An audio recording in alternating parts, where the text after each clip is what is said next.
Feeling overwhelmed by data? Want to turn messy spreadsheet into stunning insights for dashboards, but don't know where to start? Imagine doing all of that even as a complete beginner. Well, stop imagining. Because in this video, I'm giving you the complete Power BI crash course you need to get started today.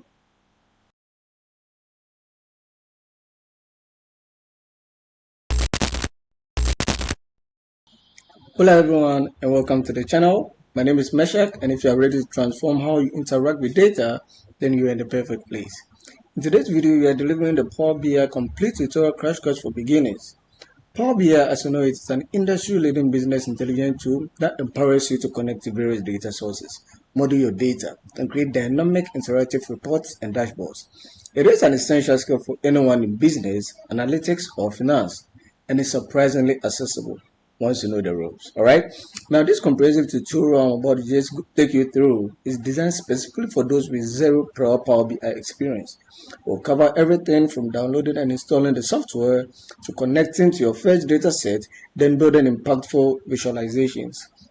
By the end of this crash course, you'll have a solid foundation and the confidence to start building your own amazing data stories using Power BI. So if you're ready, get ready with me to unleash the power of data, and then let's jump in and master Power BI together today.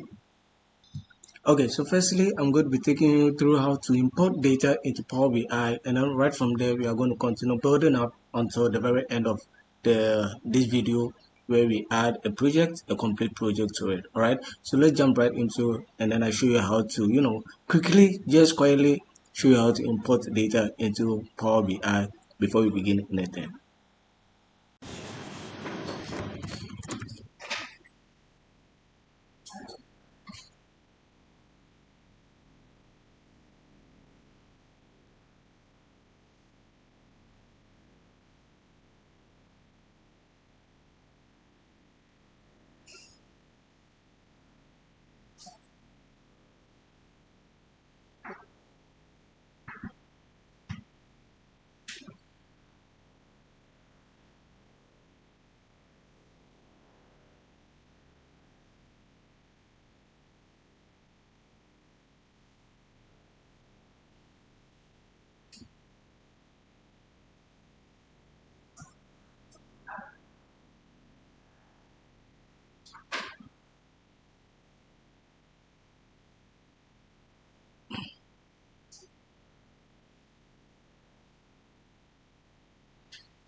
Hello everyone, welcome back to my channel, and in today's tutorial I'm breaking down the complete step-by-step process to clean your data in Power BI even if you're a total beginner.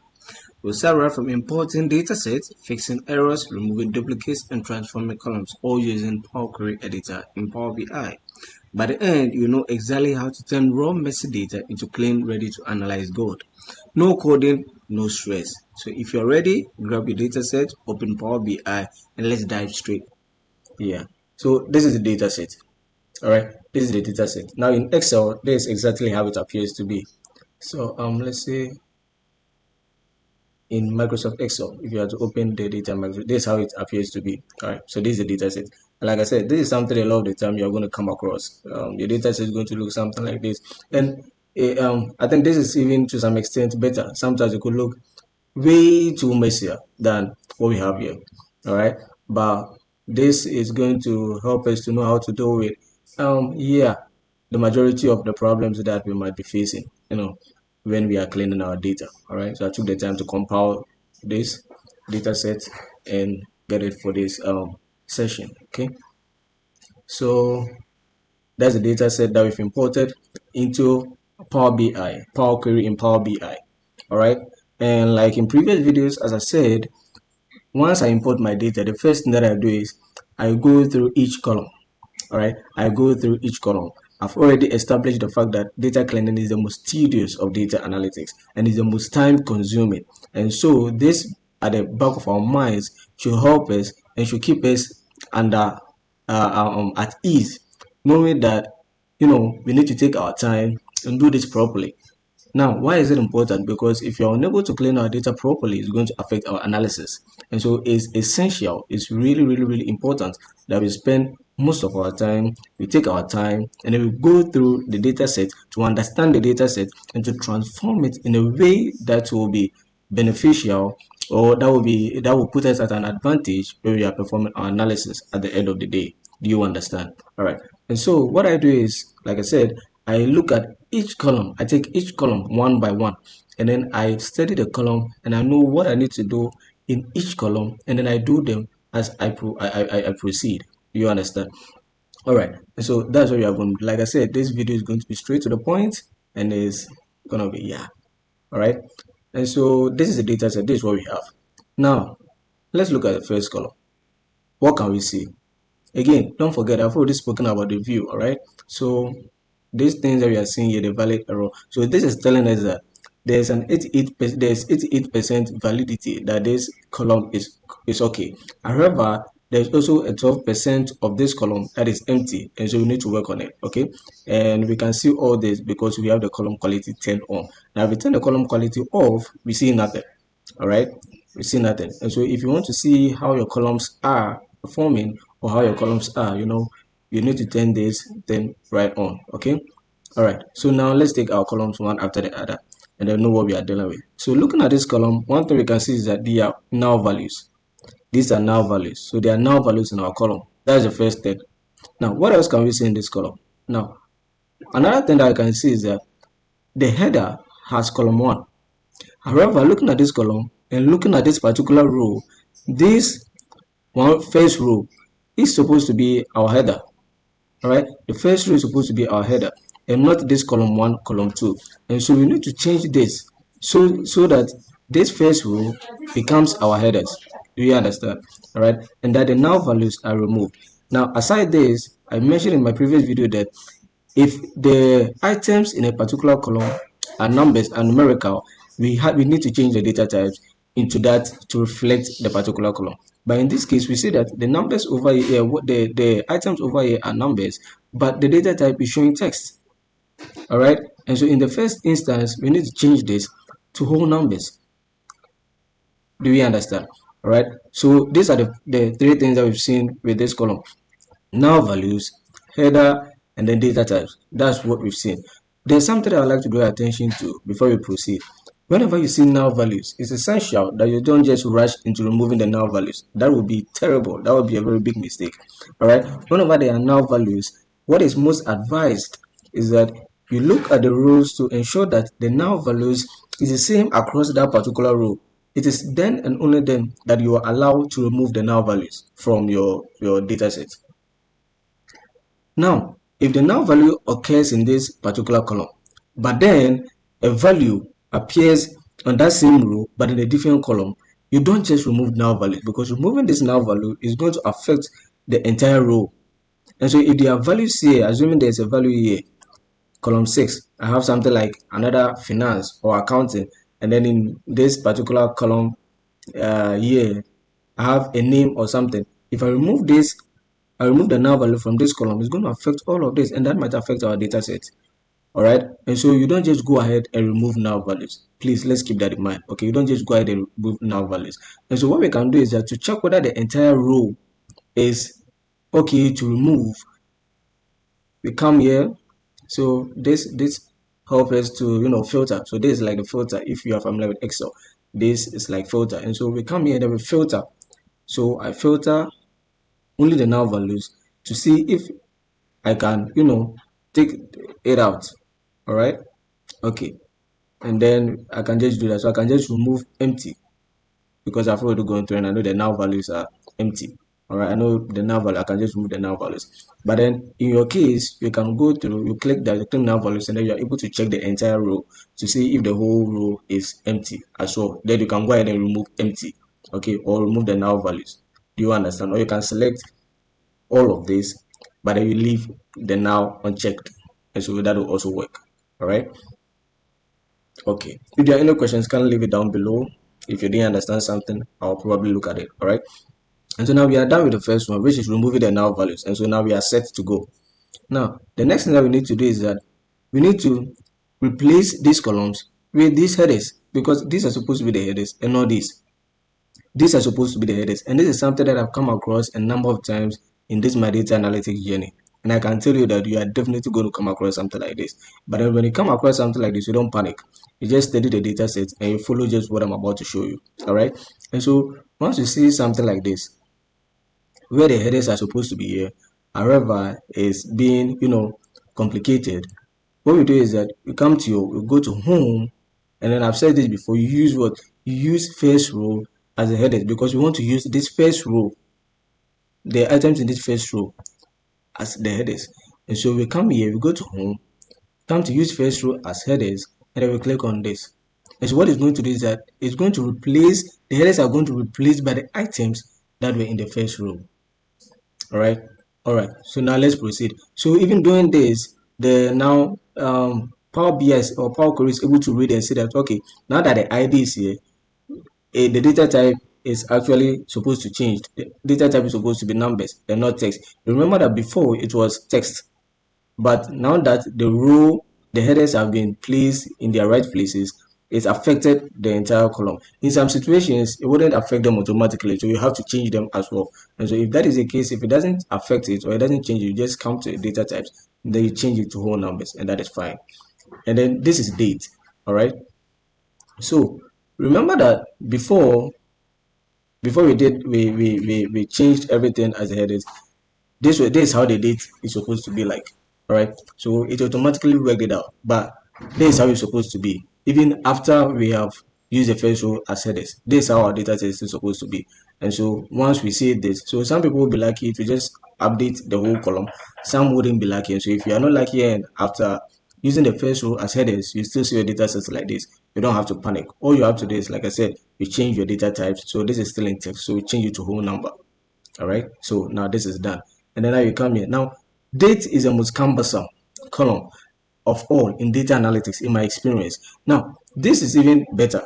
This format is better. It could be way worse, where in some situations you have to even separate the years, the months and days, do your cleaning, and then merge them again together. So sometimes the date column can be very, very, very hectic. But in this situation, we have some appearing as numbers, some appearing as text, but we know that this is supposed to be date. And so what we can do is that we can again come here to our data types and change the column to date, and that's going to fix it for us. All right, so when you see something like that as well, you don't panic, you just stay calm. Okay, now this column and this column, what can we see? Now there are two things that I can see here, or three maybe. Now the first thing that I see is that this first name and last name, we should be able to measure them as one. Okay, this is Emmanuel, this is Azaglo, this is Daizik, Dakun, Kinata, Kofi, Sabana, and so on and so forth. To help in our analysis and to make our analysis, easier to understand and simple, a lot of the times it's better to just merge the dates. So it's merge the names, and this doesn't only apply with or to names. Sometimes it applies to geography. So like you have a country, you have city, you have state, and you realize that you can just merge them together. Then you can just put all of them together in one column rather than having them separated. That makes the whole thing plenty. So you can just merge them as one, so that you have, instead of first name and last name, you have full name. Do you understand? So you have Henry Amusa, you have Oscar Selassie as one. Do you understand? You have Kiza Kakwa as one. Things like that. That makes it easier for anyone that takes the data set. Do you understand? And so we'll be merging these two columns. And then another thing that we need to keep in mind is the fact that when you look at how the items are in the column, take something like this, Oscar Selassie. Now this has spaces before the item. All right, and so we have there's something that we call to trim. We have trim. Now what trim does is that it removes any space before or after an item in a cell. Okay, so if there are spaces like this, if there are spaces before the item or the spaces after the item, that's going to affect our analysis. And so what we can do is that we just use a trim to remove the spaces. So any unnecessary space that we find in a particular column, we can just use the trim.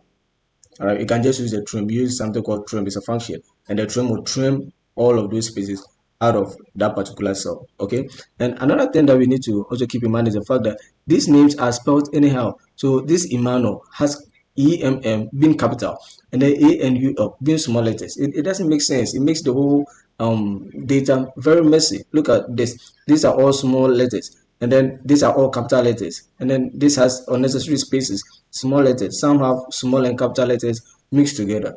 All right. And so what we can do is that we need to make them proper. Okay. We need to make them you can either make all of them capital letters, or you can make all of them small letters. All right. Or you can capitalize the first letter of each word, and that's what I normally prefer, to capitalize the first letter of each word. All right. And so for this particular mandate and this particular column, that's what we are going to be doing. We are going to be capitalizing each letter in each word, or we are going to capitalize the first letter in each word, excuse me, and then we are going to merge them as one, so that we can call them full. We can call it the column name full name instead of the first name and then the last name. All right. So how are we going to go about it? So what I'm going to do is that I'm going to first select this row, or this column, excuse me. I'm going to select this column, hold Control, and then select this column, so that I'm able to select both column at once and then work on them simultaneously. All right. So you select the first row, the first column, excuse me. Select the first column, hold down the control key, and then you select the second column as well. All right. So once we have this, you right click, and then you are going to get this drop down box. Okay. And so like I said, the first thing that we want to do is we want to merge the columns. All right. So we want to merge the columns. So we come to merge columns, click on merge columns, and then you are going to have a pop-up. Yeah, we are going to have this, and this says choose how to merge the selected columns. What separator are we going to use? So for a name like Henry Amusa, are we going to use Henry hyphen Amusa, Henry comma Amusa, or Henry space Amusa? That's just what this is asking. All right. And so what I'm going to use, I'm going to use a space. Okay. And so I'm going to click on custom, or I can just simply click on space, but just to show you that there are more options, click on custom and you can use whichever one you want. And I'm going to space. All right. And then I'm going to call my new column name when I merge the two columns, the new name that I'm going to call it. So I'm going to call it full name. All right. And then once I'm done, I'm just going to click on OK, and that's it. So that's why now we have Emmanuel Azaglu Daisik Darkon. So I've merged the two columns as full name. So now once I have this, now we need to make, like we said, we want to make the first word capital, and then we want to capitalize the first word in the column. Okay. And so we go back again, we right click, and then we'll come down to transform. All right. So when you come to transform, you have the option to either change all of them to lowercase. So we can change all of them to lowercase, and you see it's affected them. Or we can change all of them, excuse me, we can change all of them to uppercase, and we can see that. All right. So in our case, we are going to transform them by capitalizing each word. So this, right, data cleaning. So that makes it beautiful. All right. Now don't forget that there are some spaces, and I said with the spaces, what we do is that we use what we call the trim. All right. So now that we've capitalized each word, we've merged them, what do? We need to remove the spacing. And again, we go to transform, and then we go to, this is a trim. We trim it. And now the trim is going to remove. So before, Oscar Selassie had space before Oscar Selassie. And so, but then after this, after we transformed and we use the trim, we realize that now that space has been removed. And that's the beauty of the trim, and then, the transform function in here. All right. Now we come to age and realize that age is perfectly fine. So we can just change this and then use whole number. And then department. Now another thing to also look out for is a department. Now let's see. So look at this. You realize that account and accounts are one and the same.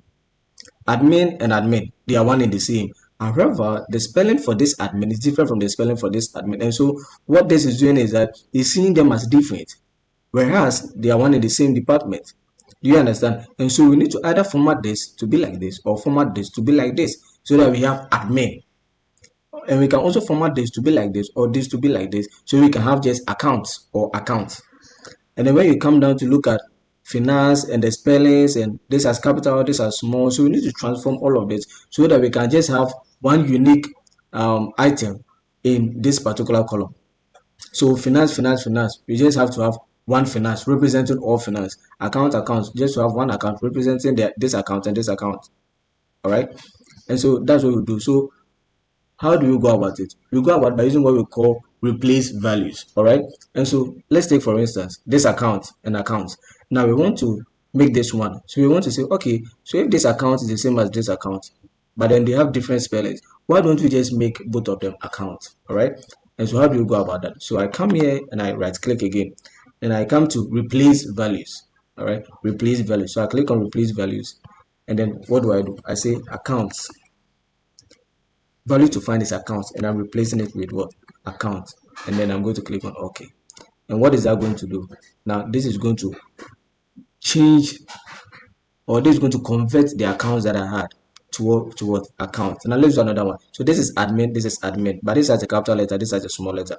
And so I want to change this small letter to this capital letter and then have admin as one, but start with capital letter. All right, so we have one unique value for admin. And so again, we come to replace values, and I'm going to say, which value are we finding? We are finding this admin. And what are you replacing it with? We are replacing it with this admin. Okay. And so when we come here like so, we realize that now it's merged as well. So we have again administration. So let me say I want to change, I need to make the administration also admin, so that we have, you know, admin for all. And so replace value, and then I say administration. That's the value I'm looking for, and I want to change it to what? Admin. And voila, we have it here. All right. And so yes, this marks the end of today's session. Think salary shouldn't be anything difficult. We can just make it this or whole numbers, you know, depending on what we want to do. And then the geography is also really okay by me. I've gone through. And so starting from this, now one important thing that you need to keep in mind is the data types. Now when I say data types, I mean this, something like this. You see this 1 2 3 over here. So this 1 2 3 tells us that this particular column should be numerical, or the figures and digits, whatever that is in the column, should be numbers. Do you understand? It should be numbers. We can change this and then make this text. All right. But then, so as you can see, so text, so add text.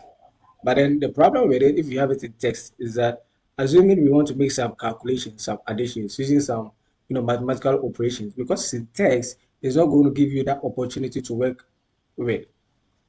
I don't know if you understand. There's an issue with one of the two of the columns. We will get there for you to understand. But then if the data type is wrong, it's going to affect your analysis in such that in places that you are supposed to do some operational, you know, use some operational functions like the plus, minus, multiplication, and addition, because it's in text form, you wouldn't be able to do that. It will just give you error, error, error, because you are trying to multiply words. It's like trying to multiply Kofi and Amma, or adding Kofi and Amma. So something like Kofi plus Amma, that wouldn't work. Do you understand? Because Kofi is in text form, Amma is in text form, or Accra multiplied by Kumasi, that wouldn't work.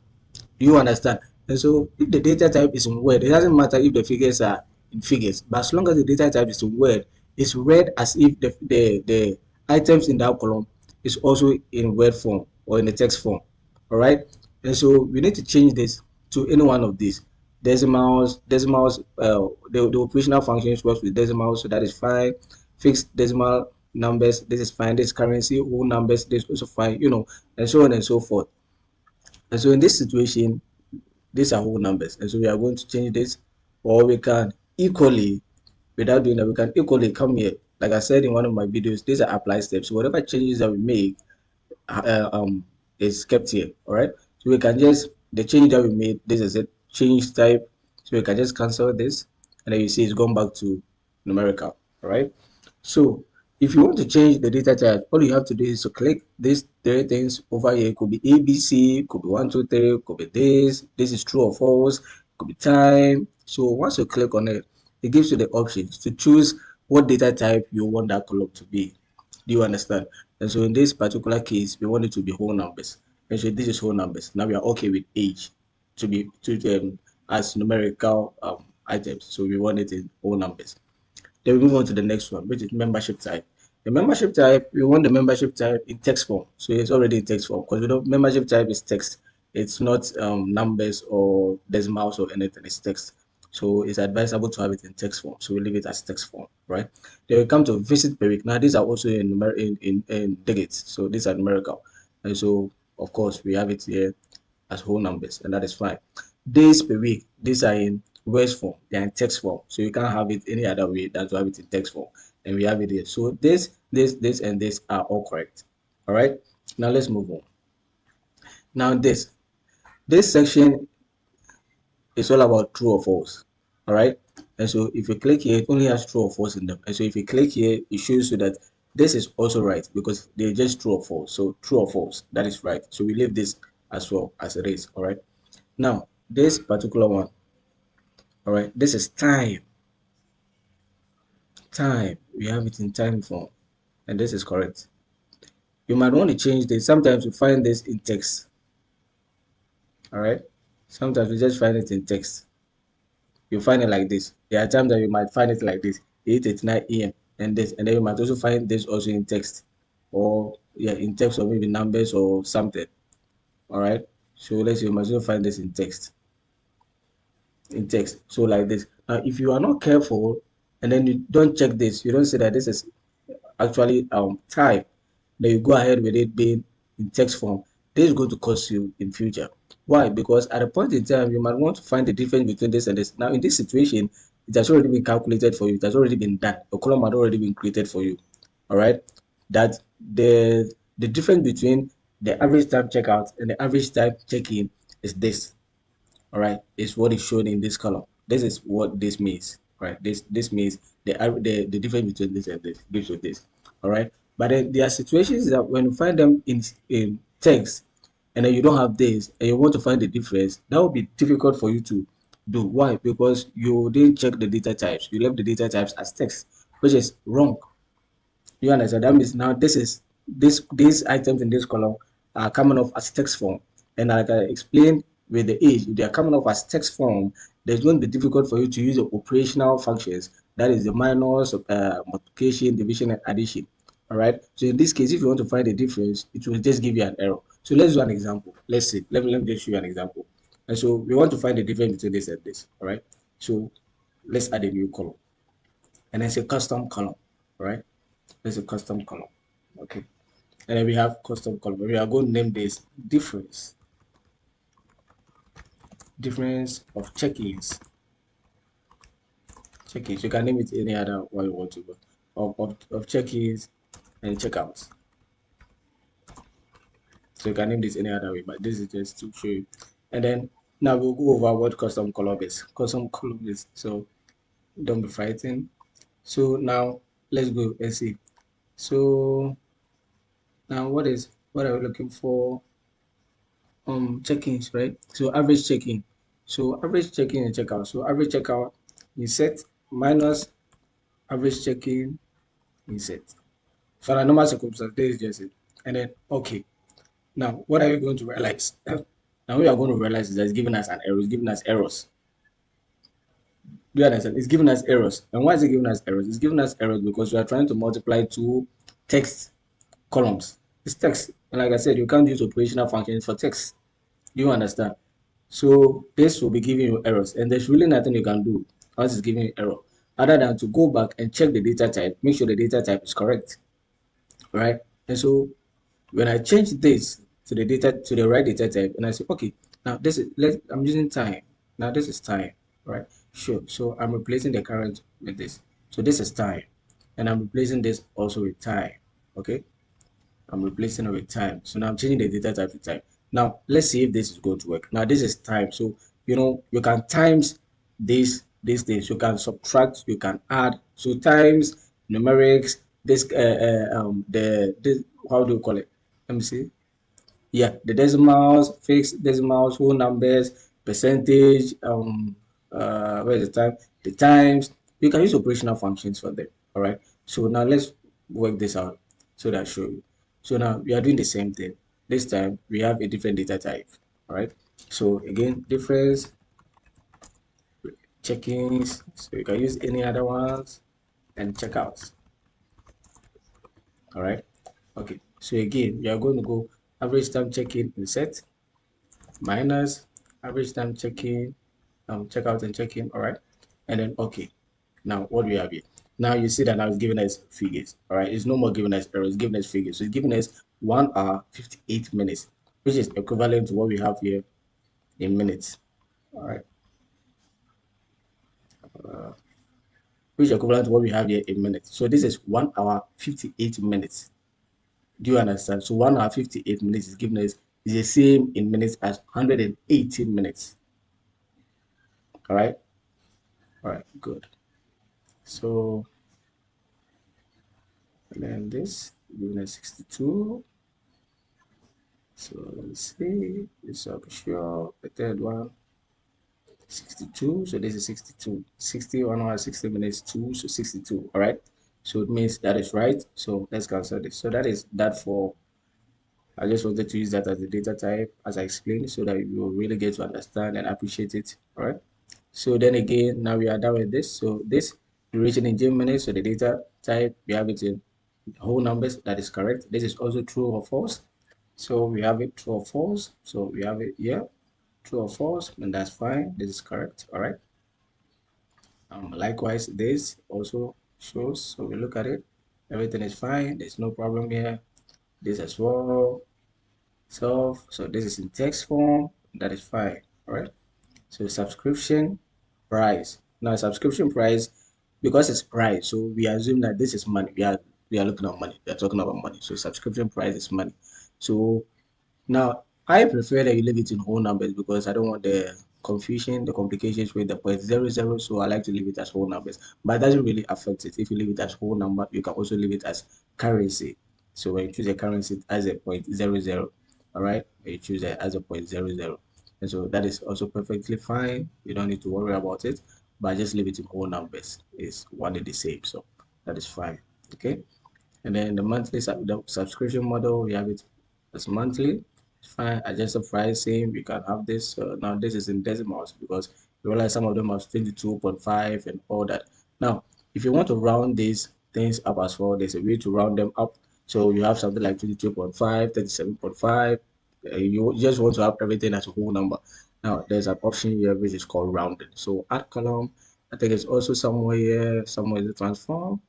Yes, also you can find it at transform or add column. So transform, so you click on the column and then you come to rounding and then you just round and then it will ask you to how many decimal places. You can say 0 and then that works it out. So it takes away the point 0 0 and then it just rounds it off. Do you understand? But I like to keep it with the decimal for now. So again, I go back and I show you how to do that. And we have the discount type, which is in text form. This is fine.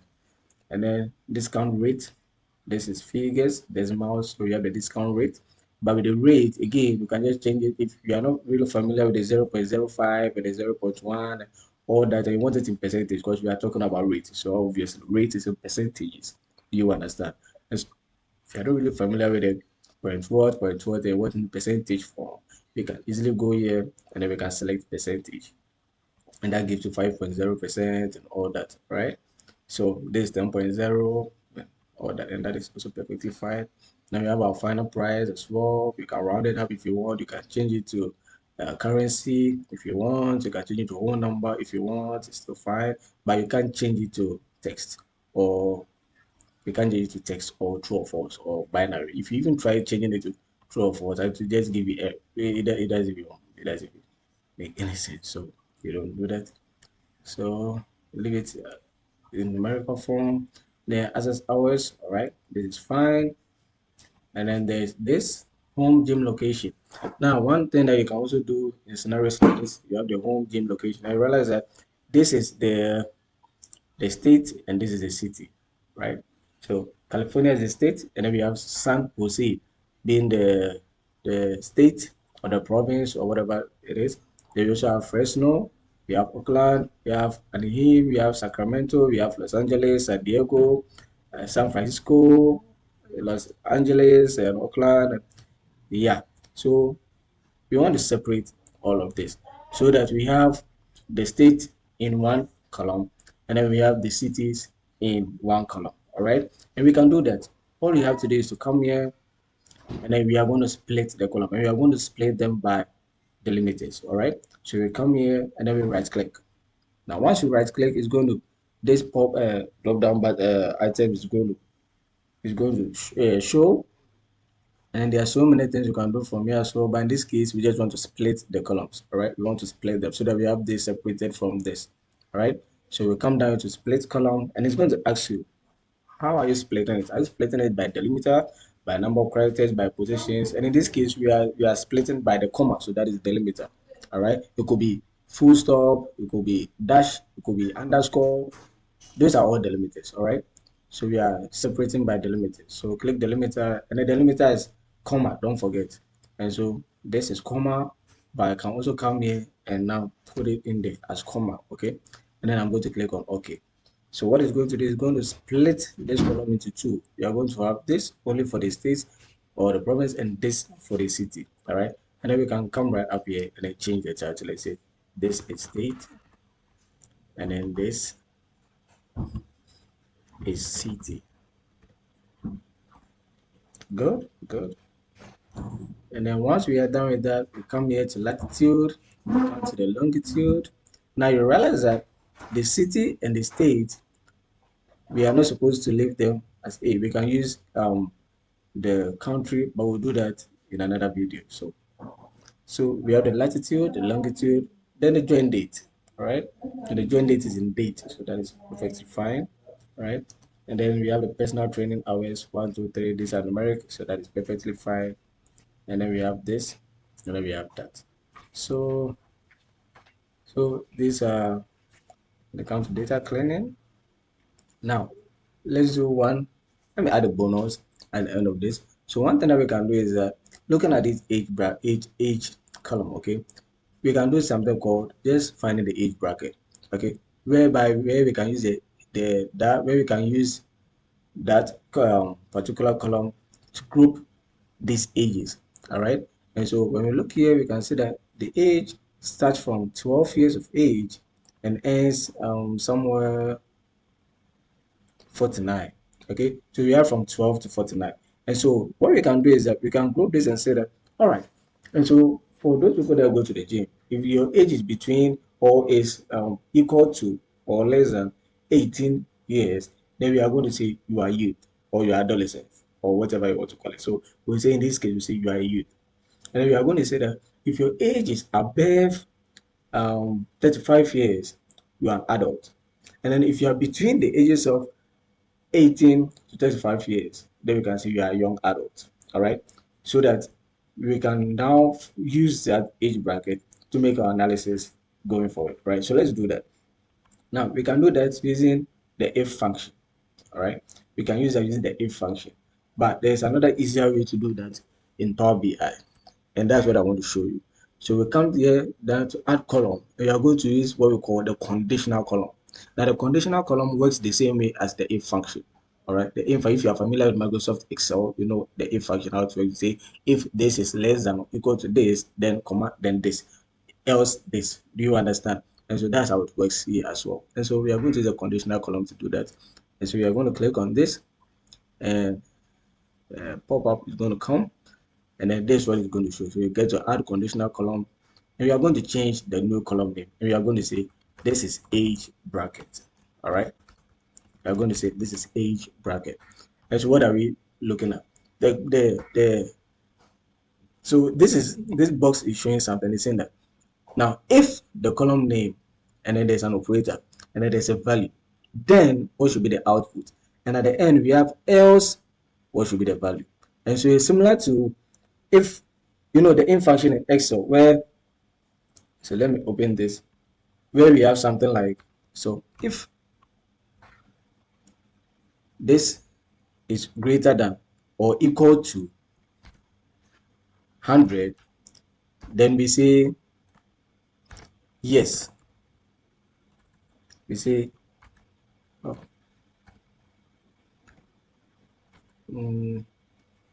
why am I not seeing this right here?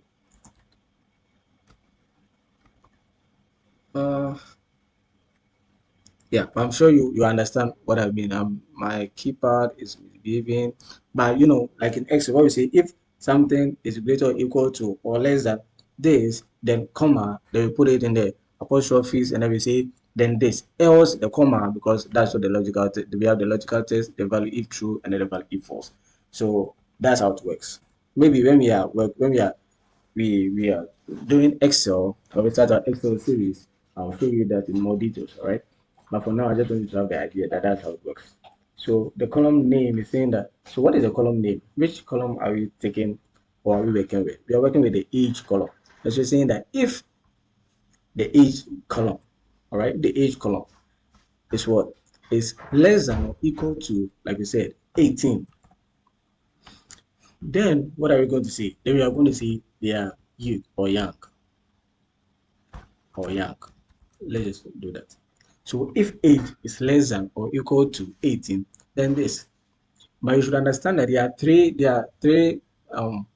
logical distance working here in this scenario. And so we have one of them. Now there are two more. And so to get the next one, you need to add a clause or this clause. And this is going to say else if, so it's going to be if age is less than or equal to 18, then this. Else if again age is now greater than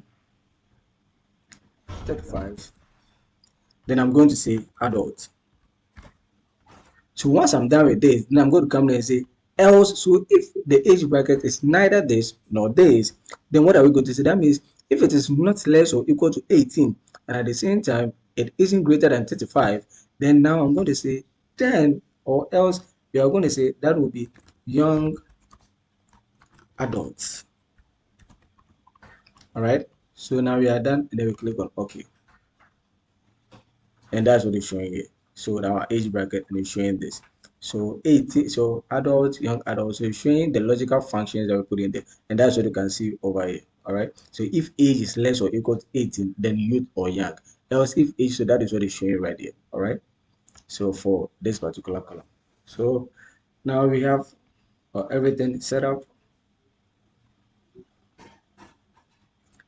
and this is a part one of this data cleaning. This is just a short mini data cleaning project. You can try your hands on. If there are any questions, you can let me know. All right, I might probably leave the link to this. I'll probably leave the data set, this project down below, so you can try your hands on it.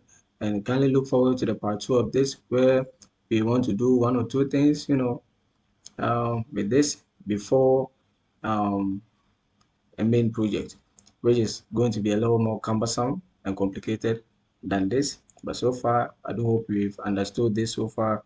And yeah, so welcome back to my channel. And in today's video, we are going to be looking at DAX in Power BI. Now, if you are learning Power BI and you keep hearing about DAX but don't really understand what it does, this video is exactly for you. Today, I'll be walking you through DAX step by step, from what it means to how to use it to build smarter calculations and cleaner dashboards. We'll start simple, learn together, and by the end, you have a clear understanding of how DAX transforms your data into insights. So if you are ready, take a deep breath, open Power BI, and let's get started. Okay, so now what is DAX, right? What is DAX in Power BI? Now, DAX simply stands for Data Analysis Expressions, all right? And it's a formula that Power BI uses to create custom calculations like measures and calculated columns, all right? And all this happens in Power BI. And so I have a disclaimer here saying note. In Power BI, measures and columns are used for different purposes. Calculated columns perform rule-level calculations stored in the data model, while measures are dynamic calculations performed at correct time. And so what I'm trying to say is that in using DAX, there are two main things that we will have to keep in mind. One is the fact that we might probably be using what we call calculated columns, right? And then the second one is that we might be using measures. All right, so I need to understand as and when we are going to be able to use calculated columns, and as and when we should use what we call measures. All right, not understanding this is going to really affect how you perform your DAX functions. And so it's important that you understand that we have something called calculated columns, we have something called measures, and they both serve different purposes. All right, I hope that is understood. Okay, good. So if that is fine, let's move on to today's discussion. Let's get ready. And so, yeah, so this is our Power BI, and this is the sheet that we'll be working with.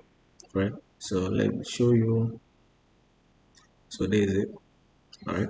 So you've already done the data cleaning and all of that, but this one doesn't have the data cleaning. You can find the data cleaning in one of my videos. All right, where I have the data cleaning using Power Query and Power BI part one, and I also have a part two of it. So yeah, we are not going through the data cleaning. We are just jumping right using DAX. All right. And so this is our data set, and like I said, today we are going to be focusing solely on the sum, count, average, and all of that. Sum, X, and count X. Okay. So what is a sum? Just like in Excel, all right. Sum is simply the summation of a particular column, or if you want to sum up a particular row, you want to add the items in a row to derive a particular result, all right.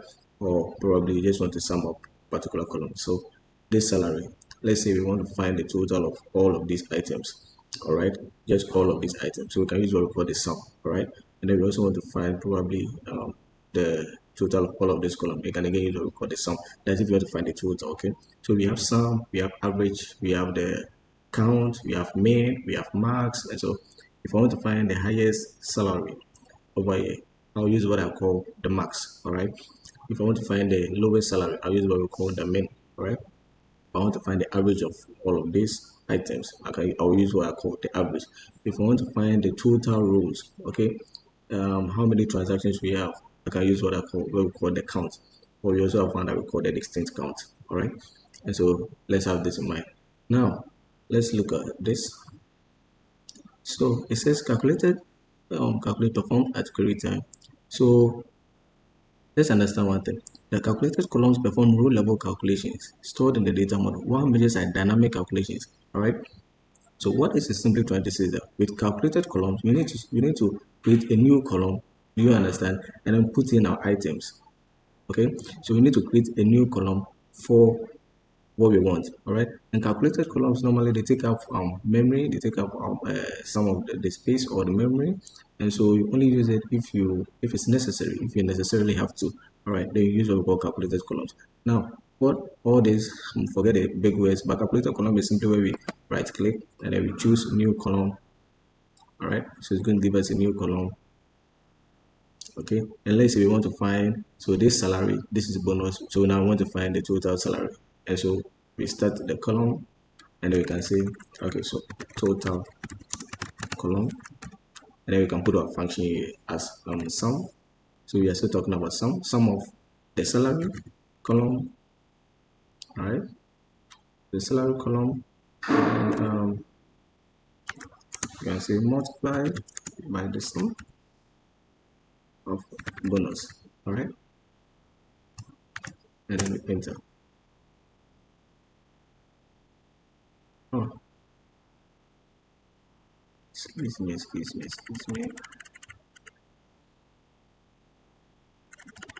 Now, so calculated column, excuse me, sorry about that. So here we can have the salary, all right, and then multiply by the bonus. Sorry about that, right? And then we can have, so these items in the column, okay? And so this is what we call the calculated column, right?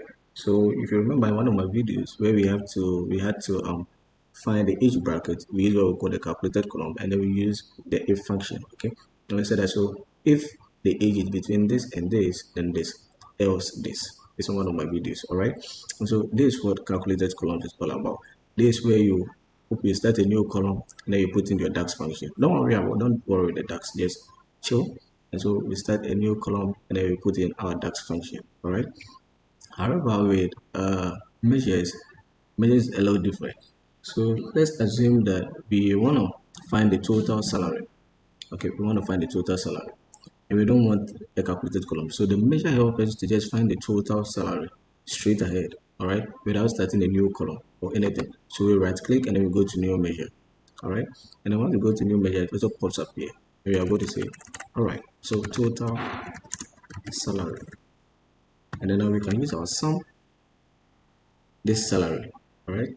And so once we start typing it, Power BI is going to come up with what you want, and then you are going to close the bracket and go to hit enter, and now you realize that it's showing here as total salary. So now this becomes the total salary, right?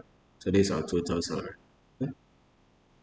And then here, now we have, and then we have this, right? That's our total salary.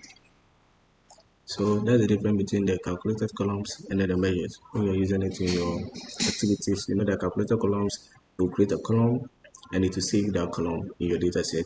Whereas with measures, you don't necessarily need to create a column. You only need to put in the function, or the DAX function, exactly. And then you are going to get your answer. So that doesn't take any memory, doesn't take any memory space or whatever that you call it. All right. I hope this understood. If you have any questions, kindly leave it in the comment section below. I'll look at it. If I need to make a whole video on that, I'll do that. All right. So now, we are starting off with the sum function. And just as I said, these aggregate functions are used to sum up, or are used on things that are numerical. So you can use sum, average, things like first name, geography, and department. It wouldn't work, right?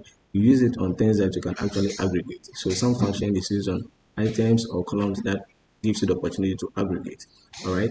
And so you can sum the age, you can sum bonus, and one thing that you can use to sum to know whether you have the opportunity to sum or not. You realize that it has a zigzag size. So this tells you that, oh, this particular column you can actually sum them up. All right, it tells you that you can sum them up, but these ones don't have them. So these ones are text, so you can't sum text, just like we did the other time in one of our videos. You can't sum text.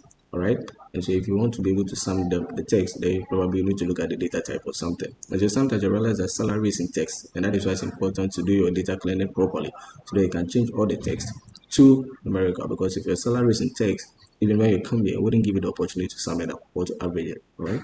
And so the sum function, the average function, in fact, the whole aggregate function over here will help you, or is used to make aggregations, right, based on that column that you're working with. And so let's start off by seeing how this works. So we did one example with the salary, and we are doing it again. So you go to your table name, you click on new measures, right? I want to click on new measures. You're going to get this box, right? This is the section that helps you to write your DAX functions, okay?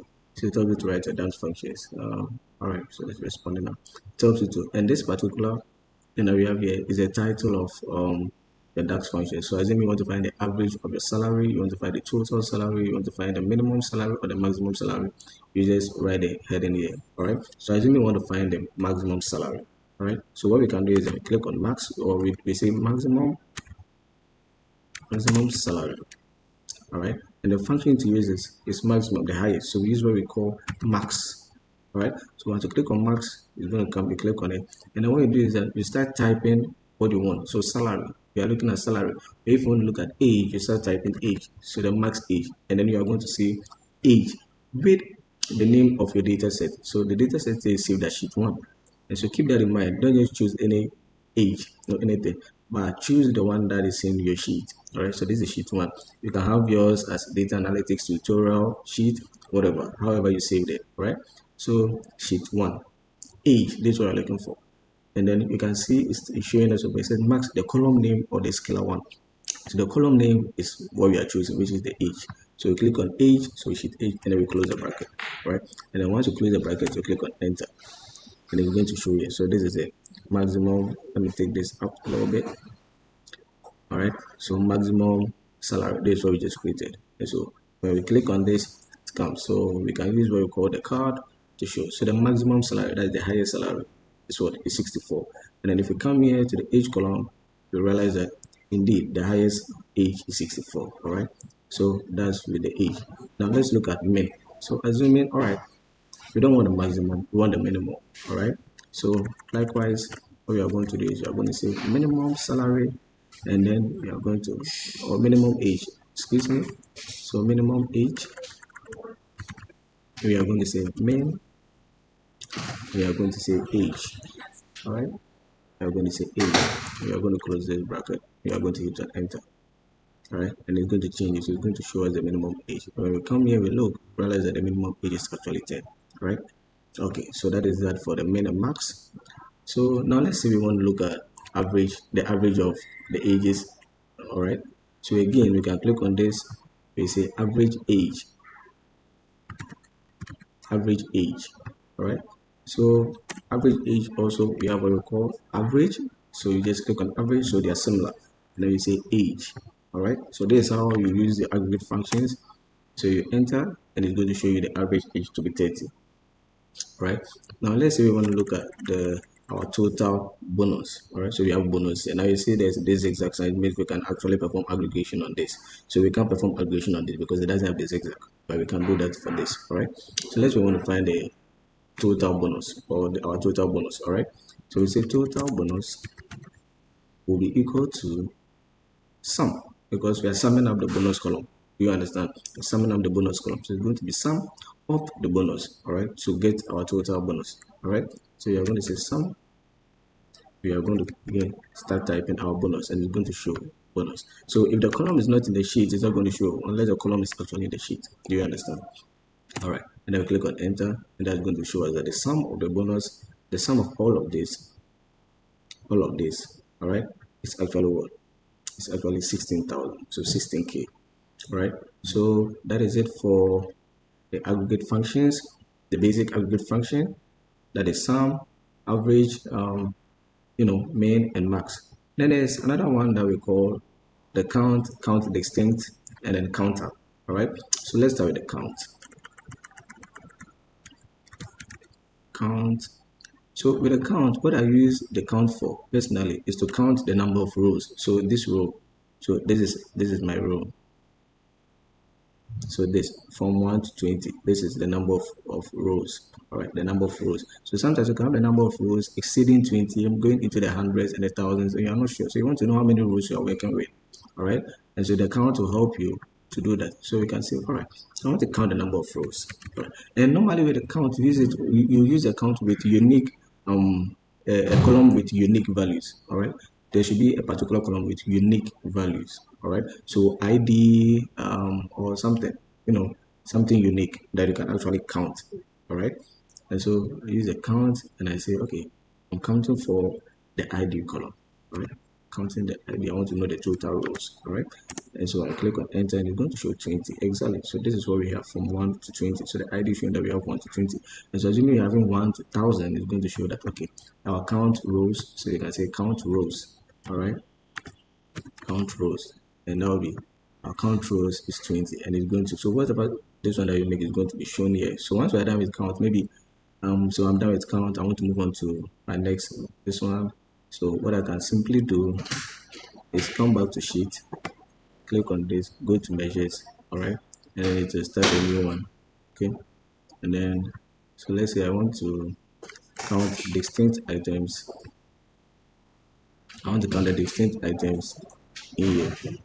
Right, so this first name and last name column, so they are, I want to count the distinct names that are in here, so no repetitions. All right, just distinct this ones. All right, distinct names.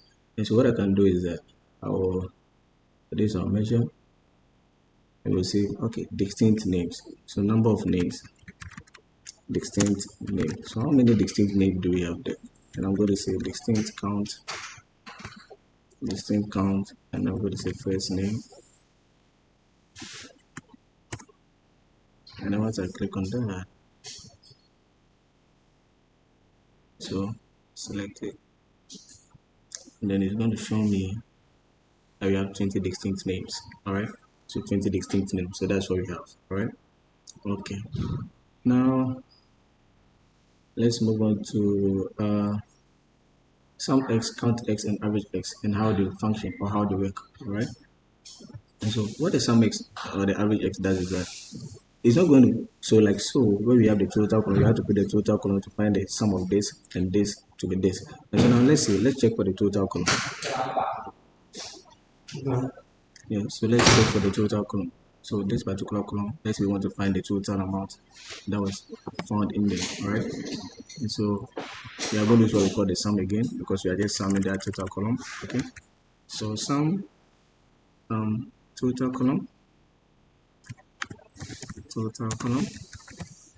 right? We are going to say now the sum of total column.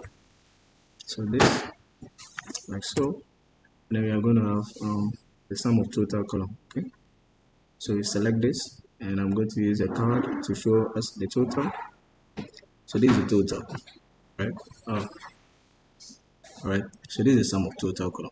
But there are instances whereby you don't want to save or you don't want to create this. All right. You just want to know the sum of these columns and then this column. All right. You want to know the product of this column and this column. All right. Then just leave it at that without creating a new column for it. All right. And so what we can use is we can use what we call the sum x. And so and that is why we have the sum x. So this sum x. So it sums two columns without you necessarily having to start a new column or create a calculated column. All right, do you understand? All right, and so how do we do this? So again, we come here and we say new measure. So we don't use a calculated column. Now we use a measure because we are using the sum x. All right, and so we are going to say total column. But this we are saying total column 2.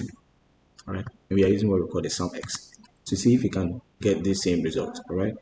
And so we're going to type sum x, and then how do we get the total column? We got it from multiplying the total salary by the bonus, right?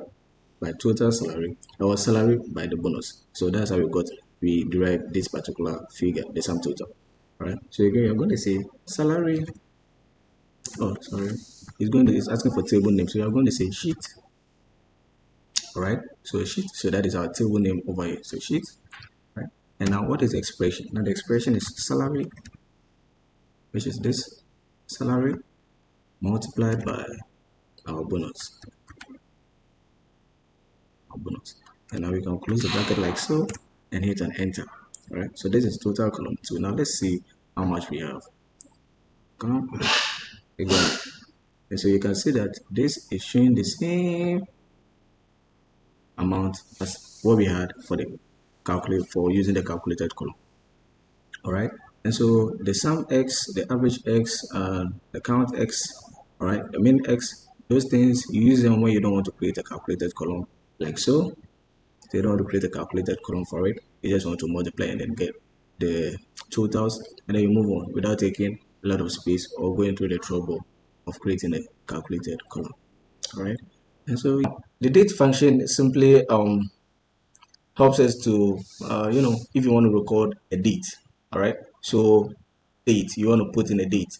Now we can use the measures and we can use calculated column. So let's see how it works with the measures. All right, so let's say we have this, and so we go to new measure, Excel, and I want to look at date.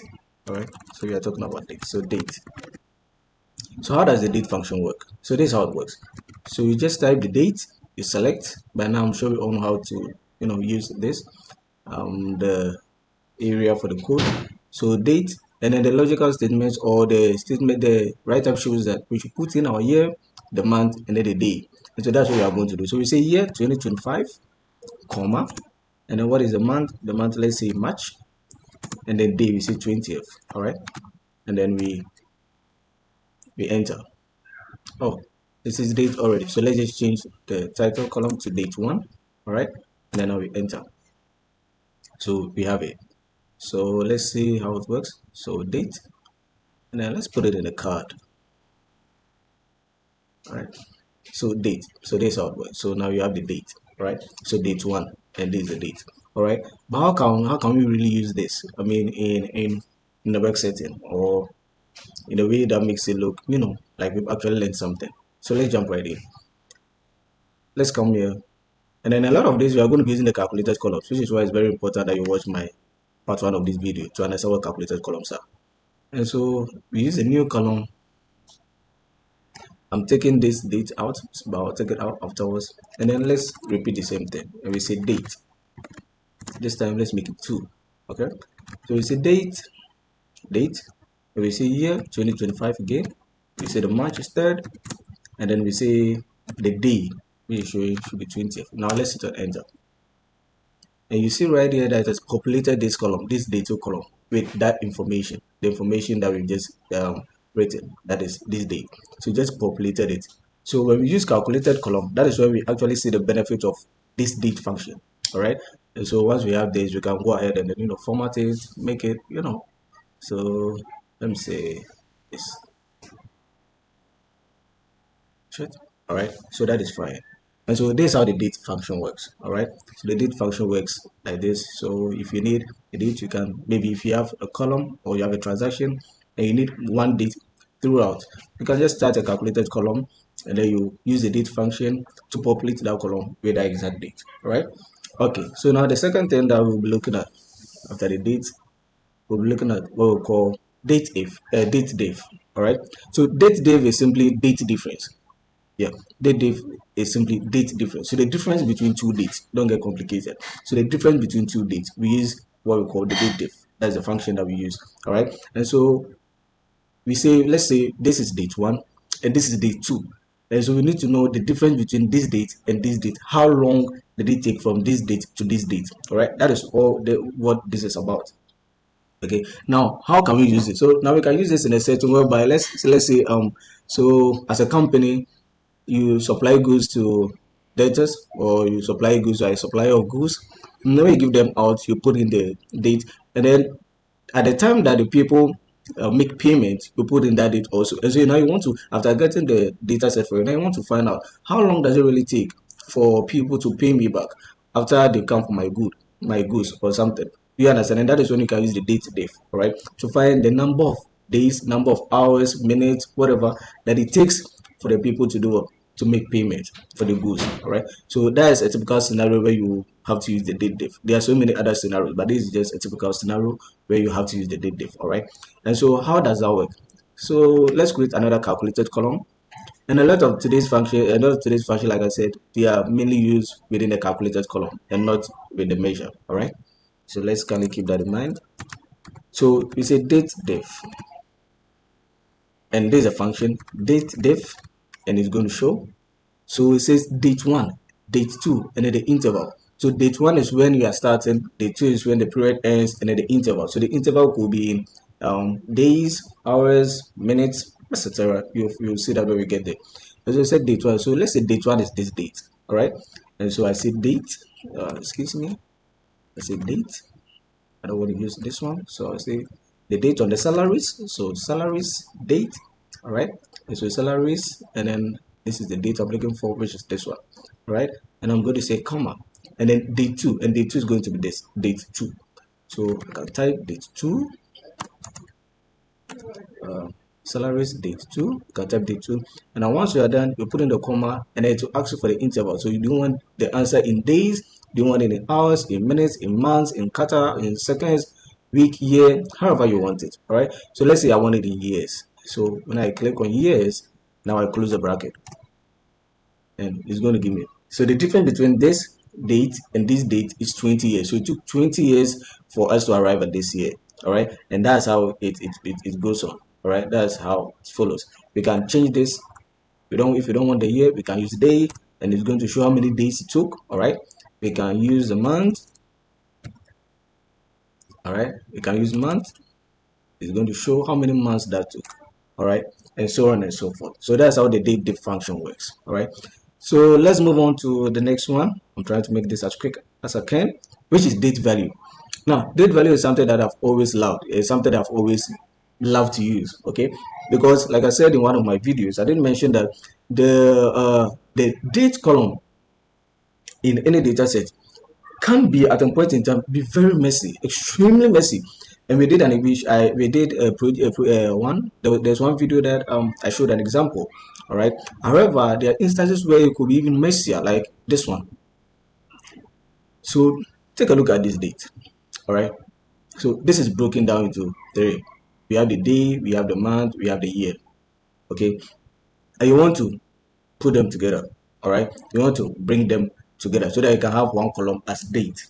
Now the problem is that this is categorized as numbers, this is categorized as text, and this is categorized as numbers. If you try putting them together, it's going to give you an error. All right, because this is, you are trying to bring text and then numbers, whole numbers together, and so it's going to give you an error. And so what the date value does is that it helps you to concatenate all of these columns so that you're able to get date for your data set. Okay, so what do I mean?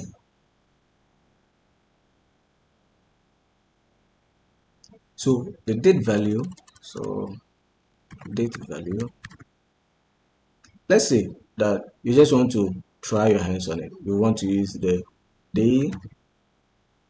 No, I don't even want to confuse. No. So that don't confuse when it happens like this. Let's just have it in mind that if your dates have separated columns and it happen to be in numbers and text, we use the date value. All right. I don't want to digress. And so let's look at the function for the date value. So this is date value, and then it's asking for the date text. All right. It's asking for the date text. And so the first one is the day. Now, because we are bringing all of these together, like in merging columns, as we did with the Power Query. Okay, you remember with Power Query, we merged columns together so that we could have one column. So that is a fact what we are also doing here. We are trying to merge these columns together to get one particular column. Okay, and that column, we want it to be in the date format. We don't want it to be in numbers, in text. No, we want it in date format. And so if you want to merge them in date format, that is what we are using the date value. I hope this is clearly understood.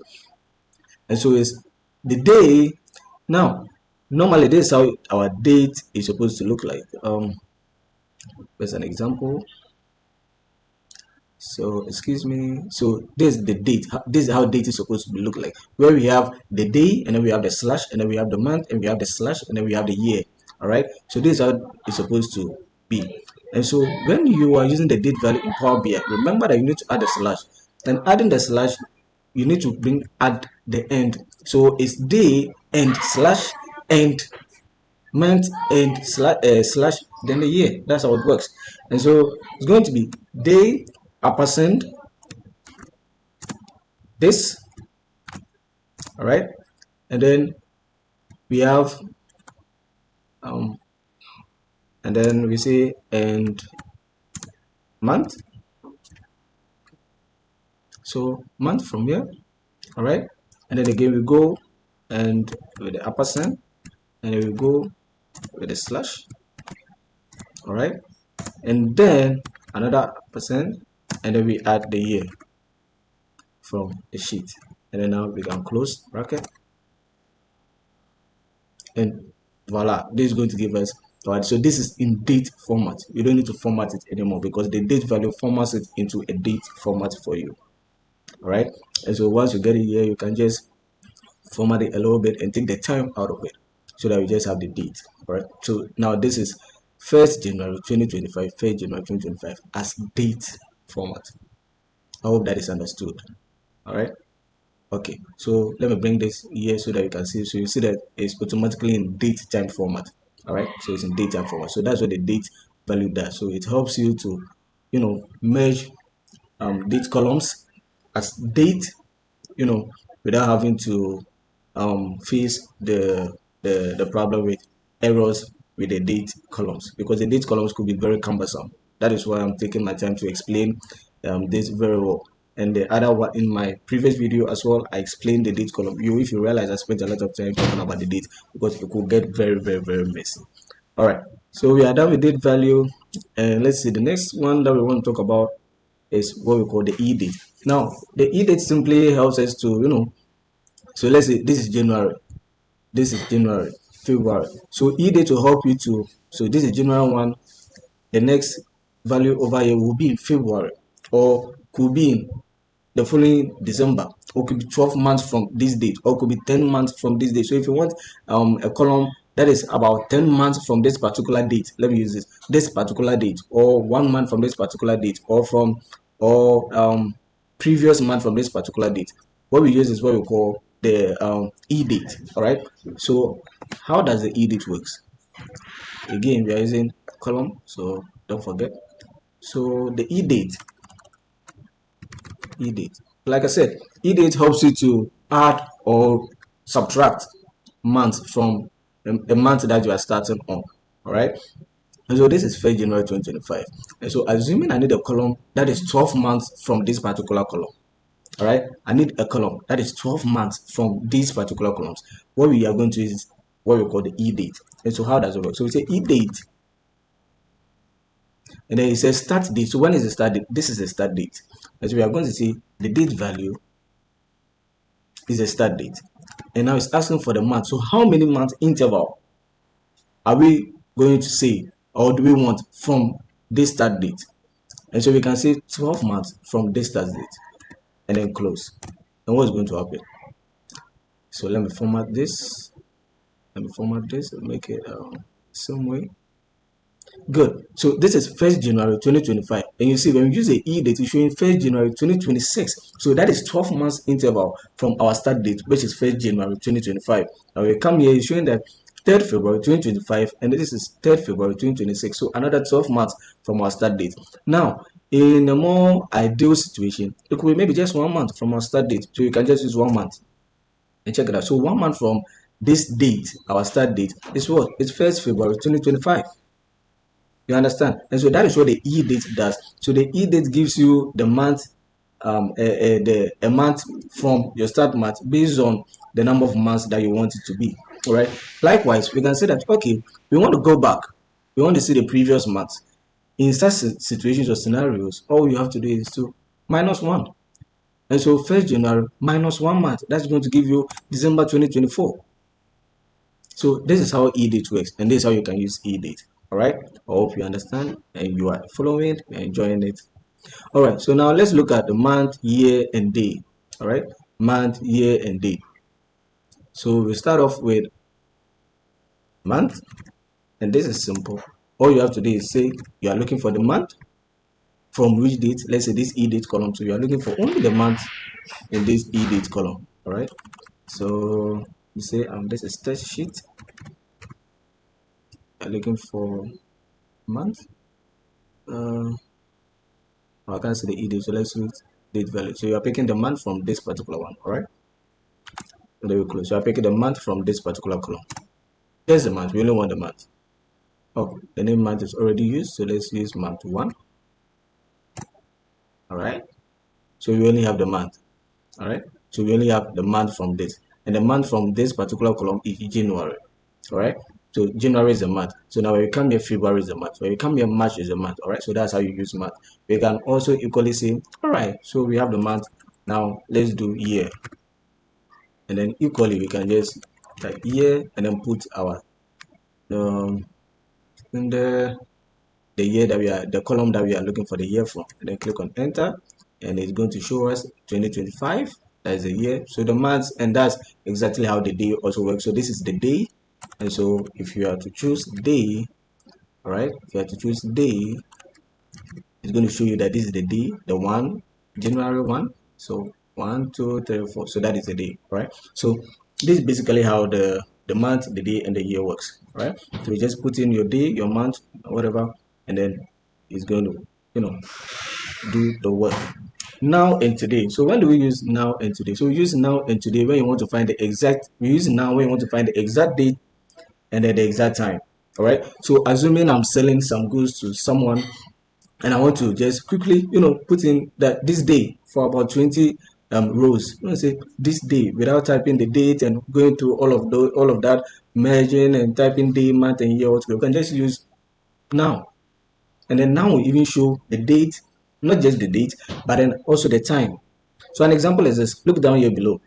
So the time I'm recording this transaction, right, or I'm doing this particular work is 4:36. This is when I'm about to talk about now. So the time is 4:36, and the date is 09 August 2025. All right. So what the now does. So when we click on now, when we type now, excuse me, and then we say now is a function, and then you don't need to put anything in the bracket. You just need to type your now, open bracket, close bracket. That's it, and then you enter. And what's it going to do? Now it's going to work it out for you. And so you realize that you come to your now, and it's showing the date and it's showing the exact time. It's not just showing the date, but it's also showing the exact time. So the time for this work is 4:36, 4:36, yes, p.m. All right, even added the seconds. All right. So that's how the now works. All right. Now another function that works similarly to the now is what we call today. So today will actually bring out today's date, but it's not going to bring out the time. It's just going to show you the date, not the time. If you want the time, you use what we call the now. That will show you the date and the time. If you just want the date, you use today. You don't use the now. All right. And likewise with the today also, you type it today, you pick the function, you open bracket, you close bracket, you enter, and it's going to show you today. All right, so this is today. So 9th 8 2025, and then what are we going to do? So this time is wrong, so we can easily format it by going here and then changing it to this. All right, formatting it a little bit, and it's going to show just the date. All right, good. So once we are done with this, let's move on to the next one, which is weekday. Now weekday works just like the month and then the, and so we say weekday. It works just like the month, the year, and the day, just as we did. There's just a catch though. So we say date value. So this referring to this particular column, all right? And then we say column. And then with the weekday, you need to know, or you need to choose, select. So you see, we have 1, we have 2, and we have 3. Now, all this is saying is that when you pick one, it means that your weekday starts from Sunday and ends on Saturday. So if your weekday is starting from Sunday and ending on Saturday, that means Sunday is going to be 1 and then Saturday is going to be 7. Now this differs because some people believe that Monday is 1 and then Sunday is 7, and that is why you have these options. So you can select, so 1 is Sunday being 1 and then Saturday being 7. Now 2 is Monday being 1 and then Sunday being 7. So you can just select whichever one works for you, right? And now you close the bracket, then you hit enter, and it's going to show. So this 4 is showing that, so you have Sunday, Monday, Tuesday, Wednesday. So the weekday for this is actually Wednesday. All right, the weekday for this is actually Wednesday. Now let's see if this is true. And to find out if it's true, we are going to use my personal favorite and what I call format. So I use format in combination with date columns almost a lot of the time, and in almost all of my projects and all of my work. I use format in combination collaboration with the date column. And so let's see, how are we going to use the format in collaboration with this date column? Now let's start off with the week. So format week, the weekday, sorry, weekday. And so I'm going to say, you know what, format, because I want to find out if indeed 4 over here, if in the days 1 over here for the weekday is actually Sunday, and then this 4 is actually Tuesday or Wednesday. So that's what I want to find out from you, because someone can look at this and still wouldn't understand. But if you have the days of the week spelled out for them, they understand, and that is where the format comes in. All right, that is where you use a format, and it's so beautiful. And so we say format, and then we say date value, referring to this particular column again, and then I'm going to hit on comma, and then I'm going to say, because I need a weekday, I'm going to say, you know what, D D, and then we close it, and then I hit on enter, and exactly it's showing us that indeed 1 is Sunday, this is Wednesday, Saturday, Friday. So this spells it out clean for you. So anyone who picks this data knows that, oh, okay, so this 4 is actually this is actually this, and it makes the whole thing easy and really clean. All right, now when it comes to this, so when you choose 1, 2, 3, when you make the D, the initials 4, it's going to spell everything out fully.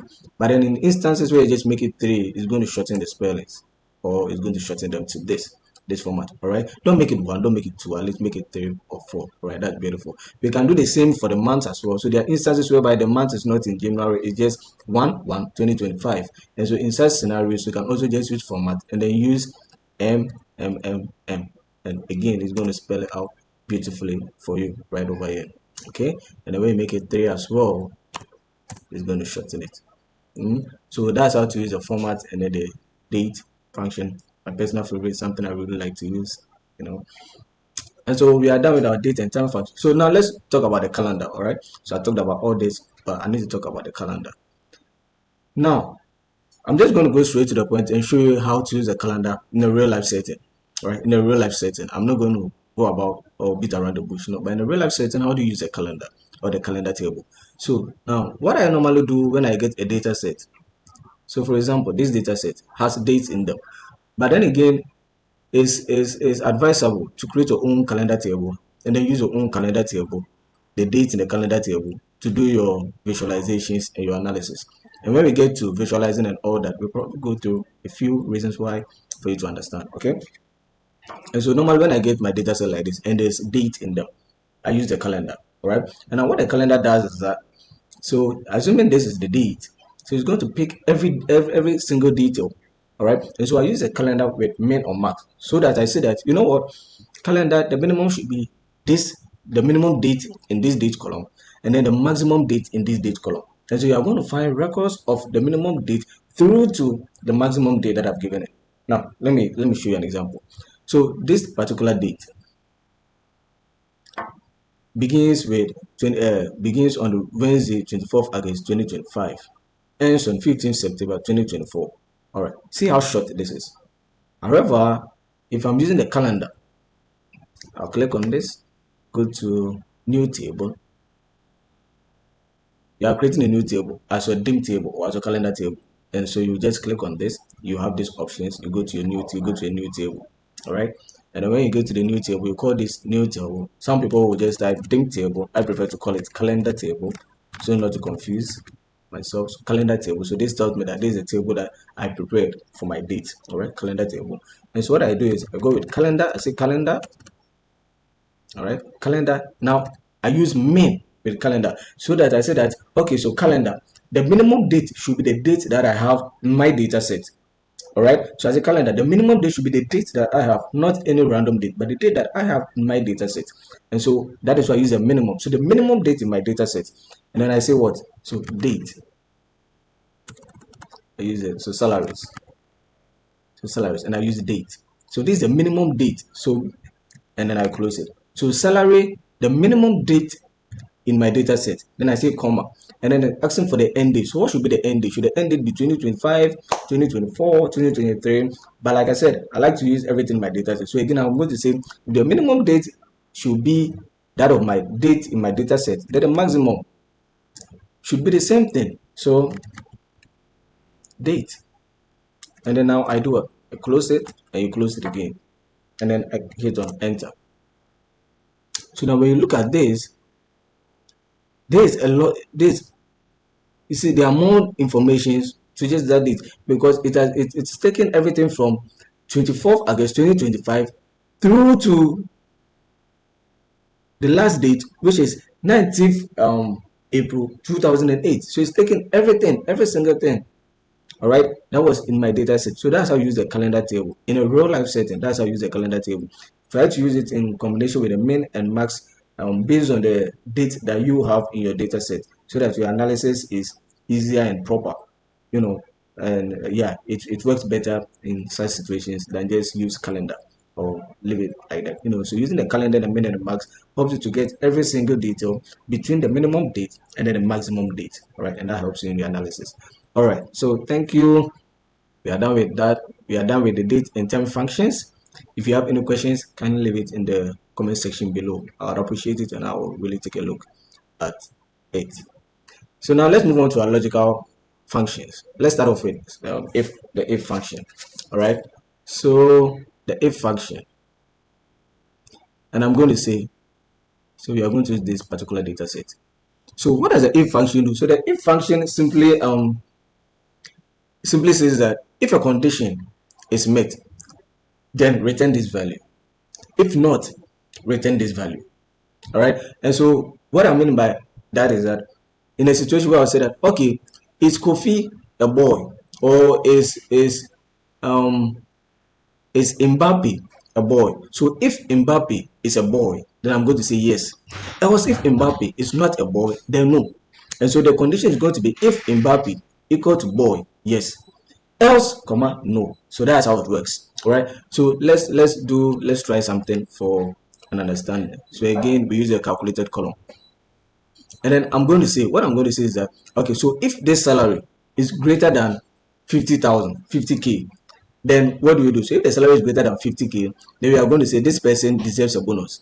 And also if the salary is less than 50K, then we say this person doesn't deserve a bonus. All right. And so how do you write something like this? And that's what you are going to do. So I say new column, and I'm going to call this particular column if. All right. And so our condition was, let me quickly open this. All right. So the condition was if salary is greater than 50,000, then he deserves a bonus. Else he or she does not deserve a bonus. Good. So this is the condition. So our manager says if the salary of any person is greater than 50,000, then we should say that he deserves a bonus. Otherwise, if he doesn't receive a salary of above 50,000, then he does not deserve a bonus. And so what we do is that we come here into our Power BI and then our function, and we say that if what our manager wants, it says if the logical statement is what? Salary. That's the logical statement. And so if salary referring to this particular column, all right, if salary is greater than 50,000, all right, what should be the result? So result if true. And so if the salary is indeed greater than 50,000, we say what? Deserves a bonus. And it's asking result if false. That is, what if the salary is not greater than 50,000? So what do we say? We say if not, then we say does not deserve a bonus. Then we put in our quotation and then we close the bracket and we hit on enter. And it's going to populate it here and show us that if the salary, so in this particular row, we say that this salary is less than 50,000, and so it says it does not deserve a bonus per the condition that we've given it. But then this one says deserves a bonus. Why? Because he or she receives a salary above 50,000. All right, and so the condition that we gave is what has populated this particular column. All right, I hope you do understand. Now, one thing to keep in mind, realize that this is in figures, and that's why we didn't put it in quotation marks or those marks.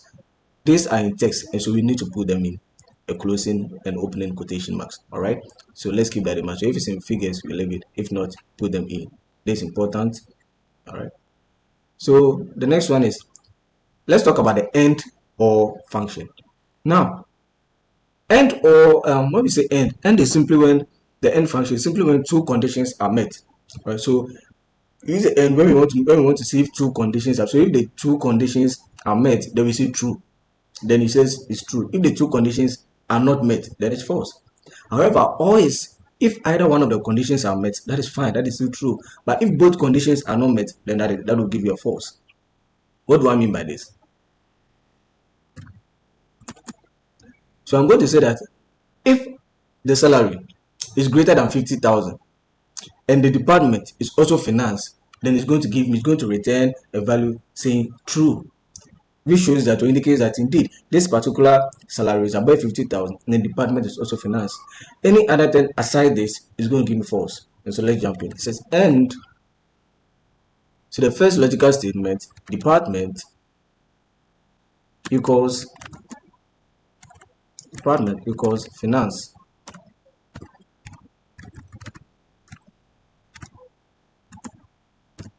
slash. So what's the comma? So what's the second logical statement? Second logical statement says that and the salary should be over 50,000. And so again we put that, we say salary is also greater than 50,000, and then we close bracket. And now it's going to populate whether indeed, yeah, so it's going to populate it over here. So it's going to tell us that this particular row doesn't meet the criteria or it doesn't meet the condition. However, when we look at this and this, it tells us that indeed this person is in the finance department and is receiving a salary of about 50,000. So this meets the criteria, and that is why it signals us to say that yes, this condition is met and this condition is true. And so this is how the end function actually works. All right, when two conditions are met, they are actually met, it will return a result of it being true. If either one of the conditions are not met, it returns a false, which is the exact opposite of the or function. All right, so let's talk about the or. So it's going to be the same thing essentially. So what the or function does is that if either one of the condition is met, it still gives you a true, irrespective of whether the second condition is met or not. As long as one condition is met, it's going to give you a true. And so in this situation, if you're using what we call the or, it's going to say that if the department is finance and the salary is even less than 50,000, it's still going to give you true, because we're using the or function, unlike the end function where the two conditions needs to be met. All right, and so with or, even if one condition is met, it still pass. All right, and so let's hit on enter, and we are going to see that. So initially this was false, but now it's true. Why is it true? It's true because even though the department is HR, the second condition, which is the salary, still surpasses 50,000, and so it does what? It gives you a true as an outcome. because we are saying that if one is this or that, it's still the same thing, right? And so this is how the AND and the OR functions are used in Power BI. All right, let's move on to the next one.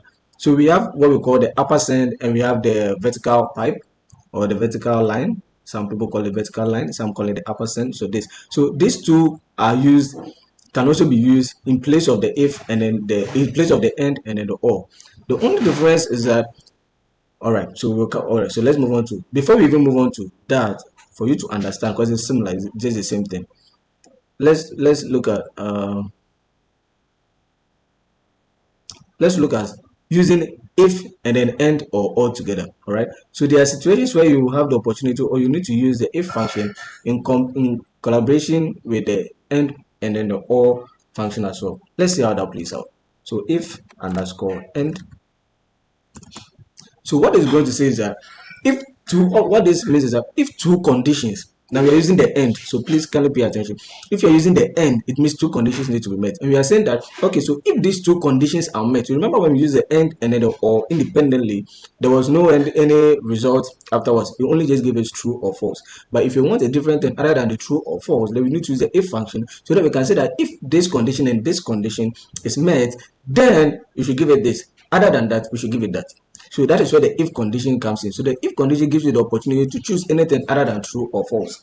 We are dealing with and or function. All right. And so an example is, we are going to say that if the department is procurement and the salary is greater than 20,000, then we are going to check it as doing well. Other than that, we say not really performing. All right, so that's what we're going to say. We're going to say if the department is procurement and the salary is above 20,000, we are going to say performing or doing well. Other than that, not doing well. And how do we do this with the if and then the or function? We are going to say if and, all right. So you need to work out the end function before the if function, all right? And the end function is asking for the first logical statement, and that is, so if and department, we are saying the department is equal to what? Procurement. It's called procurement, comma. Now the second logical function says what? And the salary is greater than 20,000. Now we can close this. And now our if function comes in. It says what? So if this is the case, then comma, then what is the result if true? We say doing well. All right. Other than that, we say not performing. Okay, and then now we can close our bracket and hit on enter. Good. And it's going to show you here that all of this, they do not meet the end conditions. However, this particular one meets the conditions, which is it's in the procurement department, it is earning above 20,000. Hence we say that it's actually doing well, because we are looking at just procurement department. We can change this, the department, and say, okay, marketing. How many marketings do we have? Marketing. We can also change it, say marketing, and also click on enter. You are going to realize that now we're showing only this one, that marketing, and then the person is earning above 20,000. All right. So this is how the if and then this is how the if and works. One thing I should keep in mind is that using the end function only works with two logical statements. So you have logical logic 1 and you have logic 2. You can't add a third logical statement. You can't say, all right, so now we've said marketing, salaries, and then let's say we want to add another one. All right, and we say that, and the person is also receiving the bonus of, so let me use the marketing one, or 530, so that you understand. And then bonus is equal to 530, comma. Now let's see what this does. It might work, but I'm not sure it will work. It's not going to work. Now it's not going to work because too many arguments were passed to the if function. The maximum argument count for the function is 3. Do you understand? And so this is not necessarily the if function, but this is about the end function, because the end function works with only two logics. All right, and that is when the ampersand, that is when this ampersand comes in. So if you have maybe 3, 4, 5 functions that needs to be met, instead of using the end function over here, we can use what we call the ampersand. Let me show you how that works. So if All right. So if salary is department, and we are going to say a percent and it's 2. And then salary is greater than 2,000. Again, we are going to say this.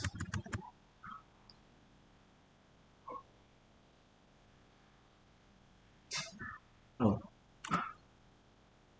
we are going to say this. So in this situation where we are dealing with three different logics, when we hit on the when we use the upper side and we hit on this, what you are going to realize, what you are going to realize is that so if salary is department equal to marketing and salary is greater than 20,000 and salary bonus equal to this, doing well. So that's comparison of no support compare values of type tags with values of. Now this is saying this because the bonus column is actually showing as text, so the bonus is actually as text. So let's change it and use the total amount column.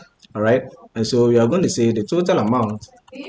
All right, so let's say total amount is actually equal to, and then we say, so what we're looking for, marketing, this one is equal to 30,000 530 3530. That was my mom, pardon my little sister, they almost watched my video. Forgive me. Why is it still not working?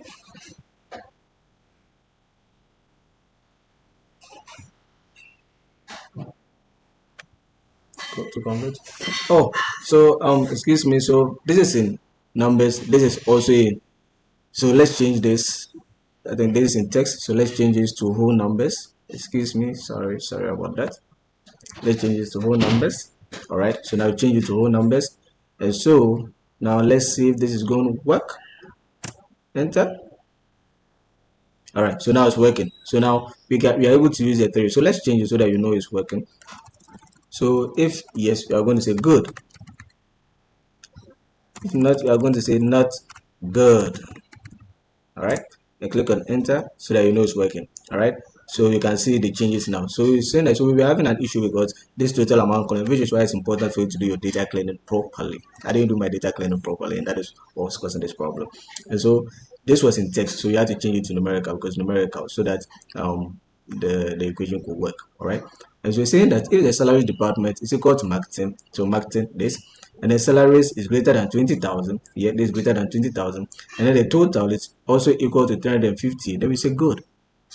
You understand? We say good. We can use three logics using the upper set, but if you try using the end, it's not going to work because end only works with two logics. All right, so that's how it works. And likewise, we can use the vertical pipe or vertical line for the or. All right, so with the or as well, you can't use all for three logics. It's not going to work. You can only use it for two. All right, so the or is just similar to the end. All right, and so what is important is to take note of the fact that the ampersand and then the vertical pipe, they help you to be able to add 3 or 4 more logics to your logical statement that you are trying to write, whereas the actual end and or do not allow you to add any more logics outside the two that is given. I hope this is understood. All right, so we are done with the logical statements. Wow, we are moving really fast. I do hope you are following. And so the last thing that we are going to be looking at, let's talk about text functions. Now, text functions, normally these things I prefer to do it using Power Query, and so I love to transform my data set before I send it to Power BI. I load it onto Power BI. I like to do this because the concatenate and the concat is more or less the same, and it's more or less like merging. Is just similar to merging, where you have two columns and you want to merge them as one. Okay, use a concatenate, and this is something that you can easily do with a Power Query in Power BI. All right, but let's try it out here and see.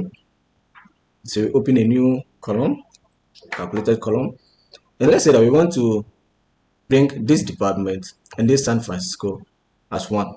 All right, we want to make them one. So let's say you have first name Meshach, second name Kwanzaa, but you want to make one and call it full name. So you want to say Meshach Kwanzaa without you having to have two columns for it. All right, and so you can use, if you're unable to do it in the Power Query that Power BI provides, you can do it over here with what we call the calculated columns. All right, and so let's just go ahead and say concatenate, and we are going to type concatenate, All right. So what's the first text? So let's say department. So you are trying to combine department and then geography. All right. You are going to say department and we are going to say geography. So you're saying text one, text two. So the text two is geography. All right. And then we close it and then we click on enter. And that's what we see here. But you see that it's joined everything together. There's no space. It's more or less like you are saying procurement San Francisco, which is really wrong. All right. And so again, what we can do is we can use what we call the ampersand, and then we can just put in the space. All right. And then end. Okay. All right. So yeah, is this right? I think it should, let's see here. Yep. Oh, hold on. Let me give me a minute. Let me figure this out. Almost forgotten. Hmm. Oh, I'm missing something. Missing something. Hmm. All right. Sorry. Sometimes you need to, it happens. It happens with even the best of us. So now we are good to go. Click on enter. All right. And now we see it's showing us with a space because we put a space here. All right. So we can just put anything there and you see it reflect. All right. So now we put a hyphen. All right. And you see it reflect. So this is how to join them together. Forgive me, excuse me. Like I said, I normally love to do this with Power Query. So yeah, but this is how it works with the concatenate. All right. And so it's the concatenate, the first text, and or the ampersand, and then you put whatever that you want, whether it be space, hyphen, the dash, whatever, and then you put your second text. All right. So this is how the concatenate works. Now let's look at the next one, which is left, right, mid. So I'm going to talk about the left, right, the mid. I'm sure we can once you understand. So so what the right simply or the left right simply means is that it's going to take the right side, the number of decades that you give it is going to take it starting from the right side. And so this is geography. So let's say if I need 1, 2, 3, 4.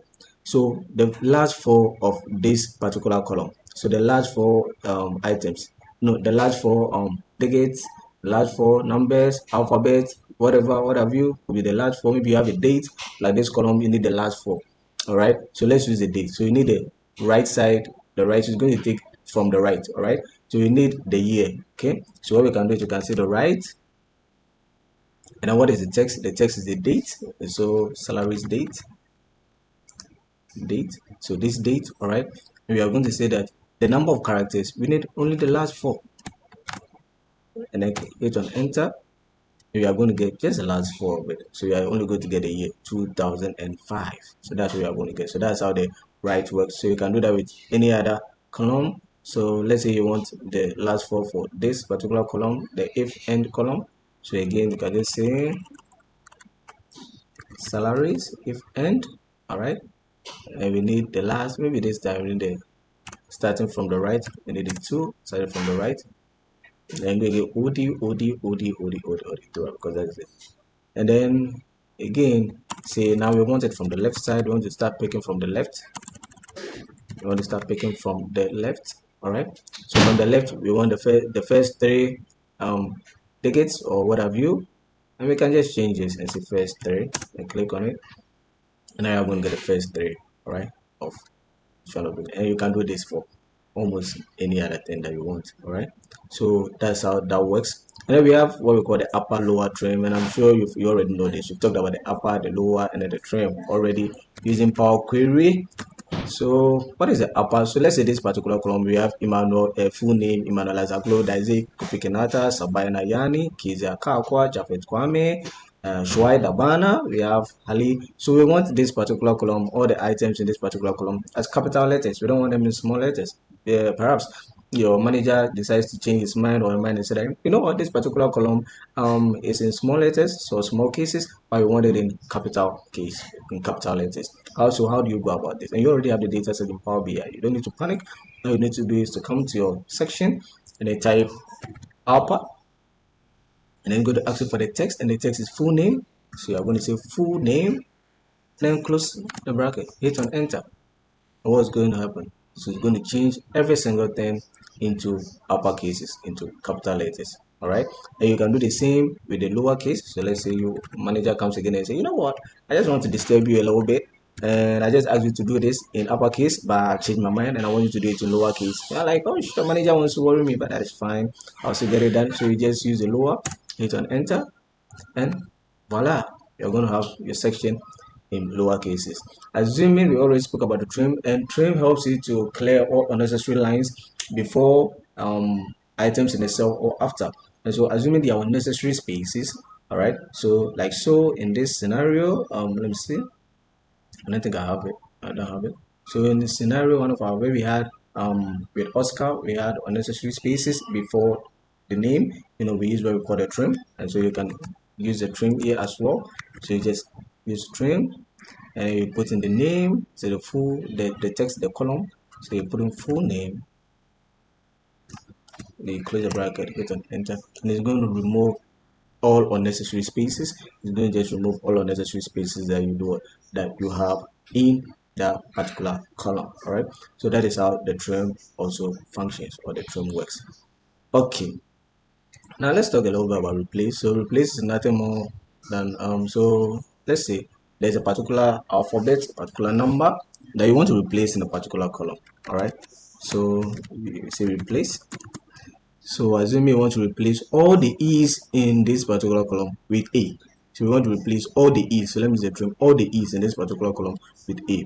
And what we can do is that we just type the replace, we use the replace, and we say the old text is trim.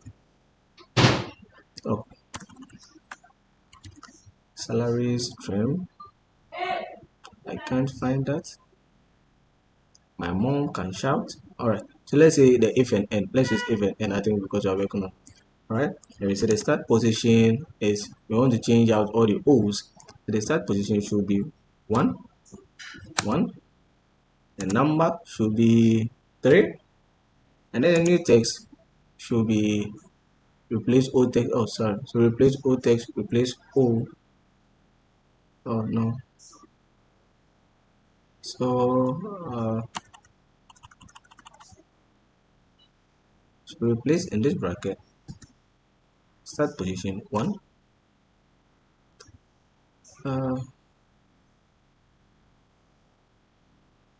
Number of characters we say 2. New text we say 4.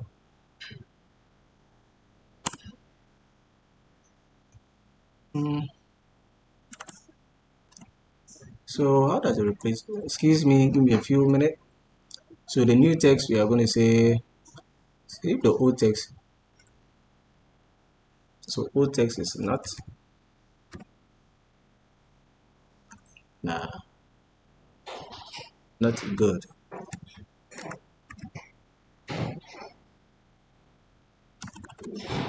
All right. I think I'm not so sure with the replace, and that is perfectly fine. It's not something I really use. Like I said, when it comes to these text functions, I normally use a lot of the Power Queries.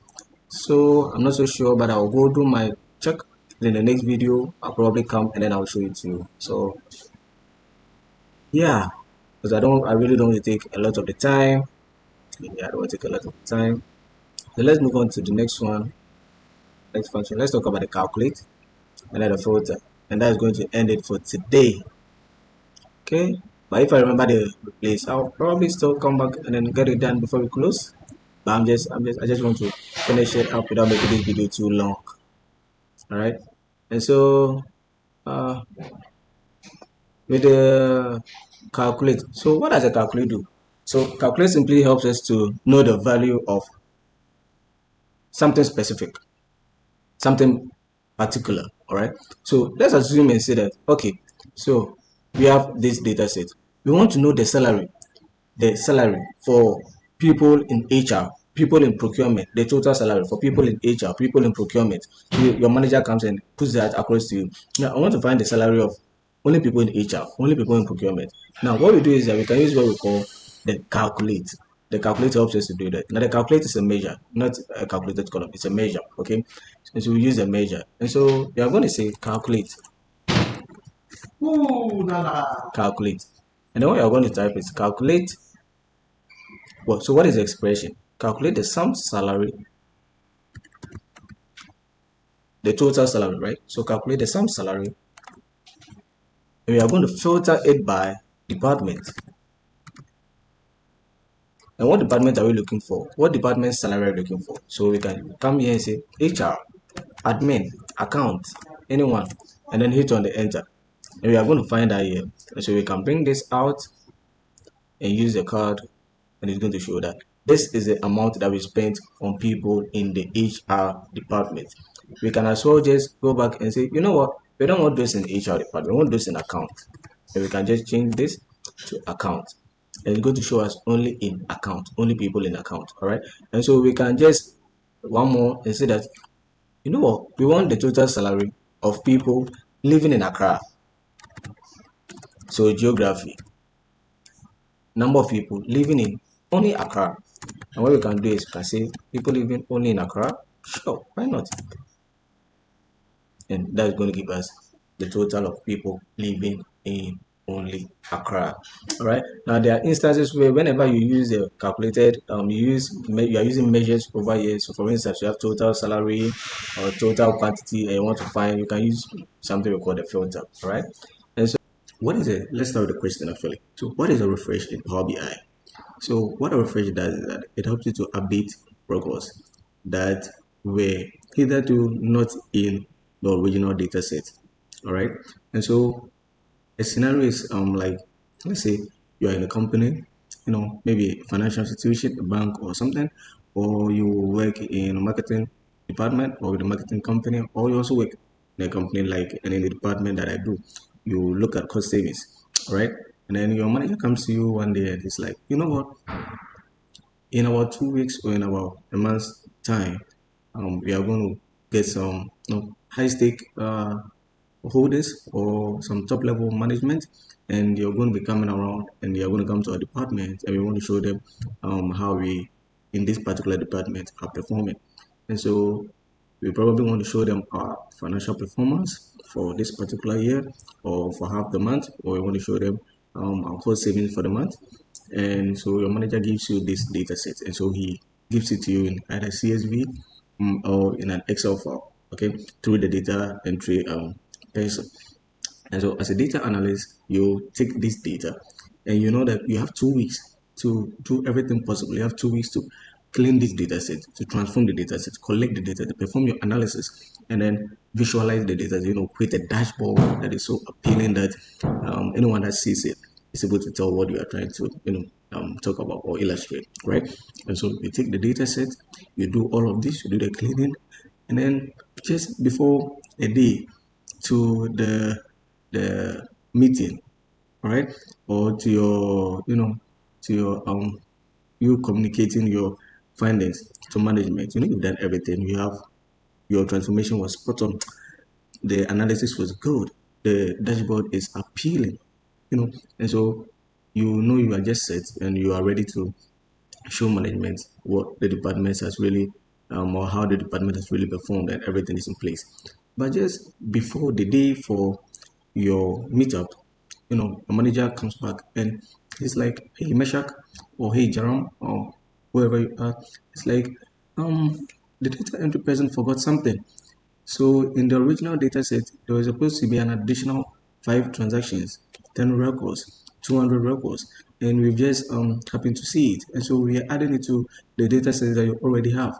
Do you understand? So you add them and then you perform your analysis and have it in mind that the deadline is almost due. You only have like a day, you have like 2 days to prepare before you meet these stakeholders or this top management people. Do you understand? And it's at this time that your manager comes to tell you that there are additional information. And you've wasted the 2 weeks or the 3 weeks or the month preparing data sets for the data that you were given.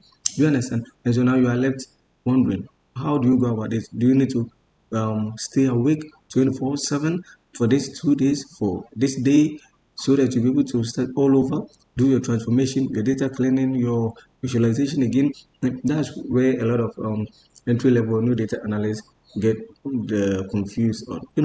And so today we want to talk about something that is already in Power BI that helps you to quickly automate these additional records or transactions, so you don't have to start all over again. All you need to do is press one thing on the toolbar, and it's going to add whatever that it is that has been added to original data set, and then voila, you are good to go. So let's jump right into Power BI. This is going to be a really short video, and then let me take you through how it's done. So I'm going to be quiet and then do this very fast. All right, so let's jump right in. So we have our blank report, and we need to what's the data set that we are working with.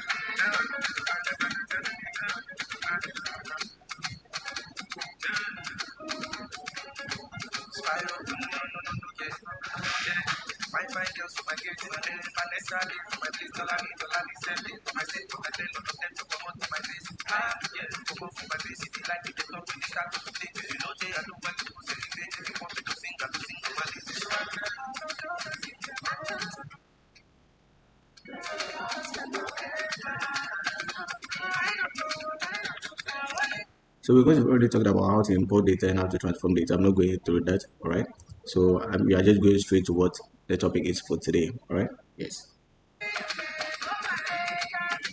So this is our data set. This is how the data set is. So let's remove our null values. We only need to remove the null values and the rest will be fine. So this is it. So you can see we have 1 to 20 rows of data, right? So 1 to 20, and every other column is actually filled. So you can see right here, you can see it, right? So yes, so this is our data set. I just wanted to show you. And yeah, so we are loading this data set,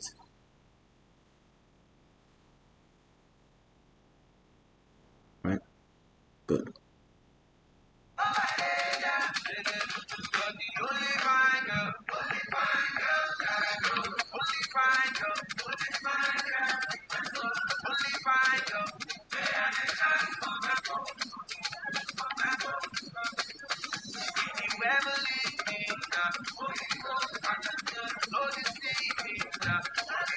So we are waiting for our data to finish loading, right?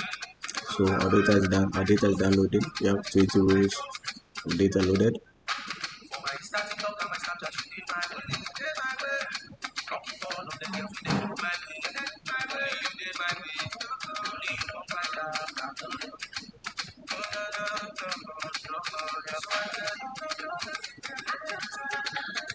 Right. So this is our data set. Okay, this is our data set. We can also, so let's perform maybe 1 or 2 visualizations so that you know. So yeah, let's do that.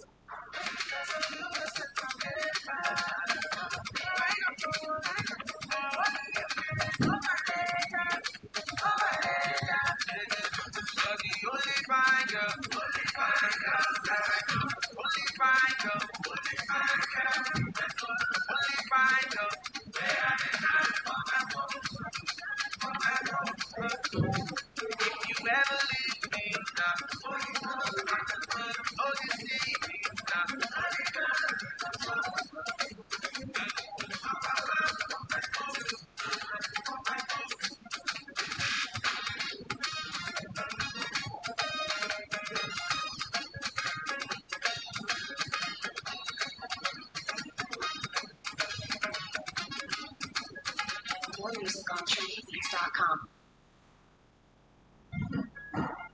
Trendybeats.com.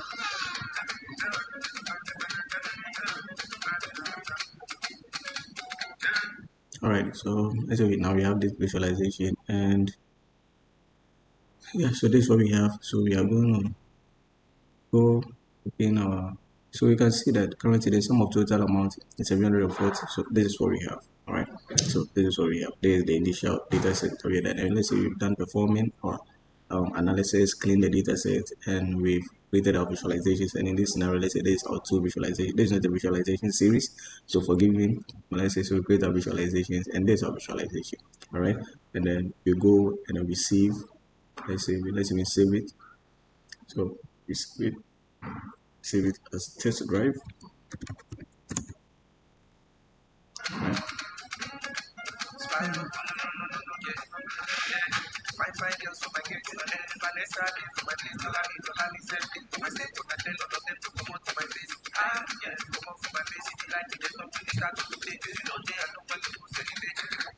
All right, so now this the data set that we use, and let me show you. So let me show you how many records we have, just so you understand, able to grasp it. So this is the initial data set. Right? So let's say this is a data. So this is a data set we actually imported into Power BI. So let's say this is a data set that our manager gave us. All right. So we have everything, and you can see we have 20 rows as well. So this is it. All right. So let me open it again. Come here just to show you. So 20, and the last is inner 9, 61, 74. So you can see this, and that's what we have here. All right. That's exactly what we have here. Okay, so this is a data set. And so our manager now comes back to say that no, the data set isn't complete. We want to add some few more data sets. So we are adding this. And so let me close this for now. You can choose not to close it, but yes, so now I've closed the Power BI. And we are adding this data set afterwards. Maybe we've closed from work, we are no more work. And our manager decided he called and he just filled in the other records or other transactions. Okay. So let's say this 21. We are saying 16. There were 8. All right. And I'm going to say this person, I'm going to call him the graft. So I'll stop talking so I can make it really fast.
All right, so there's a new additional information that was added here.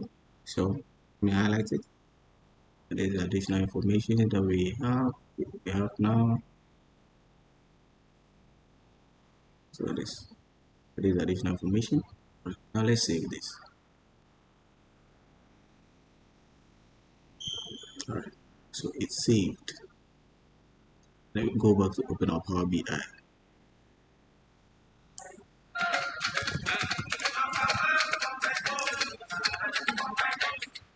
We can just, so there's a data set, a test drive. Okay.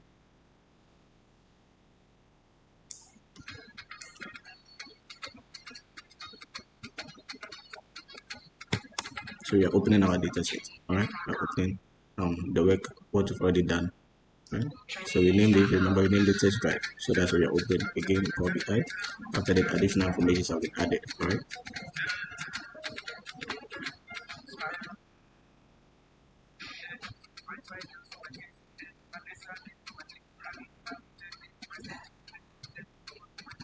All right, so it's loading. The data set is loading.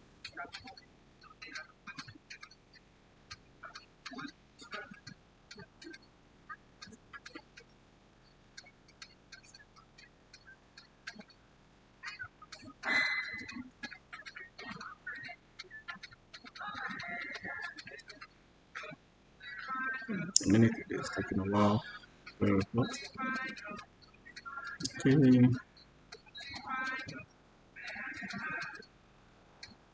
All right. So let's have our visualizations. So now remember to leave a comment if there's something that you want changed, if there's something that you already understand, or there's something that you need me to go over. Be sure to down the comment section below, and I'll be sure to take a look at it and then assist you with it. All right. Good. So our data set has loaded. You can see it here. So yeah. So there's it. There's our information. There's a visualization that we created. All right. So let's go here and check our data set. So it's 20, but have it in mind that we've added some two more additional records to it. All right, and it's still showing 20. So in this scenario, or in this case, what do you do? And this is where the refresh button comes in. So you might be wondering, what's the refresh? Now, come to the toolbar here, you're going to see refresh here. So it refreshes all tables to access the latest data. And so our latest data has 22 rows, right? It has 22 rows because we've added two more things. That is what we can see from here. This is what our manager has added. All right, so we can see from here. And we can see that before the two additional rows was added, the sum total amount was 740k, and we had this. And so now we need to update our work without having to do the whole analysis and visualization again. We don't want to go through all that. That was so much work, right? So we just come to refresh, click on refresh, and allow it to do its own thing. So it's going to refresh, all right? Going to show that it's refreshing, and then syncing schema. So you give it some few seconds, so probably a minute, right? You let it do its own thing, okay? And then now you can see that it's added the additional row, the details of the additional rows. So before it was 740, now it's 1 billion. And when we come right to our table, we can see that 20, row 21 and row 22 are now added to our data set. So this is how you use the refresh, the refresh here to transform our data set or to automate the records in our original data set. So you don't have to always start your visualization, your analysis, your data cleaning all over again whenever your manager adds some few informations to the original data set. Now you can see that everything, so if probably is added able to there's a problem here with the car where I want to transform. Let's say for it transform, but these two additional has some messy items in them, and you want to transform them, make them uniform like the other ones that you have. You can just come to transform data, click on transform data, and it's going to take you to Power Query, right? It's just going to take you to Power Query, and we've already gone through Power Query.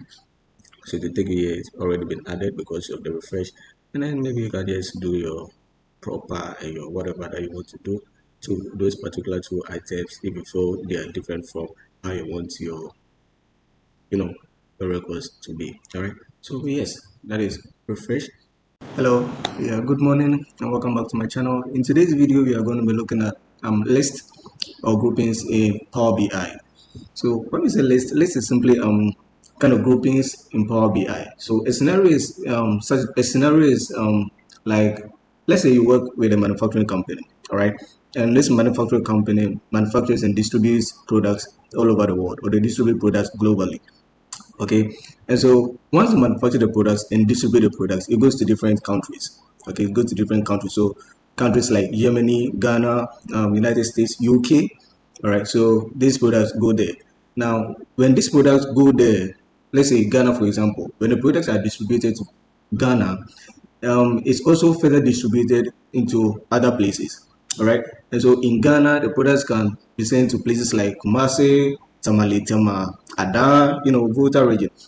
In cases whereby the products are distributed to the United States, you find these products go to places like maybe Los Angeles, Virginia, Maryland, Las Vegas, all of those places. Okay, and so at the end of the year or after a timeline period, your manager or boss comes around and you work as a data analyst. Okay, and it's like, all right, so we want to know how this particular product perform in each of the regions or in each of these countries.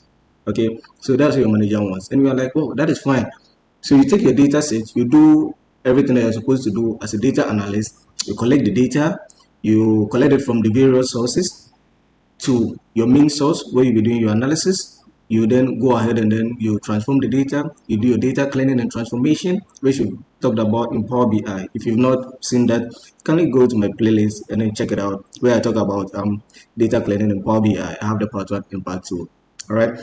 Now, before I continue, I'd like to say if you're a new subscriber, if you're a new viewer, do want to like and subscribe if you enjoy this channel. If you're a returning subscriber, hey, I want to say the love is still deep. Now let's continue. And so your manager comes in and tells you that, all right, so we want to make an analysis based on how this product or this particular item performed across the various regions. Okay, and so like I said, you collect your data, you do your transformation and all of that. You do your analysis, you perform a magnificent analysis on the data set, and then you come up with a visualization to communicate your findings and all of that. So once you are done, the D-Day is up, and you need to now take your managers, stakeholders, take them through what your analysis found. All right. And so you start doing that. And then you realize at a certain point in time, your manager or the stakeholders keep asking you a particular question, just one particular question. This particular place, Ada, where can we find Ada? In which country? All right. Or Accra, where is Accra located? Or Tama, where is Tama located? All right. And so during your analysis, you get questions that your managers want to know based on where these places are located. All right. And now at this particular point, that is where you realize that your analysis or the work that you've done was a little bit of a mess, because as a data analyst, your analysis should be able to communicate by itself. And so once questions like this start coming up, or your manager keeps doing questions like this, you feel that you should have done a little better. And in doing so, that is when the list comes in. Now, before I even continue, I need you to understand something, that there are two main functions with this, with regards to groupings. We have the list and we have the bins. And in this day's section or in this video, we are only looking at the list. We'll look at the bins another time. All right. Now, the main difference between the list and the bin is that the list looks at columns that are text columns, whereas the bin looks at numeric columns. Okay. Now, what do I mean by text columns, or what do I mean by numeric columns? Now, when you have a data set like so, like I have here on my screen, you realize that we have columns like full name, department, geography. These are text columns. Why are they text columns? They are text columns because the items that are found in each column are text forms.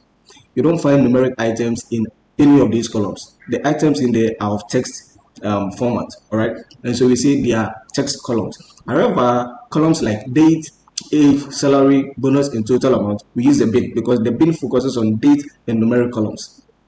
Okay, so the bin looks at dates and numerical columns, whereas the list looks at text columns specifically.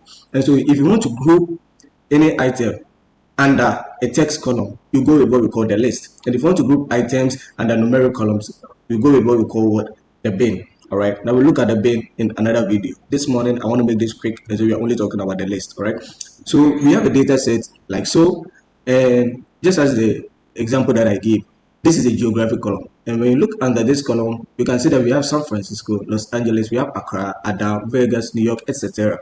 All right. And so your manager wants to know, how can we group this so that anyone that takes this data set is able to identify and know that this particular place is located in the United States. This particular place is located in Ghana. This particular place is located in Nigeria, etc. Okay, and I'm saying that we can use the list to group these items under this column to make it easy for anyone that takes up this data set to know what we are talking about. The list doesn't only work with geography, it can also work with the department and the full name, depending on what actually you are looking at and what your objective is for that particular data set. All right, but just to keep this in mind, you should know that the list helps you in grouping items under a column. That is it. You can also use the if function. Looking at this, you realize that it's somehow similar to the if function, but there's a twist to it. Only the if function uses a formula, and the formula sometimes can get a little messy. And so the list is used to summarize this in an easier way. Okay, so that going through that process of using the if function is bypassed. When it comes to groupings. All right. And so let's jump in. Let me show you how the list function works. So like I said, we have this data set. Now there are three main ways to set up the list box. All right. One is to go right to the column. So normally this is going to be the dashboard. All right. This is going to be your dashboard where you go into Power BI, you upload your data set and all of that. This is going to be the interface, the report view. This is going to be the interface.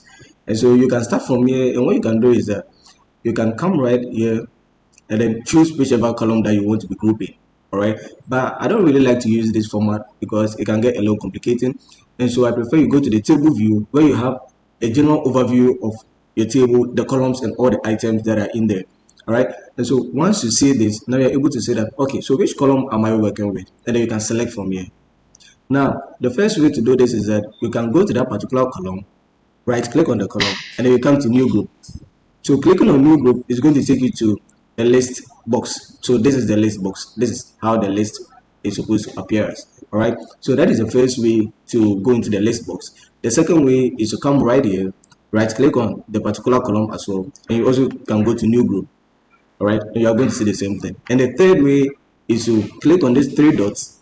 Once you click on it, more options, you have the option to go to new group. So you can choose any of these three ways to go into your list box. All right, it doesn't matter, they all are going to lead you to the same destination, and they all work perfectly fine. All right, and so in this scenario, I'm going to right click on this and geography, and then I'm going to go to new group. Now once you come here, this is a box. You can change the title however way you want. All right, so I'm going to say geography groupings and then enter. Now once I do this, I'm going to group my items based on how I want to group them. All right, and so I have Accra, Adana, Los Angeles, New Jersey, New York, San Francisco, and Vegas. So these are the unique items, okay, that can be found under that particular column. These are the unique items, and so based on the unique items, I'm going to say, all right, so I know Accra and Adana. I'm from Ghana, and so I know Accra and Adana are places in Ghana. Whereas places like Los Angeles, New Jersey, New York, San Francisco, and Vegas are places in the United States. All right, and so I'm going to group this in such a way that anyone that looks at the data set, whether the person is familiar with the places or not, will be able to tell that, okay, so this place is found in this particular country, and this place is found in this particular country. All right, and so that's what we are doing. So what I'm going to do is I'm first going to click on the items that I want to group as one, and then I'm going to name them, and then I'm going to group the other items, and then I'm going to name them. So Accra and then Ada. How do you do this? You can't just select all. So once you click on one, you hold down on the control key on your keypad, then you select the other one. Right? So that's how you select them. You select the first one, hold down the control key, and then you select the other one. And so I've selected Accra and Ada, and I'm going to come down here and I'm going to say group. So once I group, it shows here. Then I'm going to change the title because now it's Accra and Ada. So I'm going to change the title to how I want it to be. And I'm going to say these are places in Ghana. All right, and then hit on enter. So it's changed the title to places in Ghana, and places in Ghana, under that we have Accra and we have Ada. Then I'm going to come back here and I'm going to select the remaining and group them also as what as places in the United States. All right, and so I'm going to click on this, hold down control, go to the next one, hold down control, the next one. So that's how I'm going to do, like so, and I'm going to select all of them. All right, once I'm done, I'm going to go to group again, and I'm going to change this, and I'm going to say places in the United States. All right, once I'm done, I'm going to hit on enter again, and now you can see that it's grouped them according to how I want them to group. So now I have places in Ghana as one, and I have places in the United States as one. Now if you want to ungroup, maybe you made a mistake or something, you can just go to ungroup, and you have the option to ungroup and then reselect. All right, so that's what we have here, and that's what it all means. Okay, so now once you're okay, you know that everything is set and everything is okay for you to proceed. You click on OK, and what's it going to do? It's going to populate it in a new column based on how you name that particular column. So my column name, geographic group is, and you have the groups there, all right? And it shows you that places, it shows two distinct values, places in Ghana and places in the United States, just as I named them in my group is. So that when you come here and you say, all right, when I look at this particular geography, Accra is found in Ghana, it's a place in Ghana, and Ada is a place in Ghana as well. And then the remaining are placed in the United States. So your manager sees this and he doesn't call to ask questions because now you've made everything clear from the onset, from the beginning, that when you say this, this is what it means. And then when you say this particular place, this is where this place is located. And this makes it easy and simple for anyone that is the data set to understand and to know what you are talking about. All right. And so, yes, and we are looking at base in Power BI. Now, list and bins work in similar fashion, whereas where the both are used to group items under particular columns. Okay, and we've established in our video in the list. I'm going to leave the video down below if you haven't watched it, so you can click on it and watch. We established that the list is used to group items under text columns, whereas bin is used to group items under numeric or date columns, right? And so what I simply mean by text or numeric columns is that, for instance, when you look at this particular column, first name, last name, department, geography, okay, these items are text columns. Why? Because the items in there, the values in there are in text format. Right. Whereas when you look at items like salary, bonus, total amount, the values in there are in numeric format, or they are in numeric forms. And so for columns like this, we use what we call the bin to summarize the items in there to group them. All right. Whereas for columns like this, we use what we call the list to group the items in there. All right. Now, before we delve in and I continue, I just want to say, if this is your first time on this channel, do it to like, to share, and to subscribe. Leave a comment down below. I appreciate it so much, and it helps with the YouTube algorithm. If you are a regular viewer, I want to say thank you. I appreciate the love. If you already subscribed, I say thank you very much. All right. So now let's jump right in. And so, how does the bin work? So the bin works in summarizing items according to sizes or number of items. All right. And so what it means is that, for instance, I have this particular column, age, and I want to group this age into things. All right. So what's going to happen is that from 0 to 9, I'm going to have 0 to 9. I'm probably going to have like 0. All right. So I'm grouping them in tens. If I'm grouping them in size of 10, from 0 to 9, I'm going to have something like 0. And then from 0 to 10, sorry, I'm just going to have it at 0. And then from 11 to 20, I'm going to have it as 10. All right. And then from 20 to from 21 to 30, I'm going to, from 20 to 29, I'm going to have it as 20. All right. So in that bracket, so 0 to 9 is going to give me 0. From 10 to 19 is going to give me 10. From 20 to 29 is going to give me 20. All right. And so on and so forth. So it's grouped like that. So that what this simply means is that whenever you take the data set, every item or every age that is between 0 to 9 years is grouped as 1. All right. And every age that is from 10 to 19 years is also grouped in the tens bracket, and then from 20 to 29 is grouped in the 20th bracket.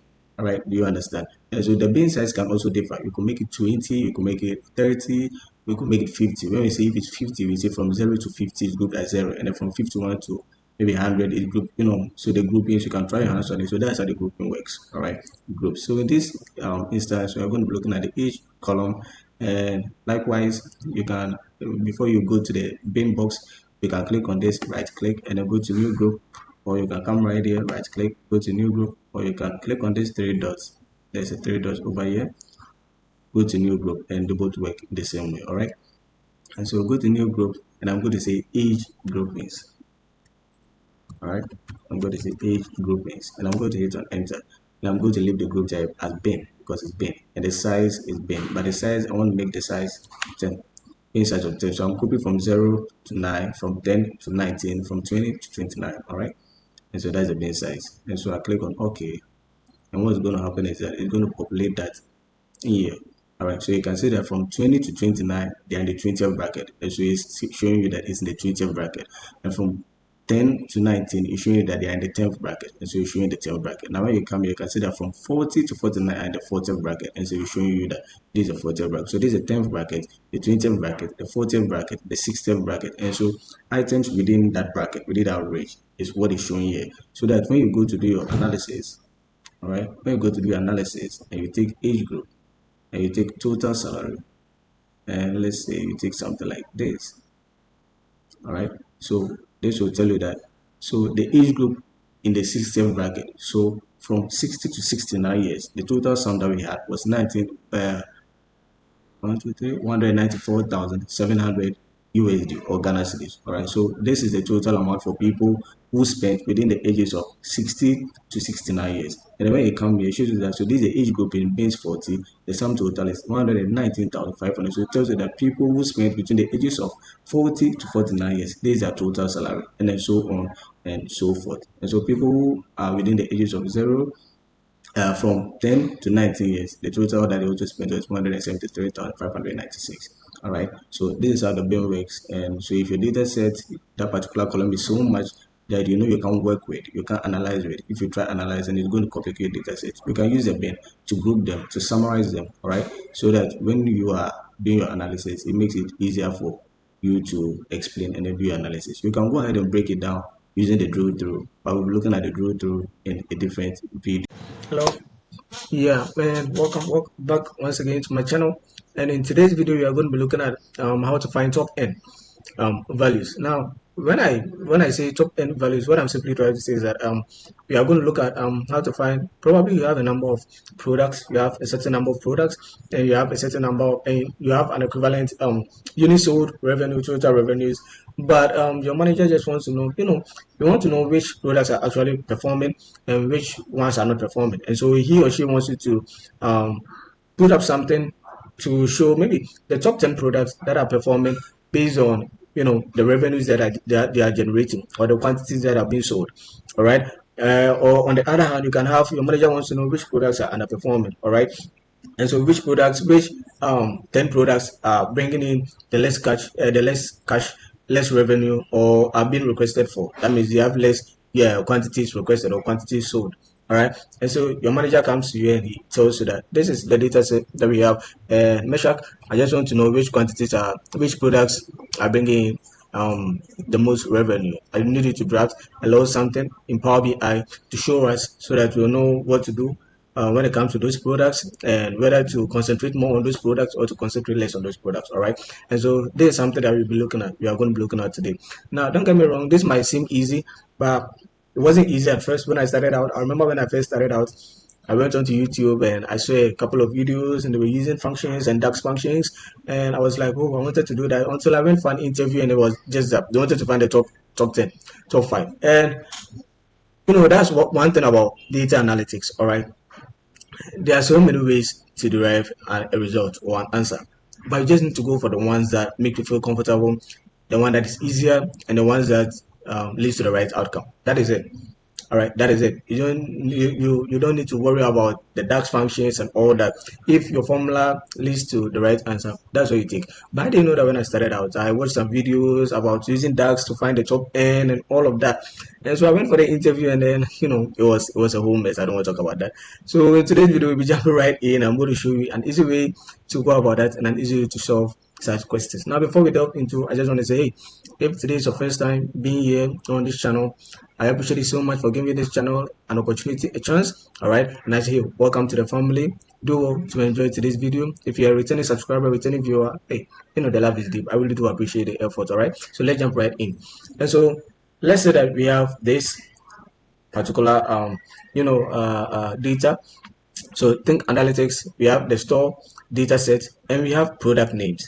All right, so this product name is simply talks about the products that we have. All right, and so we have the product names, the products. So these are our products: backpack, blue back, flexi, Phoenix phone, Lenovo, and so on and so forth. All right, so these are our product, our products. These are our products. Okay, and we want to find out, looking at these products, all right, which of them has the highest unit sold, or which of them has the lowest unit sold. All right, and so we first want to look at the top 5 products, and we want to look at the bottom 5 products. All right, and there's a way to go about this. Now, if I have this and I show you this, I just add the unit sold to them. It gives you this. We can create visualization out of this. All right, so let's create a visualization out of this. Okay, so we have this. All right, we have this. All right, but there are instances where the product names could be lengthy. The product names could be in hundreds, or it could be in the 50s. All right, and we can't go through all of them. Now when you look at this, you're able to tell about if the product names or the products that we have are so many that before they fit in, you need to keep pulling it down to see all the products. Then it doesn't really make sense to just leave them there like that. Like even in this scenario, you still have to scroll down to know which products are down below and all that. All right, and so we just want to know the top 5 products. Okay, now how can we go about this? Now what we can do is that we can, let me hit on this. And then what I'm going to do, I'm going to come to here, the filters on this visual on the right side. So if you can see here, so let me just take this out. All right, so I'm taking this out. So, and I'm starting all over. So I'm going to hit on my products. So my product names is going to be here. And then I want to find out the quantity sold for each product. All right. In your case, it could be the revenues generated by each product, or what have you. All right. But in this scenario, we are looking at the units sold, okay, for this product. So the units sold for this product, and it's showing us that the sum of units sold for these products are these. All right. But in this scenario, you can see that these are all mixed up. All right. You can easily just go to sort and say that you want to sort them out by the sum of products from highest to lowest, and then you can get this. But this is still not really the right thing to do. All right, and so there's a formula in Power BI that helps you to just know the top 5 products or the bottom 5 products without having to worry so much. And so what you are going to do, you are going to come here to product name. I'm going to hit on product name. It's going to give me this filter option. All right, so we have basic filtering, we have advanced filtering, and we have the top N. All right, so this is filter. You can play along. You can play around with this. All right, so basic filter will help you to take out what you want to be shown on your dashboard, or what you don't want to be shown on the dashboard. All right, it's just like the filtering in Excel. Okay, so you can either select all of this, or you can just select just one or two. All right, So you see it applying to our visualization. All right, but that's not what we are looking at. This is a basic filtering. All right, what we are going to go for is a top end. All right, so I'm going to click on top end, and I'm going to say top end. So the top end is the top, this one. So we can see we want the top three, or we want the top five, or we want the top four, or we want the top one. All right, depending on what you want. And so let's say in this scenario, we want the top three. All right, we want the top three products, and then it's based on what it said by value. So we want the top three based on what? We want it on the unit sold, on the order ID, on the total revenue. What do we want it based on? All right, and so I say top three, and I want it on the unit sold. So I'm going to drag this, and I'm going to put this in here. All right, so I want the top three based on the sum of units sold. So I want the top three products based on the sum of units sold, those that brought me the most units sold. All right, and so that's what we put in right here. So once I'm done with this, I'm going to click on apply filter. Don't forget to click on apply filter. If you don't click on apply filter, it's not going to work. So I'm going to click on apply filter, and what are you going to see? I'm going to see that now it's only showing us the top three products based on the sum of units sold. All right, just going to show us the top three products based on the sum of units sold. So we have this, and if you want the bottom three, you can equally just come here, change it to bottom three, and then you click on apply, and this is going to show you the bottom three. That's the three products that underperformed during the period. All right, and so this is how the top end works. Shows you if you want to know the top five products that are performing, the top three that are underperforming, the top 10 that are performing, the top 20 that are not performing. This is how to go about it. You just come to your filter after selecting what you want. Come to the filter, you select your top end, you come here. Do you want the top? Do you want the highest or do you want the lowest? You come to bottom, all right? So you can choose, and then once you choose that, you put the top what you want. Do you want the top five or the top 10 or the top one? So if I want top one, I'll just put one. All right, and then once I'm done, by value, I'm going to select what I'm basing it on, the top value. What am I basing it on? Am I basing it on units sold? Am I basing it on quantity? Am I basing it on revenue? So you go, you drag that, and then you put that in the by value, column, and then you hit on the apply filter, and it's going to work it out for you. All right, and so this is how the top end works. I do hope you enjoyed today's video. All right, hello and welcome back to my channel. And in today's video, we are going to be looking at time intelligence analysis or functions in Power BI. Now, time intelligence analysis is one of the most asked interviewed questions that I have come across personally. I Most of the time I come across it in Power BI and in SQL, and it's very, very important and crucial. Why is it that important and crucial? Well, time intelligence analysis is what helps you to compare how you performed in your previous month to the current month, or the previous year to the current year. All right, and so a lot of the times, maybe you work in a company, and at the end of the year, a company would like to understand how they performed on a monthly basis. All right. And so how the company performed in February as against January, or in March as against February. This helps the company to know where they are performing, which month they are overperforming, and which month they are underperforming, in order to bridge that gap. All right. And so this time intelligence analysis or function is really crucial, and it's very, very important if you are a data analyst to master and then know how to work around with them.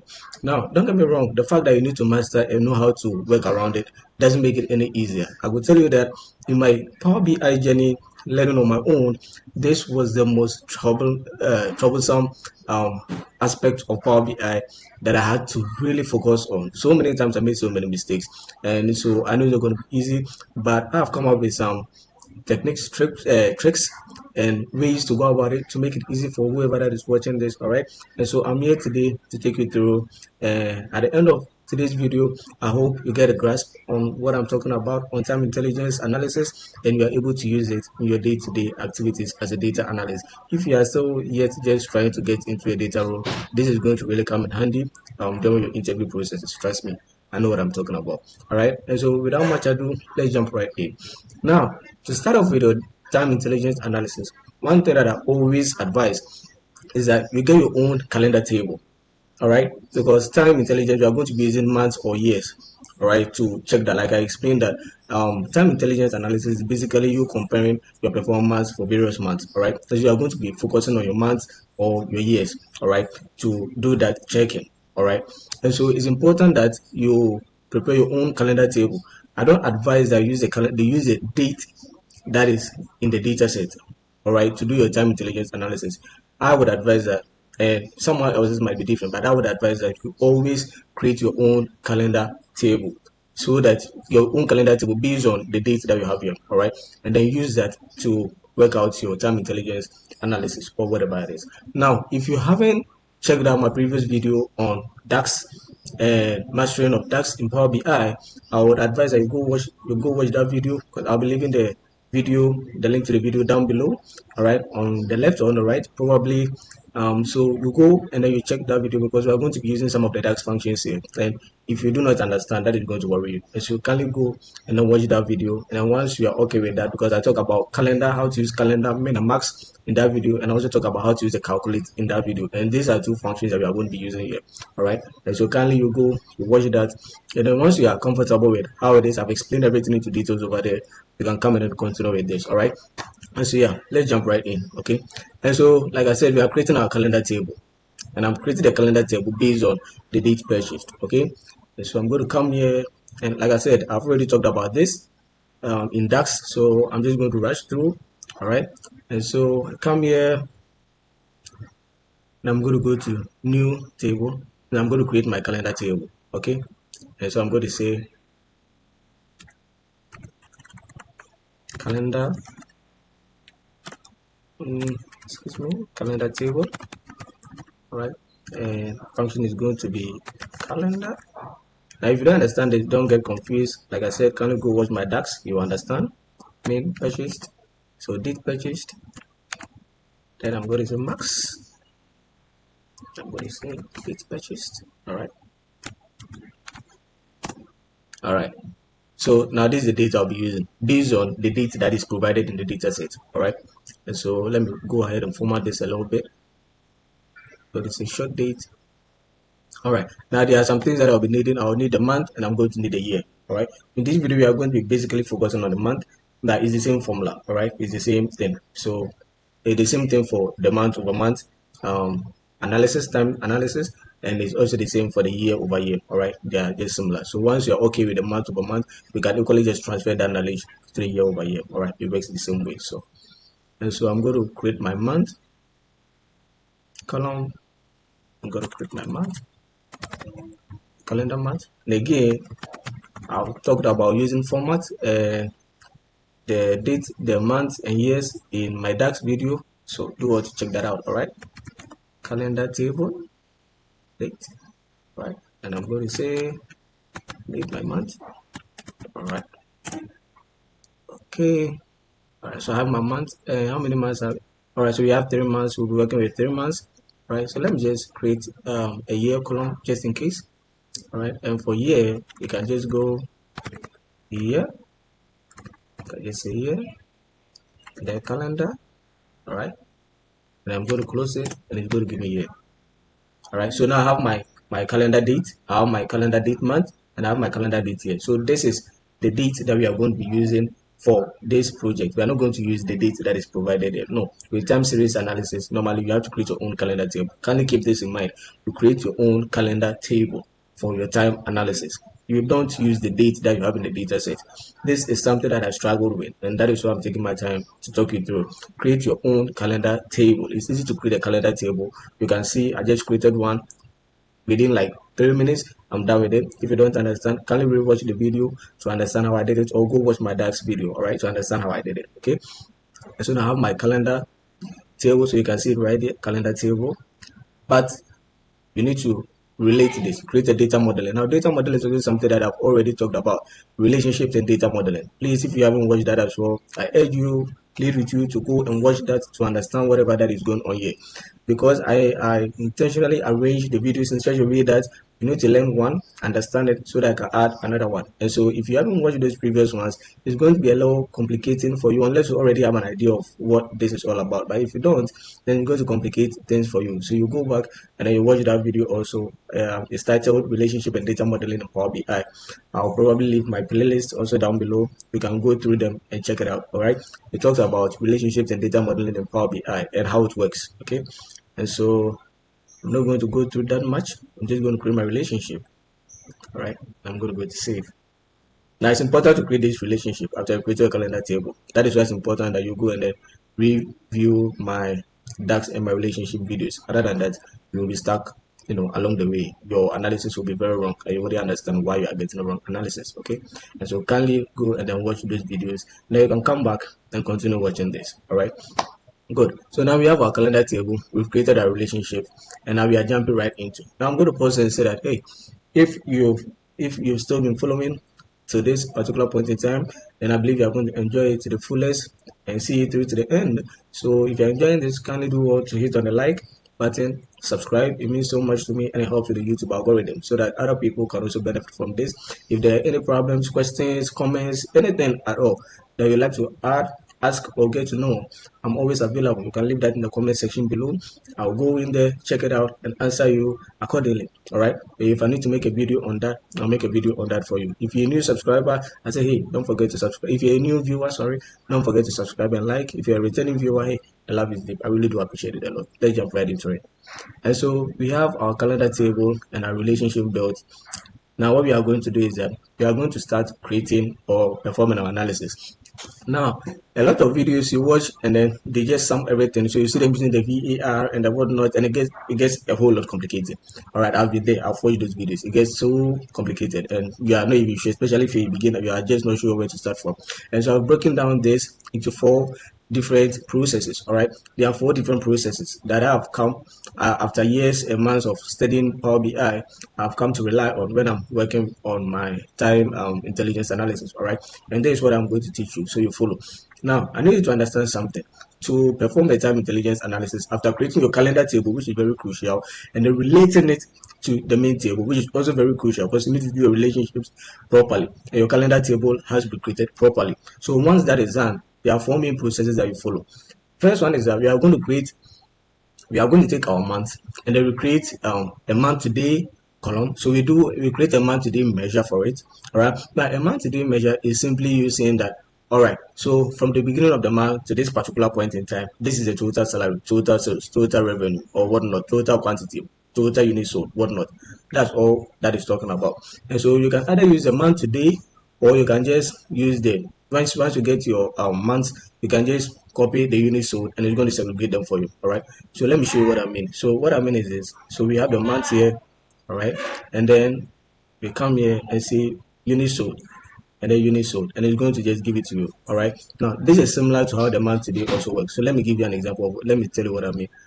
All right. Now before I even jump in, so I need you to understand this. All right. So this is sum of units sold, the month and the sum of units sold. All right. Per month. All right. So we are okay with this. Now I'm going to start creating my measures. Okay. Now I wanted to just add it, but I don't like creating my measures that way. I like to create my measures in a table. I have to have a table for my measures so that they don't get clustered around my. So I'm going to say I'm going to call this measures. And I'm going to call this measures. And I'm going to call this table the measure table. All right. Now don't worry, the measure table is simply like you are creating your measures the normal way, but I just want my measures organized. All right. I want my measures organized, so I don't just want them everywhere. All right. So this is my measure table. So this is my measure table where I can perform my measures here. We've already talked about measures and columns in DAX. Again, please, if you haven't watched your video, can you go and then watch it to understand what I mean? All right. So measures. So I'm creating my first measure, and my first measure is the month today. All right. So I want to show you how the month today and this is similar. All right. So month today, and we are basing this on the units sold. All right, the units sold, don't forget that. So the unit, we are looking at the units sold per month. All right, so each month how many units were sold, and then we are comparing how many units of goods were sold for this month to the previous month. All right, so that's what we are looking at. All right, so I'm going to say total month today. So this is a total month today. And so if it's year today as well, that's why I said the month today and the year today are similar. If it's year today you are looking for, once you type total, it's give you total month today, total quarter today, and total year today. So if it's year today you are looking for, you can just select this. If it's quarter today, you can just select it. But in this scenario, we are looking at month today.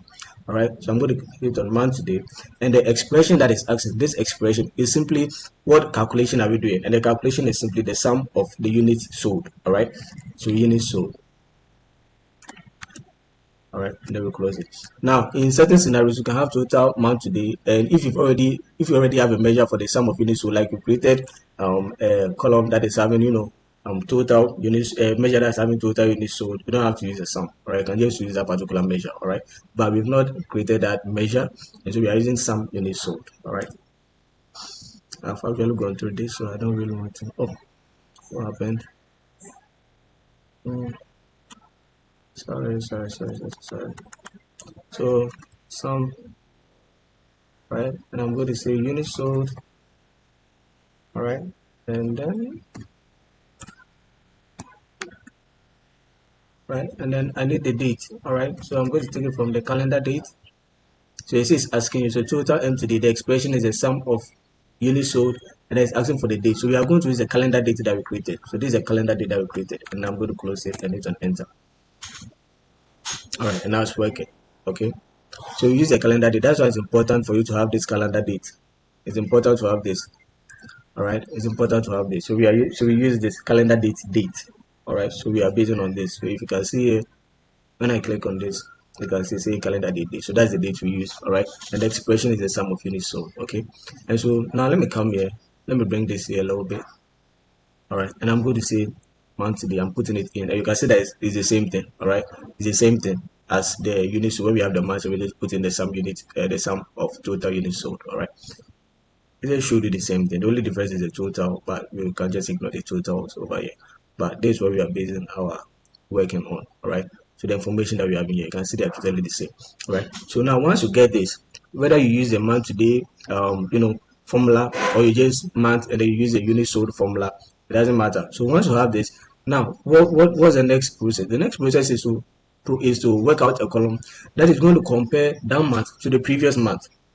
All right, you need to work out the formula that's going to compare that month to the previous month. So these units or item or values that we have here are for that particular month. So February, the amount of units sold was 1,531.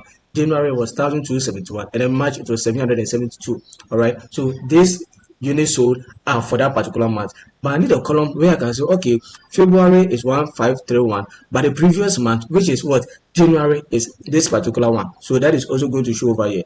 All right, so that when you take the data set, we can easily do the comparison and say, okay, so in this particular month, this is what we had. In the previous month, this is what we had. All right, and so in doing so, we are going to use another function, and that is called the previous month today function or formula. All right, so we have month today formula, and then we are going to have previous month today formula. So then get it twisted. So MTD one, you work out your MTD. Then secondly, you work out your PMTD. All right, that's previous month today. All right, now how does the previous month today formula works?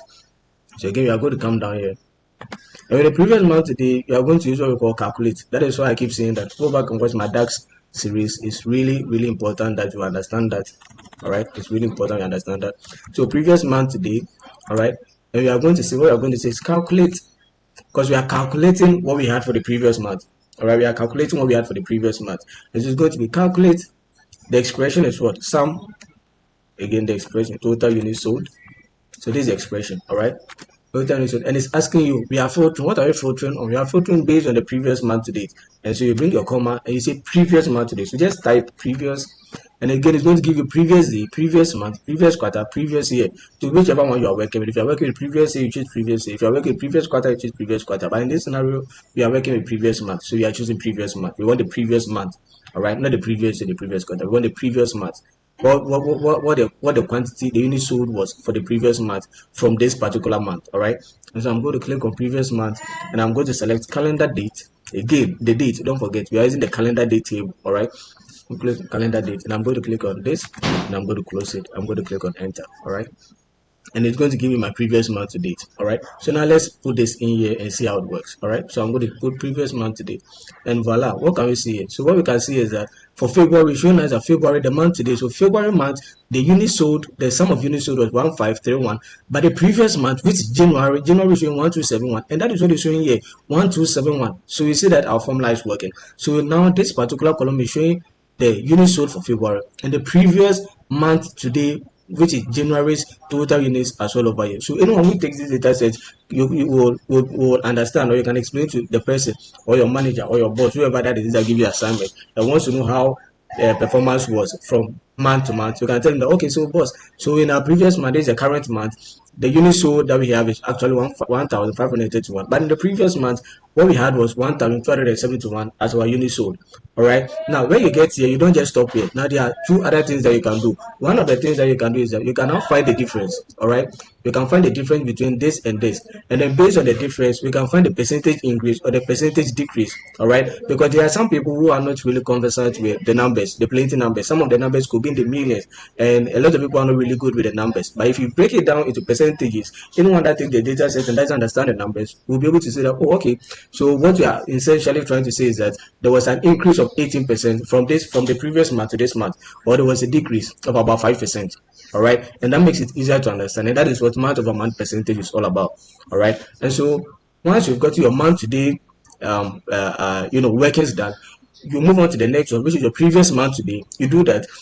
Now you need to find the difference. How many units sold? How many units were sold more than the previous month, or how many units were sold less than the previous month? All right, and that is the difference. The difference is simply your month today, your current month minus your previous month today. All right, so current month minus previous month, that will give you the difference. All right, so don't rush it. Let's go work out for the difference.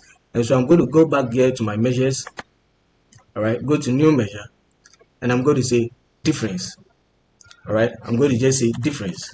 You can label it however way you want, but in this tutorial I'm just going to label difference, and I'm saying the difference is simply the amount today that we have. So this is the measure. You see that it's measure. This is not this. This calculation here shows that it's measure. All right, we've actually created a measure. All right, this. And so I'm going to select my month today measure, and I'm going to subtract this from my previous month today.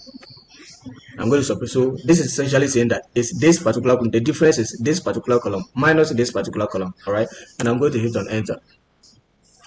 All right, and once I hit on enter, what is going to happen is that we are going to get our difference over here. So this is the difference, and we can again drag this and put it in here.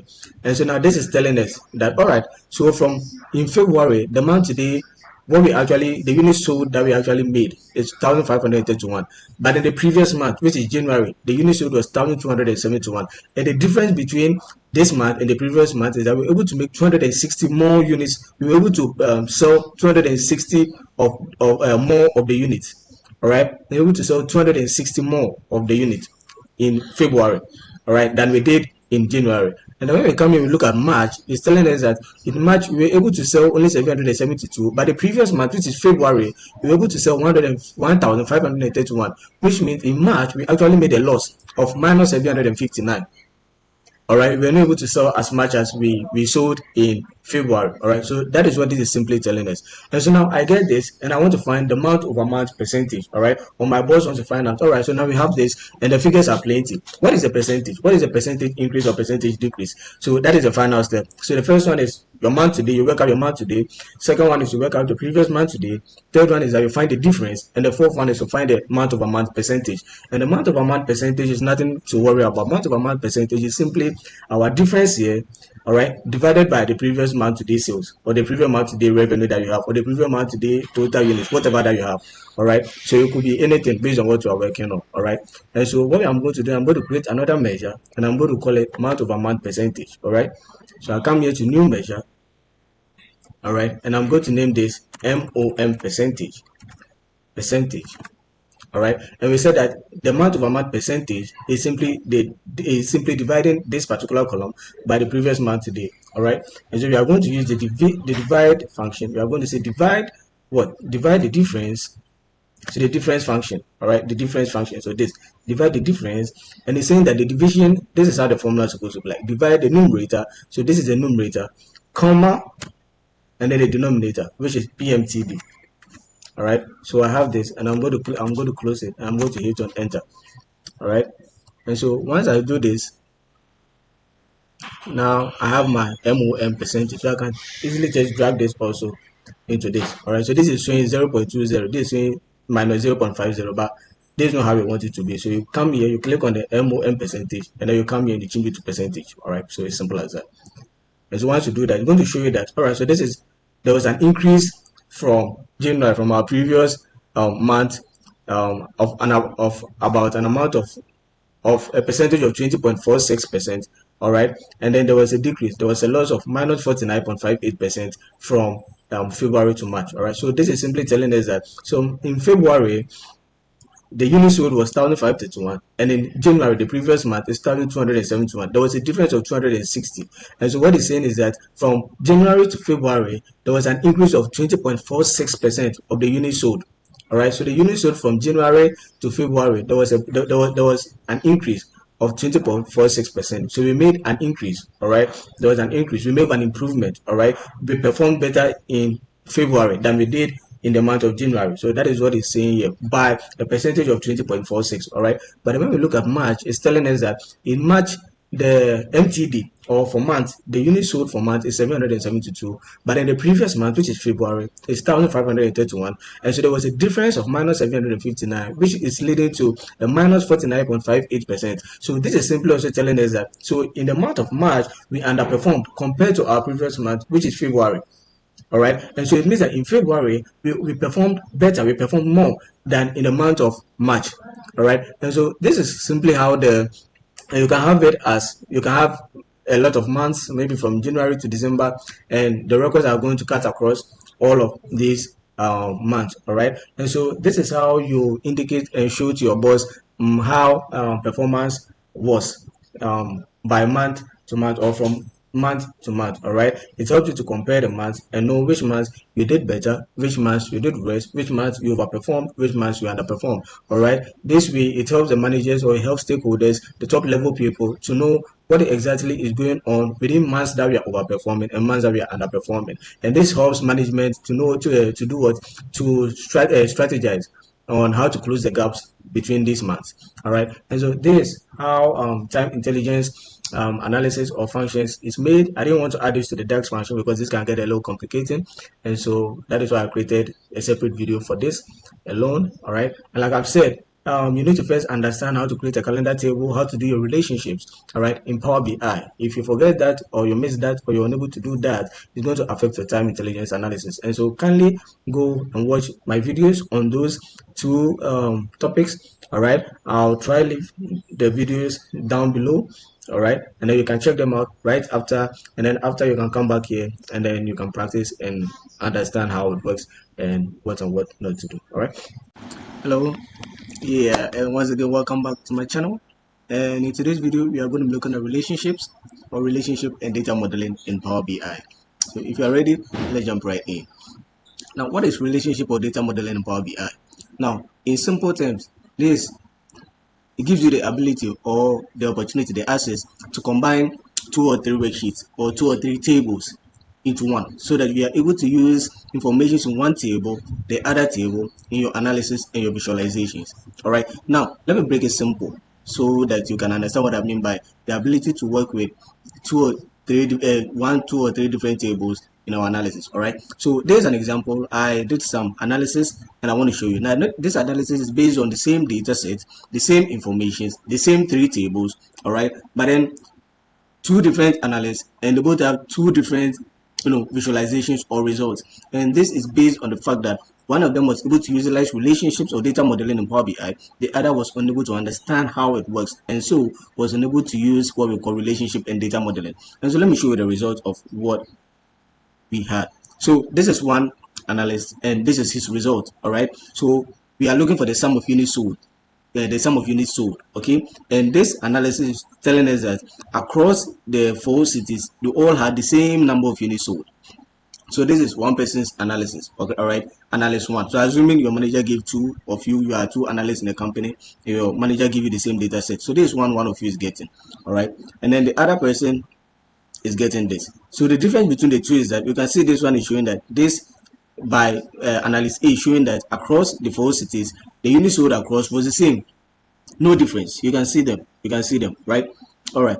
However, analyst B is showing something different. He or she is showing that there were some differences in how units were sold in all of these cities, showing that Tema sold the highest number of goods, then Accra, then Maryland, and then Virginia.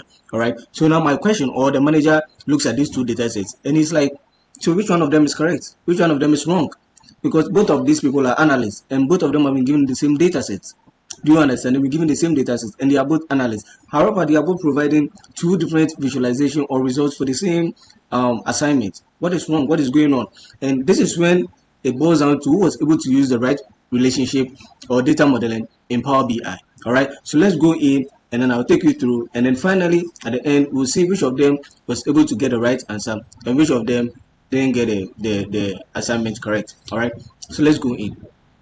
So like I said, relationship is simply the ability to join items in different tables onto your main sheet. Now if you are familiar with Excel, all right, you know there's a function in Excel called VLOOKUP, all right, or XLOOKUP. Let me see, I think I have all right, so this is Excel. Now let me show you what I mean. If you are new to data analytics or you are new to Excel for data analytics and you don't really understand, this is for you. We are not yet into the Excel tool for data analytics, but just so you can get an idea before we move on to this thing for today, I just want to give you a brief understanding of what I mean. Now if you are already familiar with Excel for data analytics, you might have seen this a number of times. All right, so let's say this is think analytics store. So the store has these items in them. The file for the store has this. It has product ID and it has this items, then product name, these items, price, this item, product cost, this item. So this is for the store. All right, so the store has information on the products. Okay, the store has information on the products, the price of the product, the production cost, and the product name. So this is what the store worksheet has information on.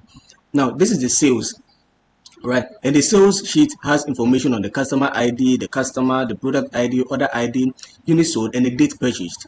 All right, and then we have the customer information. We have which have the customer ID, the customer, the address, city, state, and zip code. Do you understand? And so this is the information that the company that we are working for or we are working with has provided us. All right, or the data entry guy, he recorded these transactions not in one particular worksheet but in 3 Excel sheets, and this is better because it helps you to track the items in your store, the sales, and the customer information. All right, but as a data analyst, you've taken this data set, you need to bring the items, the relevant items, into one particular worksheet so that you can finally perform your analysis and your visualization, because you can't perform your visualization or analysis when everything is spread out like this. All right, it's going to be difficult, it's going to be almost impossible. So you have to bring your data set, the information that you have across the various worksheets into one main worksheet. All right, so that you can then based on that perform your analysis. Okay, and so in Excel there's something called VLOOKUP now, and then in SQL there's also something called join. All right, now the basic understanding of the VLOOKUP or the XLOOKUP in Excel and then join in SQL and relationship in Power BI is to understand that before, the first thing that you need to understand is that before you can join, you can merge, you can relate tables, there should be a particular column that you are basing your relationship, your joining, your lookup on. All right, if there's no relationship between 2 columns, there's no way you can perform a relationship, all right, or a modeling. Okay, so what do I mean by this? What I mean by this is that when we look at think analytics store, we have these columns: product ID, product name, price, and production. And then when I look at this customer information, I have customer ID, customer address, city, state, and zip code. So let's take a second to look at these particular columns. All right, good. Now let's go back and look at this particular column.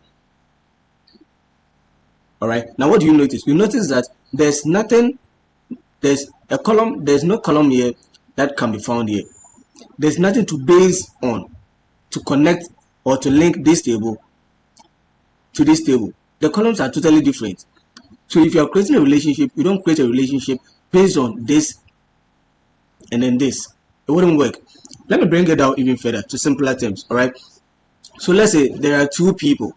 There's Jerome, all right, and then there's Kezia, and then there's their father.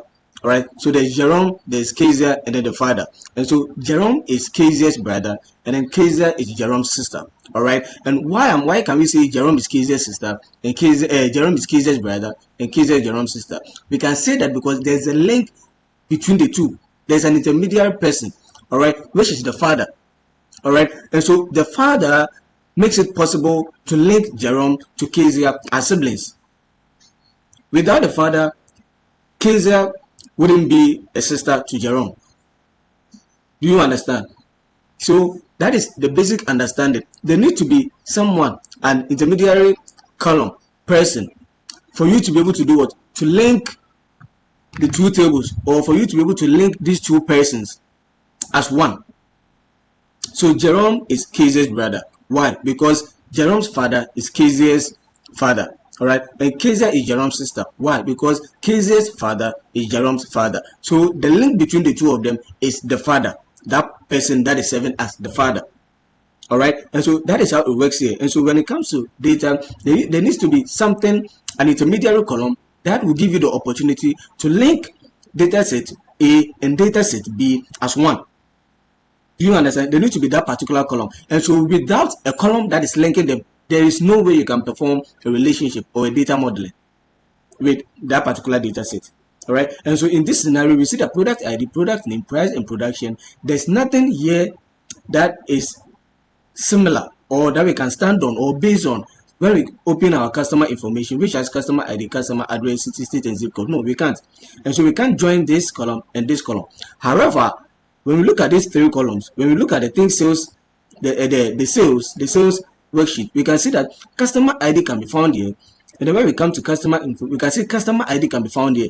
Now when we go back to sales also, we can see customer can be found here, and this customer information also has customer being found here, which means we can link this customer info with the sales. That means when we come to the sales, we can get information on the customer ID and the customer right from the customer information. Okay, and then when we come to the store as well, we have product ID, product name, price, and production cost. When we come to the sales, we know that we can see that we have product ID, and so with the sales and the store as well, we can link them based on the product ID because they both have the similar columns in there that we can relate with. I hope that is understood. And so an example, where if you are familiar with Excel, one thing that we can do, let me show you, is that let's say now we want to use this as our main table because this particular, the sales table has a column for store and then customer information. And so we can use the sales table as our main table, and then we can derive information from the store to our sales table so that at the end we can base on the sales table to create our analysis. So let's say, all right, now we have this and we want to know the price of each particular product. All right, the price for each particular product. Now what someone will do is that you come here and say, okay, so the product, so let me just copy the price and let's see what's going to happen. Copy the price, and then we want to post a here. Now this is what is going to happen, and so we are going to name this price. All right, this is what is going to happen if you try copying and pasting. However, even after copying and pasting, you realize, check this out, you realize that product ID, which is 10,006, we have, because you copied, it's showing that the price is 10.99. But is that right? Let's come here and check. You realize that 10,006, the price is actually supposed to be 26.49, and so copying and then going to paste in a scenario like this is automatically wrong. All right, and so we use something we called relationship. In Excel, it's called VLOOKUP or XLOOKUP. So it's going to be this. Now we are not talking about Excel, but so that people will understand from the Excel perspective, that is why we are doing this. So it's going to be VLOOKUP, the lookup value. We are going to say product ID, and then the table array. We are going to come right over here, and then we are looking for the price. So 3, and then we are going to say false, and now we enter, and now you can see that it's populated it here. All right, it's populated it into this column. So now let's check and see. So the product ID is 10,006, and we are saying that the price is 26.49. Is that what is here? 10,006, 26.49. Now let's check another one so that we are sure. Now this is 10,005, and it's giving us 28.99. all right, so let's come here, 10,005, and it's giving us what? 28.99. So this is how relationship works in Excel using the VLOOKUP, or we can also use the XLOOKUP. All right, so I do hope that this understanding is this particular briefing is understood. So this is how relationships are going to work. They are going to help us link two tables as one. And so in Excel, we have the VLOOKUP, we have the XLOOKUP, we have the index match for it. However, when we come to Power BI, you can find the modeling or the relationship here. So when you click on this, you have it like this. So this is showing you the modeling. All right, it's showing you the modeling. Now in certain situations, you'll find that this is when you come in, you can see something like this. All right, you see something like this. Oh, hold on, I want to delete this. All right, and so sometimes you see your data set like this, and so your data set being like this means that you have your data set in there. However, they are not linked, and so since they are not linked, they are not going to do what? You can't use the data set in the tables together. You can't use them together. All right, you can't use them together. And when your data set is like this, that is when you happen to get your analysis wrong. Because let's go in there and see something.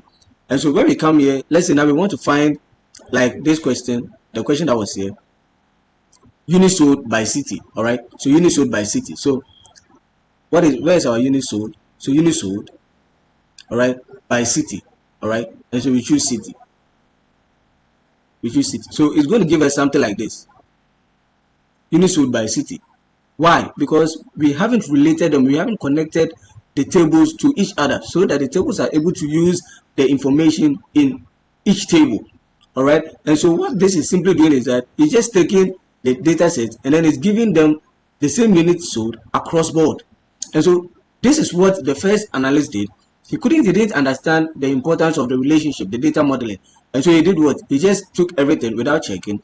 And that is what gave him this result, which is totally wrong because he didn't perform his relationship or his data modeling. Now, the second person does what? The second person connects them when we come back to connecting. And he says, all right, so this is the sales table. And we know that the sales table has information of this and it has information of this. All right. And so we are connecting with this store based on that unique column that can be found here and here. You can't just pick any column. There needs to be a unique column for you to relate the tables together. You need to understand that. If you do not understand that, then you are still going to have problem with it. And this is something that I've had problems with over and over and over again. And I do understand that it takes time. All right. And so you need to understand this at the back of your mind, that in connecting or relating the tables, you need to do them based on a particular column. There should be a column in table 1 and a column in table 2 that has the same column name or the same information under them. All right, without which you cannot do your relationship or your data modeling. Now, if you are enjoying this video and if you enjoyed up to this, I just want to take a minute and say that, hey, if you're enjoying, do what to like and to subscribe. If you would like to get more of this videos, do it, like and subscribe. And if you are following and there are questions you want to ask, if there's something that you don't quite understand, be sure to leave a comment down below. I'll go down there, check, answer. If I need to make a video based on that, I will surely do that. I thank you guys and I appreciate the effort that you take in watching my videos. And so yeah, let's continue. Let's get right in and continue this video. And so you need to understand, like I was saying, that there needs to be a column in both tables that you are basing your relationship on. You don't just take any columns, but columns that are unique. All right, they are unique in table A, table B, that you can relate together. And so when I take this store data set and I take this sales data set, what I can see is that there's product ID here and there's product ID here. So I can link this to this based on the product ID. And so what am I going to do? I'm going to take this and I'm going to drag it into product ID to tell Power BI that I'm relating it based on the product ID column. And I'm going to leave it. So drop and leave. And it's going to give you this box. Then I'm going to go to save. All right, and now what is going to happen is that it's going to relate it. So once it relates it, it's going to give you this line showing that, okay, so this simply means that there's a one-to-many relationship, cardinality relationship. I'll come to that. And so once we are done with that, I'm going to come here and then see if I can compare this, if there's a unique value in this that I can relate to this table or this to this table. All right, so when I look at this table, there's address, city, customer ID, state, and zip code. Now look here, there's price, product ID, product name, product cost. So I can't relate this table to this table. No, it wouldn't work. All right, because there's no particular column or item that I can relate based on. But I look here and I'm like, okay, this address, city, customer ID, state, zip code. Now I have customer say sure. I have customer ID say sure. So I can relate this table to this table immediately. So what do I want to do? I want to relate this. So I'm going to pick this, drag it, and drop it into customer ID. All right, and then I'm going to click on what? On save, and it's going to load and it's going to work out. So now I've created my relationship. All right, I've created my relationship for these three distinct tables. Okay, so now let's go back and see how it's going to work. Now you realize that because the table I've created, now the information or the result has changed. It's different. Now it's telling us that for units sold by city, Tema has the highest number of units sold by city, then comes down to Accra, Maryland, and then Virginia. So this tells us that even though these two people are data analysts, one of them didn't work with his or her relationship very well, hence giving us wrong analysis, whereas the other one understood what relationship was all about and was able to use it well. And this is what makes relationship very, very, very important in Power BI, for you to understand that if you do not do the relationship properly, then it's going to affect your analysis. What you need to understand is that not doing a relationship well isn't going to stop you from performing your analysis. It's going to still go ahead and give you the opportunity to do your analysis. However, your analysis is going to be wrong based on the fact that you couldn't relate to your tables properly, or you couldn't even work on your relationship at all. All right, and this is something that I need you to keep in mind because it's really dangerous and it can be detrimental to your work as a data analyst, and God forbid leads to a more detrimental result. Okay, so kindly, if you are following, kindly make sure you understand what relationship is about. And if you do not understand, like I said, be sure to leave a comment down below. I'll look at it. I've struggled with this and I know people are struggling with, and so that is why I decided to make this video, take my time and go through, and to give all of us the opportunity to understand it very well. Okay, and so this is how relationship, this is how the relationship works. Okay, and so another thing to keep in mind is that you realize that once we relate the tables, we get this thing showing, this thing showing. Okay, now what this simply means is that when you click on it, you can click on it, all right, and then it will show you the relationships here. You can delete it as well. Right click delete if you feel that's not a relationship you want to create. Okay, and so when you click this, it will show you a pop box. It's important that you understand what this means. Okay, so this simply saying is that in table 1 we are relating the sales table, which is this table. All right, we are relating this to this particular table, store table, which is this. All right, so this is store table, this is sales table. So we are relating them on what column? So the column that we are relating with is the product ID. So the product ID is a column that we are relating, or we are basing on, in order to relate these two tables. All right, so product ID is here, product ID is there. That is why I said that if they are no, if they aren't like, so let me show you an example. Let's say I want to link this to this, because there's nothing or no column there to base my relationship on. See what is going to happen now. It's going to give it this, but if you click on it, this is going to give you an error. All right, because this is not going to work. So you see the error written down here. There's nothing to base the relationship on or the modeling on. All right, and so it's essential that you know that there's something that you are basing your relationship or your modeling on. All right, let's keep that in mind. Let's understand that. Okay, and so it didn't work because there's nothing to base our relationship on. All right, but for these instances, there's something to base your relationship on, which is the product ID and the product ID. And then in here as well, there's something to base your relationship on, which is customer ID. It could also be customer, but in this case, we base it on customer ID. All right, so when you look down, you're also showing that it's based on the customer ID. So this table, the sales table, is linked to this table, which is the customer information table, based on the customer ID. So there's customer ID here and then the customer ID here. All right, so this is how the relationship works. Now there's one more thing that you need to keep in mind when doing your relationship or your data modeling, and that is the cardinality. So with cardinality relationship, we have one-to-one, we have one-to-many, many-to-one, and then many-to-many relationship. All right, now normally it's advisable to not really use the many-to-many and then the one-to-one relationship. In the most part, a lot of the things are going to focus mainly on one-to-many or many-to-one relationship. And so I have this, I'll probably link this down below for anyone that would like to understand what the many-to-one cardinality relationship is all about. And I left some examples as well. So the many-to-one relationship is simply telling us that what this simply means is that I say the many rows in one table can relate to a single row. So this is just a understanding of it. Then I give you an example. I say, for example, if many sales transactions can be linked to a single customer, then the sales table is said to be the many side. Okay, and so when we come here, what this simply is saying is that we have our, so this is a customer, this is a customer information table. So the customer information table, this is a customer ID. They are unique values. We have 1, 2, 3, 4, 2, 4, 6, 8, 1, 3, 5, 7, 9, 8, 7, 6. And we are saying we are linking this particular table based on the customer ID to the sales table. This is the sales table and it has 1, 2, 3, 4. It has the customer ID column. And we are saying that in this relationship, if we are taking the items from customer information to the sales table, is going to be one-to-many relationship. Vice versa, we can also take the customer ID from the sales table to the customer information table, and that's going to be many-to-one relationship. And this is so because we are saying that an item, so if you come here, it says if many sales transactions can be linked to a single customer.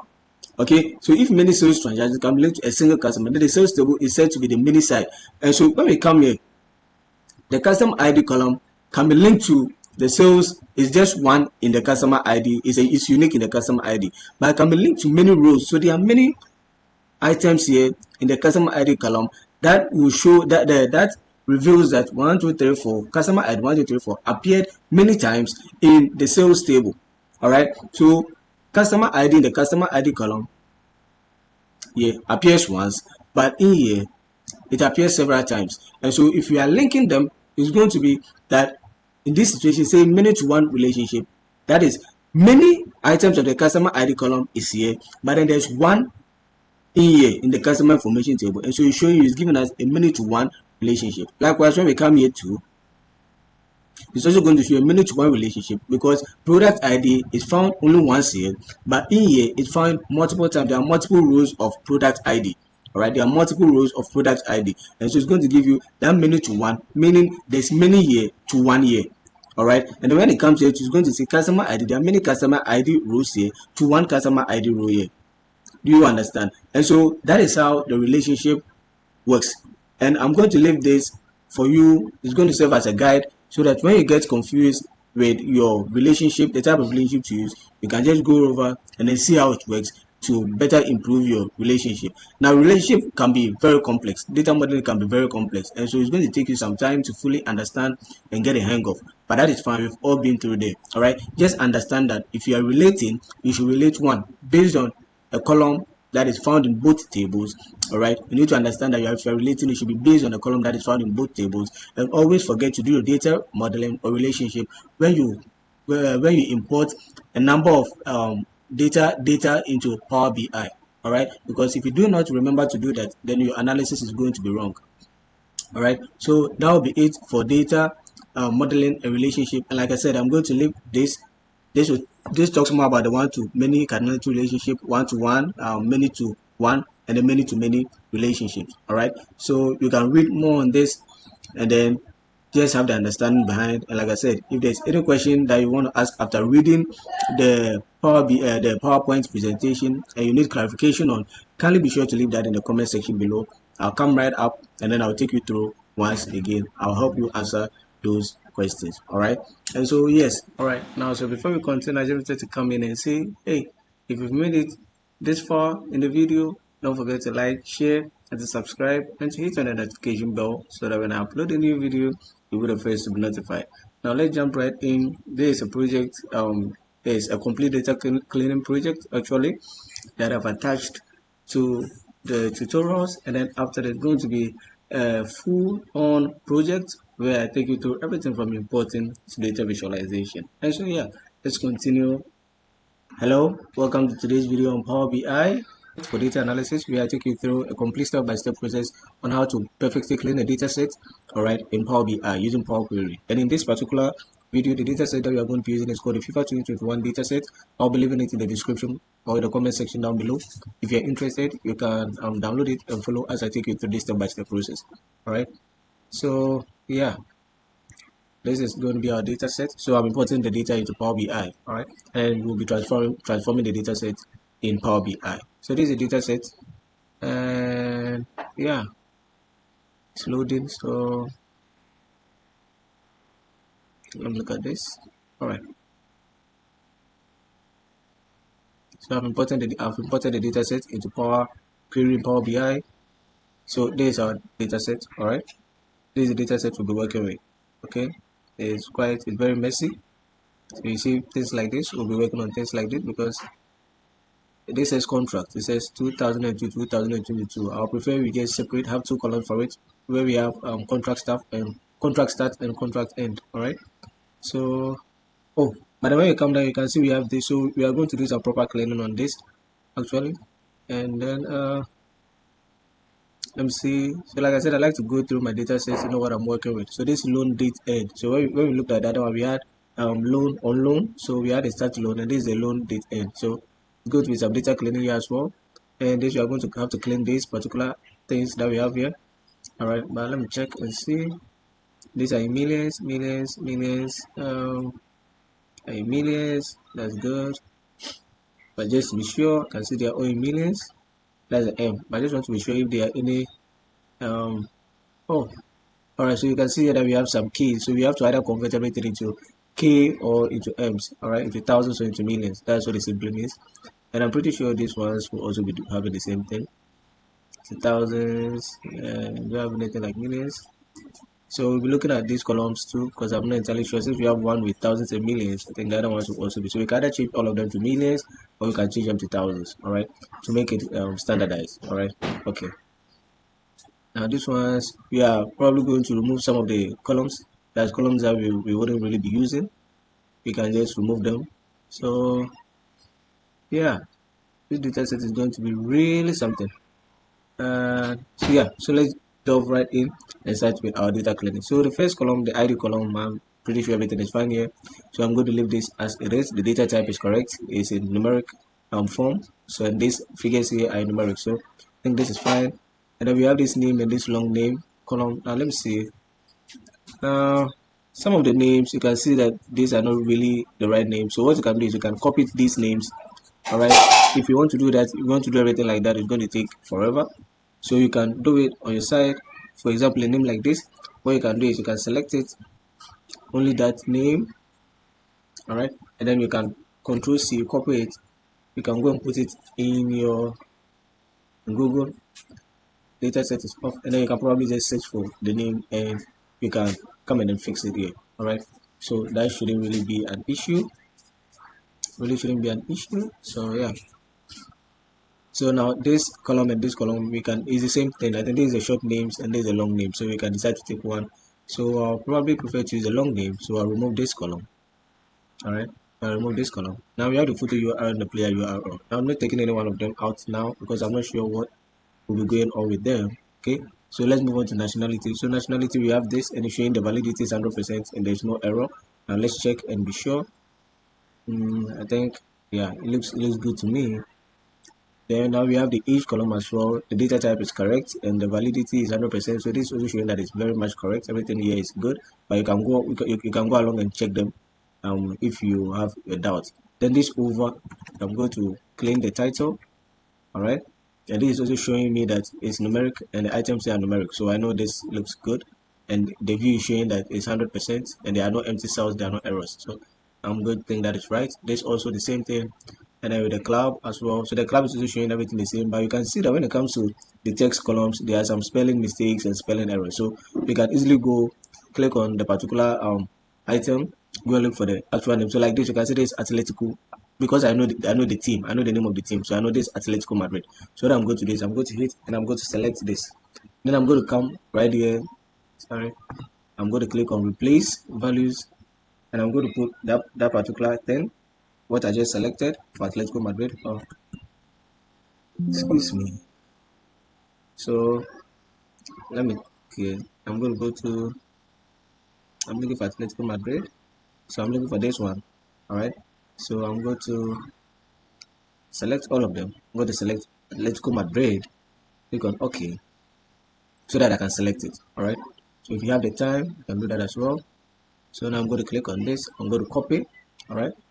And then I'm going to say, all right, now that I'm done, I'm going to select all of them. OK.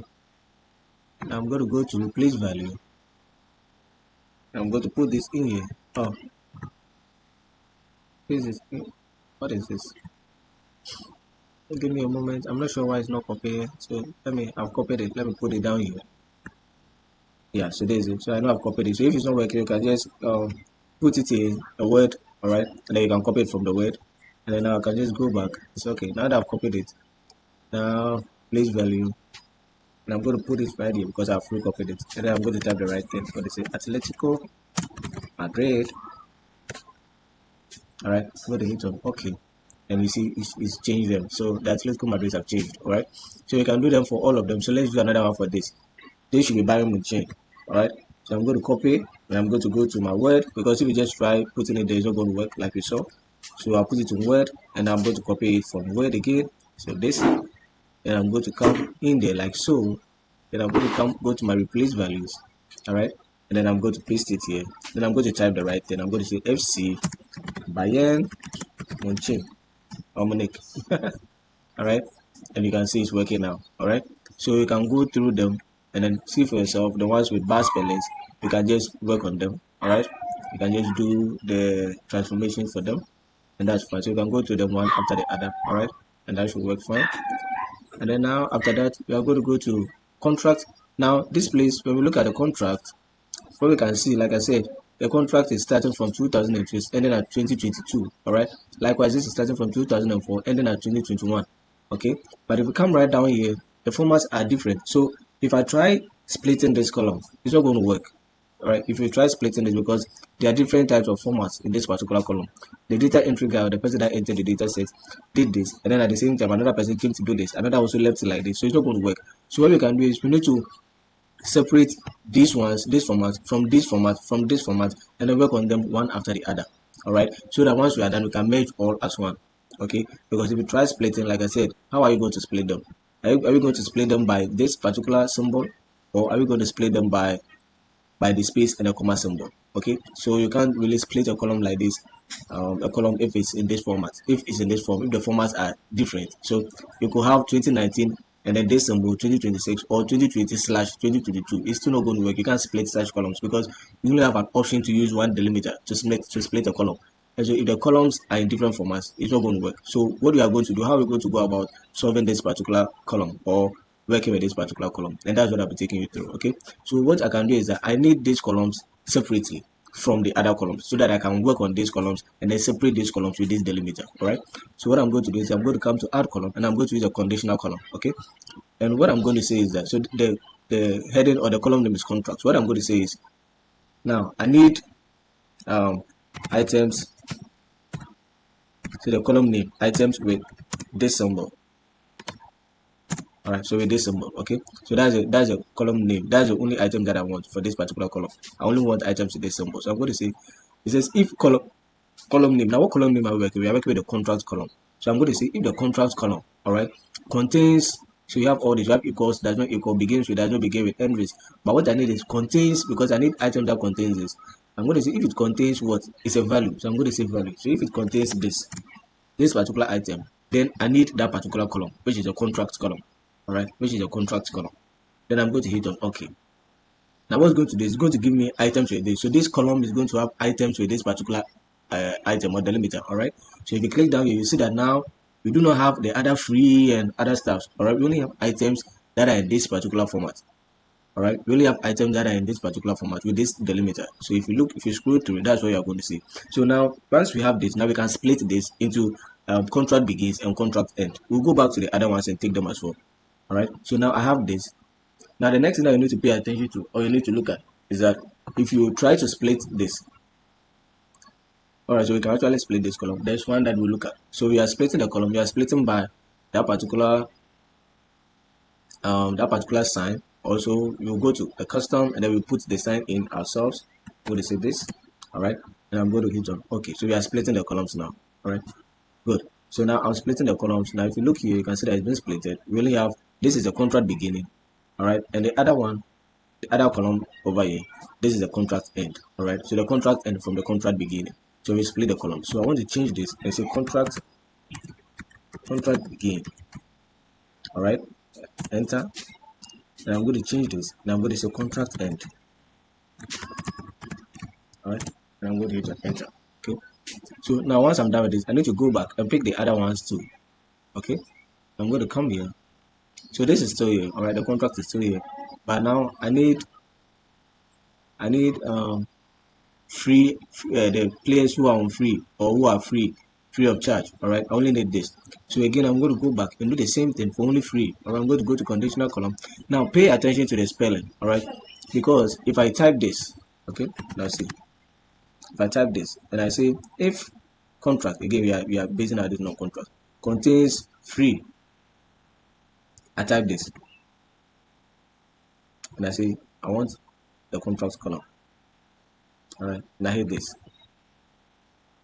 Now what's going to happen is that this is showing as now. So it's showing that I didn't get any data from that particular contract. However, we know that there's free in that particular column, right? There's free data in that particular column. So why is it giving me this, that there's no data? And that's what I want to show you. So let's remove this, all right, and then go back and then let me show you something. All right, so contract, and I want to show you something. Now if you look here, you see that the spelling is capital F and then REE. All right, so this is capital F RE, but initially when I was doing it, I used small letters throughout, and that's why it gave me now values, because there's no word like that in that column. There's no word like small free, small f, small r, small e, and small e in that column. All right, so I need to spell a word and use the capital F as the search item. All right, so I'm going to go with contains, and I'm going to say capital F free, and let's see if this is going to work. All right, so I'm going to do the same thing. I'm going to say contract. So that's the column that we are looking for. And now what do we have? Now you can see that we are actually having the item free for contract. So sometimes when you are doing it and you realize that you know the items there but it's not working, check the spelling of the item. All right, so check the spelling and you know that there's something wrong. Okay, so now we've gotten our contract begins, contract and free. There should be another one that we need, right? And that is the ones with the full date format. So now we need these ones. Now these ones, December 31st, 2020 on loan simply means that this 2020 is going to be the contract begin term, but the person is on loan. And there's another column where we're checking which shows when the loan is supposed to end. And so in this particular way, what we need is we only need the 2020 as the loan begin date or as the contract begin date. All right, from these ones. Okay, but first of all, let's take these ones out of the equation. Now, what are we going to base our conditional column on? We are going to base it on the on loan. All right, so I'm going to say if the contract or if the item has on loan, then we want to leave those items. Okay, so yeah, so I'm going to come back here to conditional columns. Now I'm going to name this on loan. All right, now I'm going to say that if my contract column, so we are still on the contract column. All right, if my contract column contains on loan, then I need my contract column. All right, I need my contract column, so that's what I want, and then I hit on OK. All right, and so I have my on loan. So this is going to show me details of items that are on loan or players who are on loan. Okay, so you have it all here. All right, so now like I said, what we really need, we don't need it generated, we only need a 2021, and then that that is all that we need. All right, we really need a 2021, and whether it's on loan, but the on loan there's another column that gives us when the loan ends, so we'll be taking on the 2021. All right, and so now that we have this column standing alone, what we can do is that we can split the columns, where we can just split by the delimiter comma. All right, so we have this and then we have these ones. Okay, so I'm going to go here and I'm going to say good. So this is what I wanted to show you. Now you can see that when we right click on this, we are not getting the split. So you might be asking why we're not getting split and other things. We are not getting them because this particular column has text and numbers mixed together. It has text and numbers mixed together. So we need to inform the data type or Power BI that the data type we want for this should be one and the same. So I'm going to say we need to make it text. Okay, or I'm going to make it text for all.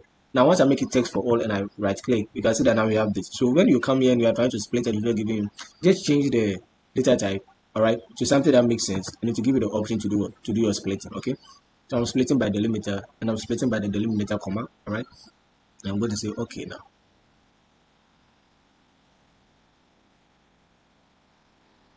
All right, so I have it splitted into two. So now we have this as one, and then we have this. Now we also have this as one. Now this is a column that we want to work with. All right, so I'm deleting this column or I'll be removing this column. All right, so we have just this column. Now having this column, one thing we can do is that we can change the on loan. We can take the on loan out and make it now. Okay, or make it nothing. All right, so that the 2020, 2021 and so on and so forth will stand alone. Okay, and because it's in text form, we made the data type text, it's easier to do that. All right, so what I'm going to do is I'm going to come here, right click, and I'm going to say replace values, and then I'm going to replace the on loan that we have attached to the years. All right, the on loan that we have attached to the years with nothing. I'm replacing them with nothing. All right, and then I'll click on OK. Now what's going to happen is that now it's just going to give me my years. All right, and this is the years that I want. This is what I want. All right, I just need the years. So this is what I want. So now I have my years 2020, 2021, 2022, 2023. So this is what I have. So now that I have this, so I'm going to change and say on loan beginning. So this is when the loan begins. All right, this is when the loan begins. So now I have this. What am I going to do? Now I need to merge this column and this column and this column as one.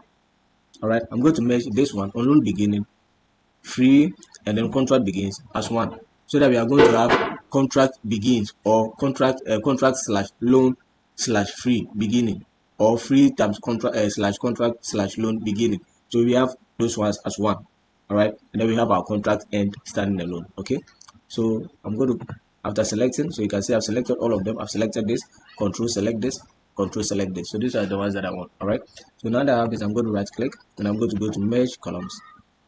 Now I'm going to say, how do I want to name this? I want to name this free slash column slash loan start. All right, so this is how I want to name the column, and I'm going to hit OK. All right, so now when I come here, all right, so now when I come here, this is what I want to see. Now this is what I want to see. All right, so now my data set is in good shape for me to continue. Okay, and then I have my contract end there. All right, now let's go back. So once I have this, I'm going to delete that particular column, this one. So this is where I took my distance from. So not confuse me, I'm going to remove this. I'm going to right click and I'm going to remove it, because now I have the information I need from that. So now I look at positions, and positions looks okay to me. Now height, does height look okay? We'll come back and check weight. What I want to do is I want to check if there's, so we have the loan date. All right, so loan date or contract end date. All right, so now let's look at this too, and this also has a different format. All right, it has like this. Now this is a loan date end. So loan date end, what we need is a year. We don't need this, we don't need that. We only need the year, right? The year that the loan ends. Okay, the year that the loan ends. So we need to get this information as well for this particular column. Because it's all in this format, we can easily split by delimiter using the slash. All right, and so that's what we are going to do. So I'm going to come here, right click, and I'm going to say that I need to split the column. All right, so this is also in ABC or 1 2 3. So what I'm going to do is I'm going to go to text, going to change the data type to text. All right, because it's not in date format. All right, and then I'm going to come to split by delimiter. Now I'm going to choose slash. I'm going to choose this, and if I hit on OK, now what's going to happen is that, yeah, what's going to happen is that we're going to get this. We are going to get this.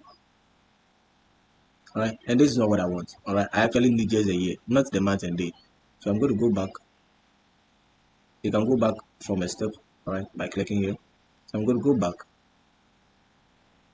I don't want to split anymore. Then what I want to do is I want to split it again, but this time in a different light. All right, split by delimiter. I'm going to click on. So going to put in my slash.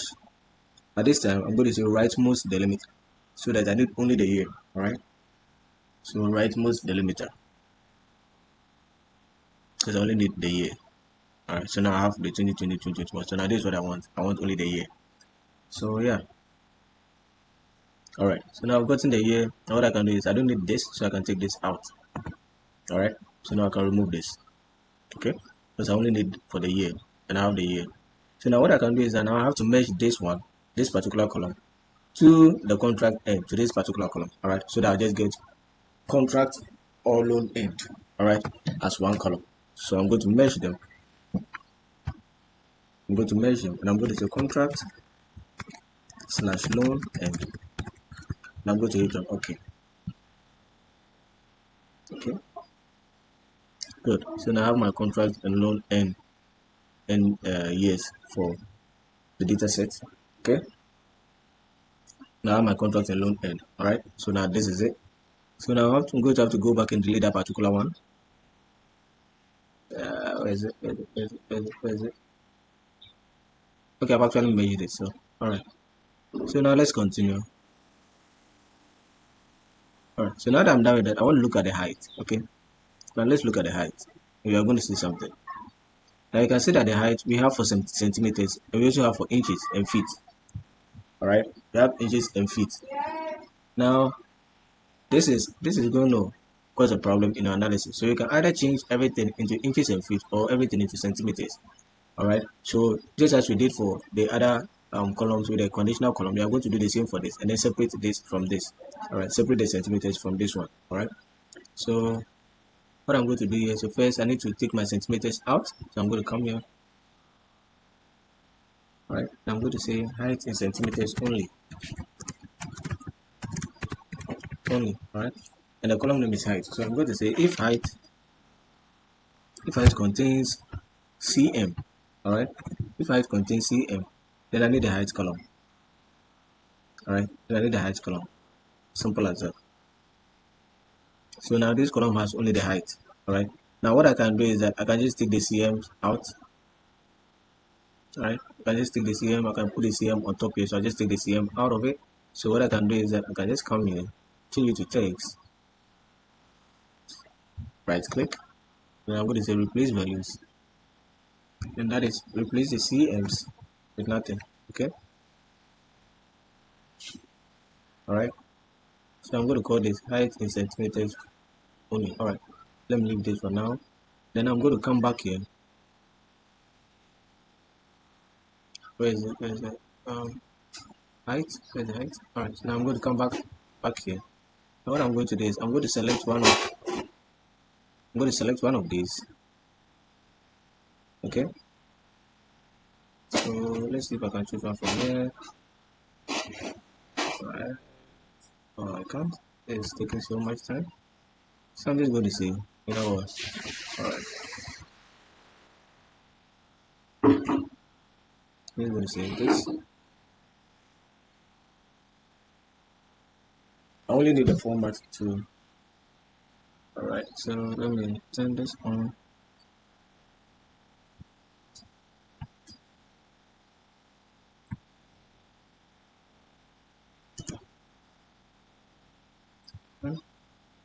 So I need this.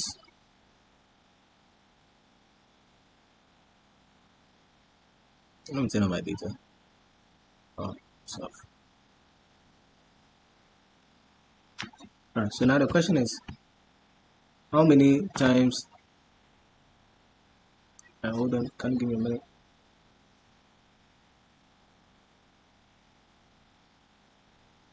All right. So now the question is simple. If I want to change everything to centimeters, then 5 inches of feet to centimeters is what? All right. And I'm checking from my phone.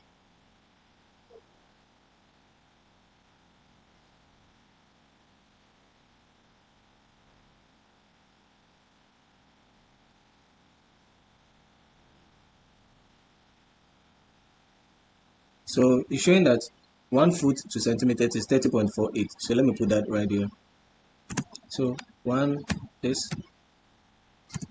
is equal to 30.48 centimeters. Right. So this is equal to 30.48 centimeters. So then if that is equal to 0.48 centimeters, then that's inches. Then 1 inch is equal to 2.454 centimeters. Right.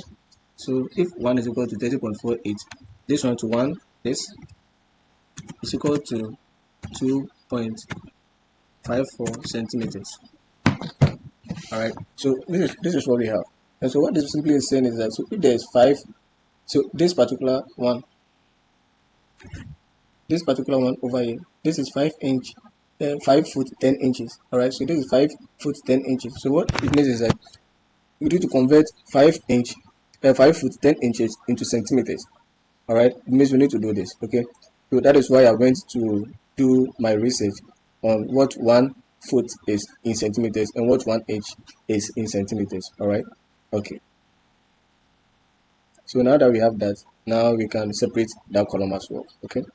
So I'm going to come here and I'm going to choose excuse me. And we can see if column height, if this column does not contain cm, then I actually need a column. All right. Then need a column height. All right. Okay. So now we have this column for inches and foot. Okay. We have this column for inches and foot only. All right. Now, like I said, one is inch, one is foot. So we need to separate this from this. Okay. And we can separate this from this with this apostrophe sign over here. Okay. So that's what we are going to use as our delimiter. All right. So I'm going to say foot and inch. Okay. All right. So once I have this, change this to text, and I'm going to split the column by delimiter. And what's the delimiter that I'm splitting? I'm splitting by this particular one over here. All right. So yeah.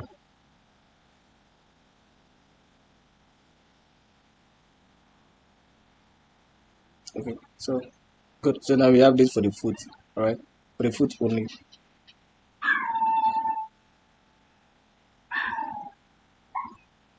and this for the foot only. And now we have this. These are the inches. Okay, these are the inches. All right. And because we are converting into centimeters, we need to multiply. So it's like, so if 1 is equal to 30.45 centimeters, then what is 5 foot going to be? All right. And then if 1 inch is equal to 2.45 centimeters, then what is 10 inches going to be? All right. So that's why I've put it over there for you. All right. So this is for the foot only.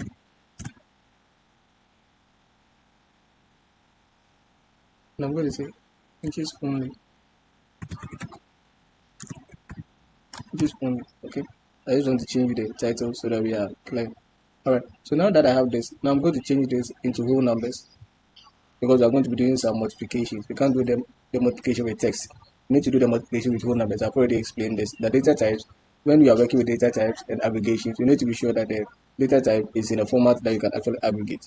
So if it's in text, then you can use aggregation. It has to be in numeric, whole numbers, decimals, and all of that for you to do the aggregation. Okay. And so now we have this for the foot. So what aggregation are we going to do? Now I'm going to come back here and tell you that 1 foot is equal to 30.48 centimeters. And some of them you are looking at 5 foot, some of them you are looking at 6 foot. If you look here, 5 foot and 6 foot. All right, let me see if there's more. Okay, so 5 and 6. So what I'm going to do is I'm going to select this particular column, and I'm going to come here to standard, and I'm going to multiply it. All right, so what am I multiplying by? So if 1 is equal to 30.448, then I'm going to multiply it by 30.48 to be in centimeters. So I copy this, come here, and I put it here. So I'm multiplying this column by this figure, right? And I'm going to hit on OK. So it says multiplication. So I'm going to change this to foot in centimeters. All right. So now let's check in and see. So what you can see is that now it's changed. It's 152 because we've multiplied the 5 inch that was in the foot only by the 30.48, and the 6 that was in the foot only by 30.48. All right, so that I can get it in centimeters. So now these items are in centimeters. All right, but don't forget, it's not just foot. We also have the inches. So now we have to convert the inches also into centimeters. Do you understand? All right, so we are going to come here, and I'm going to say, all right, so these two I'm going to convert. So I need to change this to whole number. I'm going to change this to whole number, and I'm going to multiply it. And what am I multiplying by? I'm multiplying by this. All right, so I'm going to copy this, and I'm going to put this in here, and then OK. So this is going to be inches in centimeters. All right. Okay. So now I have the inches items, the inches only converted into centimeters. So these are centimeters or the equivalent inches. All right. Okay. So I'm going to click on OK. So now that I have the foot only and the inches only, I need to sum up both of them to have them in centimeters. All right. Because it was 5 foot this inch, okay, 6 foot this inch, so they are one and the same. And so now that I have the foot in centimeters only and I have the inches in centimeters only, I need to add both of them in order to get only centimeters. Do you understand? All right, so I'm going to this, I'm going to copy this, select this as well, and I can add them. So I'm going to come here and I'm going to say add. So it's going to do the addition for me. All right, so you are going to have 162.56. So this is the addition, the summation of the inches and then the what, and then the foot. All right, I hope you understand and you follow it. Okay. So one thing I can also do is, especially for things like 167.64, I can just round them up. So what I'm going to do is I'm going to round them up. The addition. I'm going to go to rounding, and I'm going to say round. Let me use round to maybe round to 1 decimal place or something. Yeah. And I'm going to say okay. So I've rounded it to 1 decimal place. Okay. Okay. So now I have my foot inches in centimeters. Foot and inch in centimeters. All right. So now that I have my foot and inch in centimeters, I'm going to delete the remaining ones, okay, or remove them. So I'm going to remove this, then this. Okay. All right. So I'm going to remove these columns. Okay, so now I have height in centimeters only, and I have foot and inches also in centimeters. So now I can measure this and this as one, and I have everything in centimeters. All right. So now I'm going to have my height in centimeters. So I'm going to copy this, then this, and I'm going to measure them, and I'm going to say height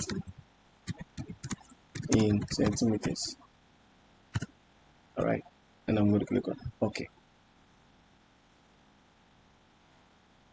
All right, so now I have my height in centimeters. So everything in here is now in centimeters.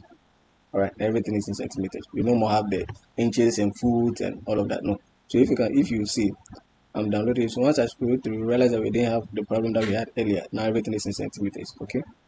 Okay. So now let's go back. And then I can remove the height now. So I can remove this column. So you see that column. Look at this column. You can see it's different from what I just showed you, where we had all of this. All right. So now we don't have all of this. We only have it in centimeters. Okay. All right. So now remove this column because we already have the height. So now when I look at my weight, you can also see that with the weight. A minute, please give me a minute. I'm coming.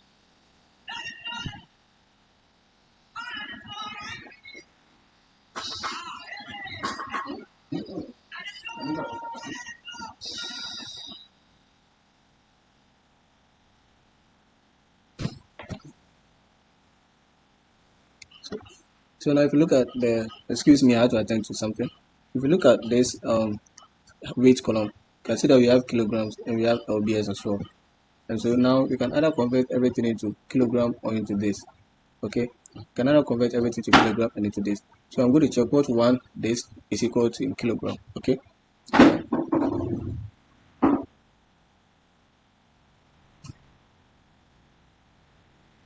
All right. So it's showing that 1 pound. So 1 pound of this. So this in pound, this in kilogram. And it's showing that 1 pound of this is equal to 0.454 kilogram. So I'm going to come in. I'm going to paste this right here. I'm going to say 1 equal to 0.454 kilogram. All right. So now this is what it's showing. So we are going to convert everything into kilogram. Okay. Okay. All right. But first we need to separate them. So we are going to go back to our conditional columns. And I'm going to say this. I'm going to call it kilogram. I'm going to say if weight contains, this in small letters, so pay attention. kg. If you put them in capital letters, it's not going to work. Then select a column. We are going to call this weight. All right. So we have all this for kilogram. Okay. We have all this for kilogram. All right. So now let's move the kilogram from it. So I'm going to replace values. I'm going to replace the kgs with nothing. All right. Okay. And I'm going to go back and I'm going to say, all right. So where is that? All right. Come back here. And I need only for the lbs. Okay. So I'm going to say if weight does not contain kg, then that's what I want. All right. So select copy. I'm going to say weight. So in this case, this is what I want. All right. And then once I have it here, now what I'm going to say is that, so let me check this. So I'm going to remove all the lbs. All right. So that I can have it in text form in order for me to do my multiplication. All right. Okay. So I'm going to have this in text. All right. So now I can remove or replace the lbs attached to it with nothing. All right. So I'm removing them. All right. So now I can change this into whole numbers. And now once I have it here, now I can multiply it and say, all right.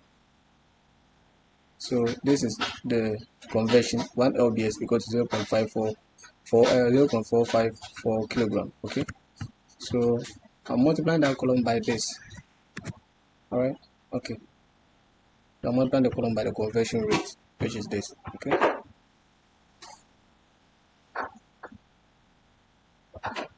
So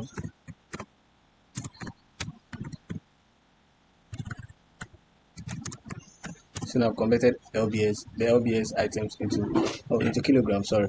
So this is supposed to be kilogram. All right. This is supposed to be kilogram. So now I can remove this. Okay. Now once that this is done, I need to merge this and this. Okay. So I'm going to merge the columns, and I'm going to call this weight in kilogram. Okay.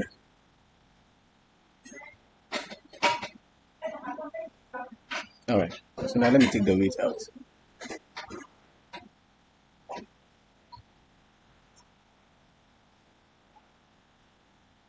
All right.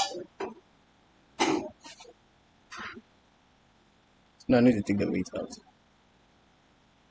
I need to take this column out. Okay. All right. So we are done with that. Now preferred food MC looks okay to me. B roving looks okay to me. Best position looks okay to me based on what is here and then what this is showing. Join, I thought we were going to have problem with the date, but this looks pretty much okay to me if you ask me. That's so good. That would have taken a hell of a time. So this is very good. All right.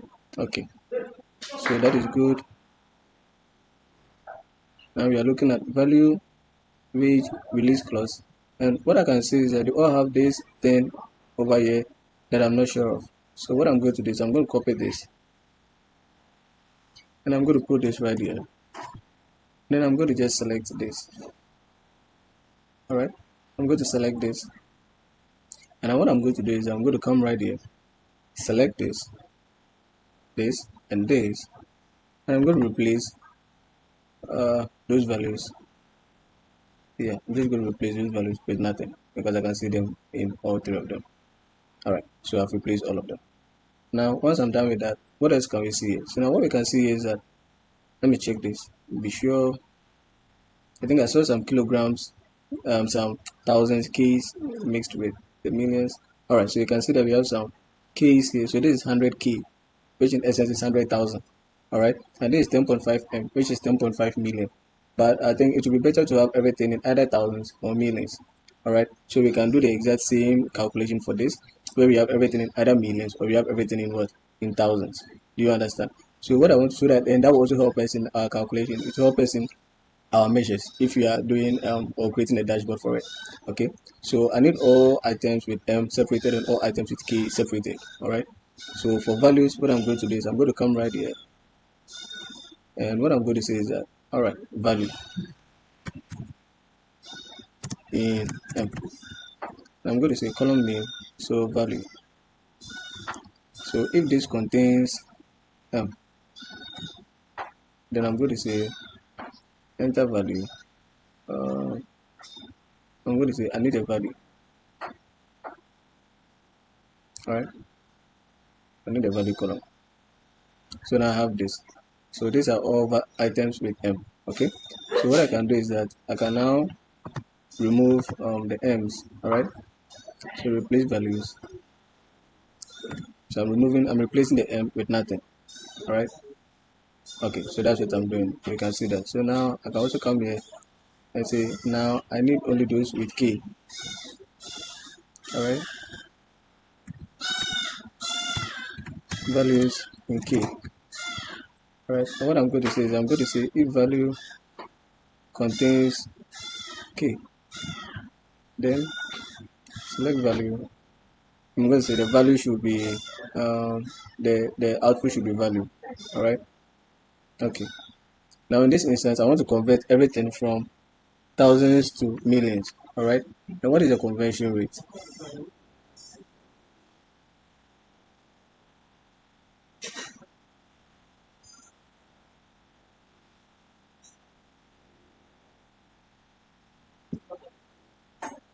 And so what I'm getting is that 1000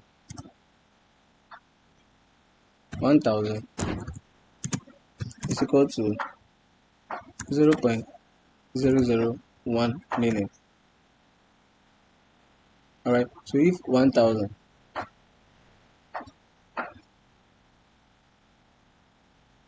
if 1000 equals to 0.001 million, then we'll be multiplying this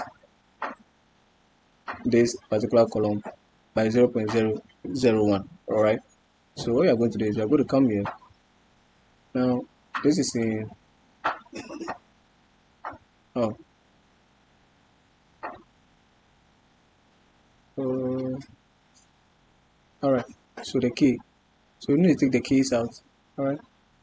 So what I'm going to do is I'm going to make this text, and then I'm going to replace the keys with nothing. All right. So yeah, and then now I can do my multiplication. So I'm going to change this to whole numbers as well, and I'm going to multiply this column with 0.001. All right. So that will give us the items in millions. Okay. If you look right here, what we are going to find is that the items are in millions. All right. So this is 0.04 in millions. Okay. All right. So again, we can round these figures up because I can see some decimals. So we can round it to 2 decimal places. All right.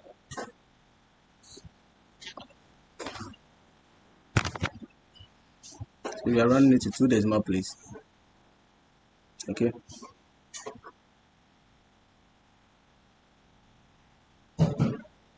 All right.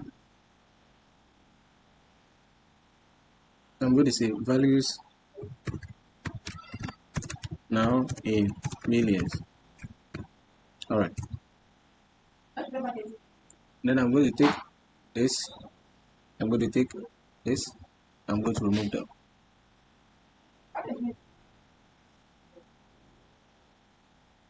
All right. And then once I'm done, I'm going to merge this column and this column. All right. So I'm going to merge these columns as values. All right, in millions. So I'm going to values in millions. All right.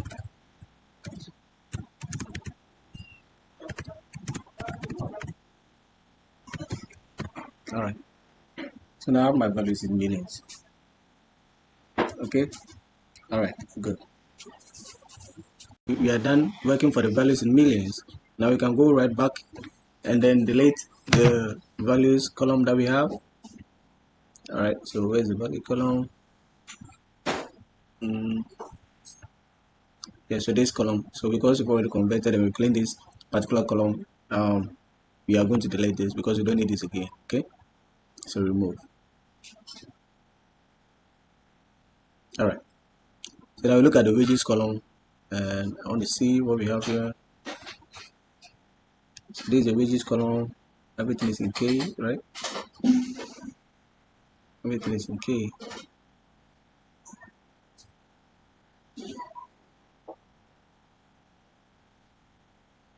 So everything is in K.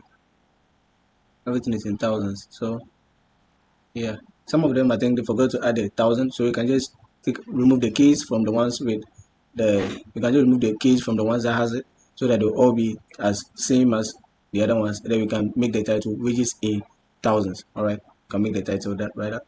So what I'm going to say is again, I'm going to take the items with the K, and I'm going to go here and I'm going to say wages with K. All right, and I'm going to say if my wage contains K, should be capital. Then what do I want? I want that column. Okay, I want the wage column. Okay, and then okay. Okay.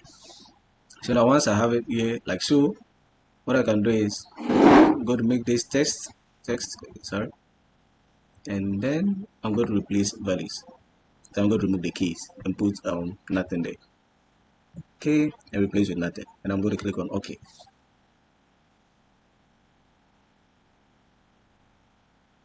All right.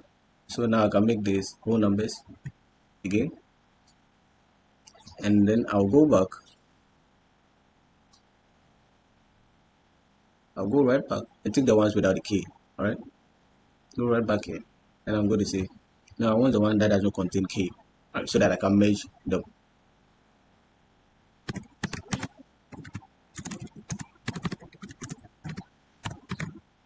And I'm going to say, all right, if wage does not contain K, then that is what I want. All right, so that is what I want, and then okay. All right, so that's what I have here. So now I'm going to change this, and I'm going to make this whole number, because these ones are all whole numbers. All right, so wages with K, I've changed that, I've worked on that, and then these ones that do not have K, so now I need to merge this one and then this column, all right, as wages. So now I need to merge them so that this now says we enter here. So I'm going to say wages in thousands, all right. And I'm going to say okay. All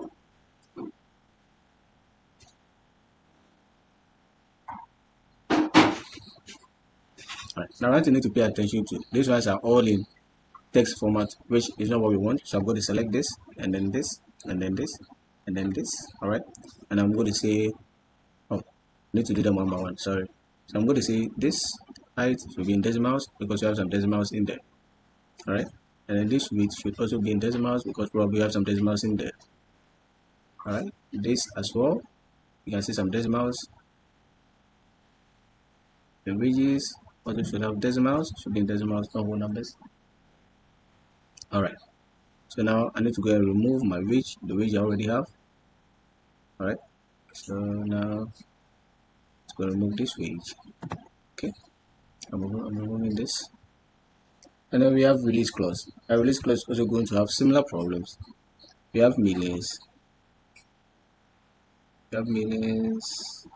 I'm only saying millions so far. Let's see.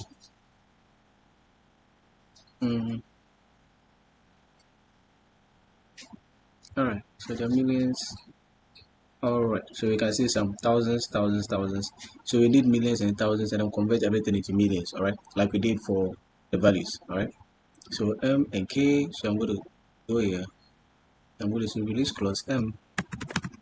Release clause M. That's millions. Now I'm going to say release clause. If release clause contains millions, it's capital M, then that's what I want. All right, then I want the release clause column. All right, so once we have it here, now what we can do is we can replace the m's with nothing. M's with nothing. All right, and yeah, that's what we want. All right, so now I can change this and I can make this decimal. Okay, all right,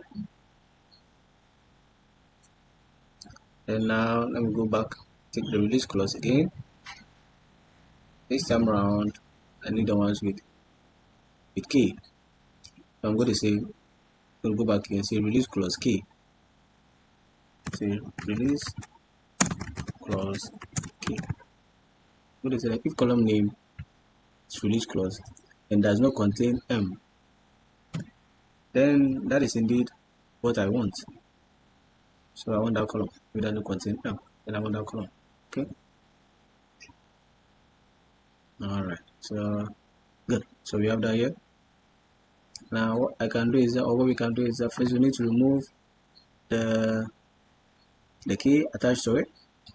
So we can have it just in numeric or in figures. All right. So we are going to remove. So replace K. Replace our keys with nothing. All right. Okay.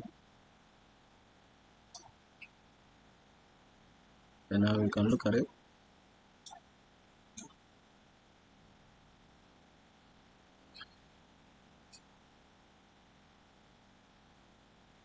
All right. So now we have this. These are in thousands. So 98,000, 980,000. All right. So we want everything in millions. And we've already established that. Established it here. That 1,000 equals to 0.001. So what we are going to say is that this column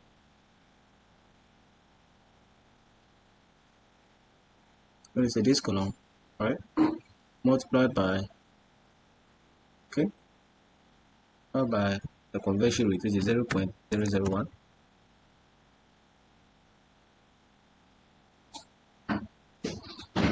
Now we could have also used if one, how much one is equal to in millions, right? But yeah, it should work.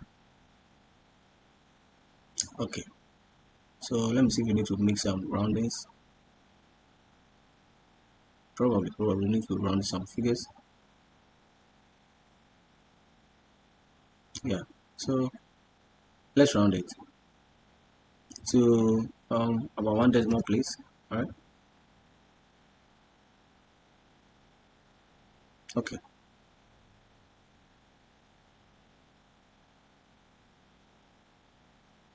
Okay. So now I can take this, and remove these columns,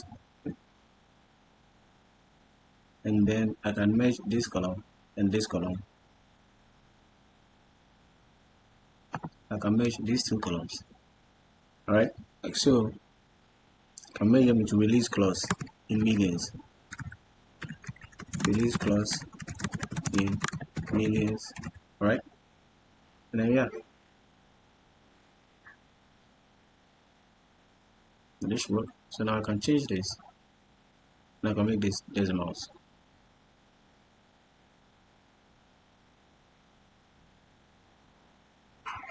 Okay. So now I'm going to take this out as well. Alright, now we can look at the other columns. See if there are any other things that we need to work on already. This is taking a while. Patience. Alright. So I can see there's nothing wrong with attack, crossing, finishing, everything is fine. Heading, short passing, volley, scale, dribbling, all look good to me. They all look good. I mean, they look good. The view is showing that they look good. There are no empty cells or errors, and they are all numeric. The data types are correct. So yeah, accuracy looks good. Long passing, ball movement. But we'll be removing some of the columns that won't be needed. We don't need all the columns in our analysis. So these ones maybe we'll leave them in there, but there are some that will probably just take out. Okay, so these ones are looking good. They're looking good. All right. They're all looking good so far.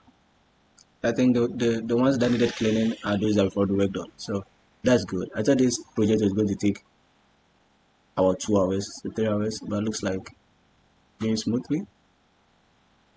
So I'm just waiting to see what these ones have before I move on, so not to skip anything. All right, they look good. They look good to me. They look good to me. All right, so this look good. They look good. So look at these columns. Let's look at this columns. Oh, yeah, they're all looking great. Like again, there are columns that if you figure you are not going to use, you can just take them out, right? So like this column, I don't know what this column and this column are, so I'm probably going to take them out.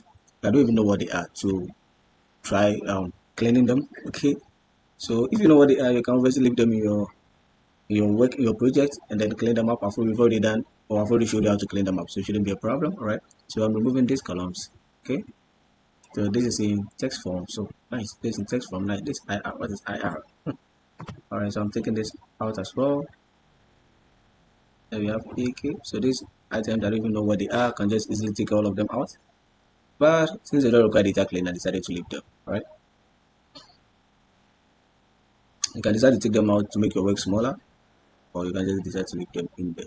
Now this heights, so I'm taking this heights out as well. Yeah, so yeah, so this is beautiful. So we're able to do some extensive data cleaning. I'm pretty sure you learned something new in this data cleaning project. If you did, be sure to leave a like and subscribe, and don't forget to share. In today's video, we are looking at how to create this amazing dashboard, all right, and answering some of the most important questions that might be relevant to management and business owners, all right. And so in this particular video, that's what we are looking at. We are looking at how to build this dashboard, and I'm going to be taking you through every single thing from importing the data set all the way to seeing if there are any data cleanings to be done, all right, to help you with some DAX formulas, and then finally building this amazing dashboard. in Power BI. So we have the overview page and then we have the report view page. All right, so this is what we are building. And so if there's something that you're interested in and you want to know how to do this using Power BI, then follow along as I take you through a step-by-step guide on this. All right, let's jump right in.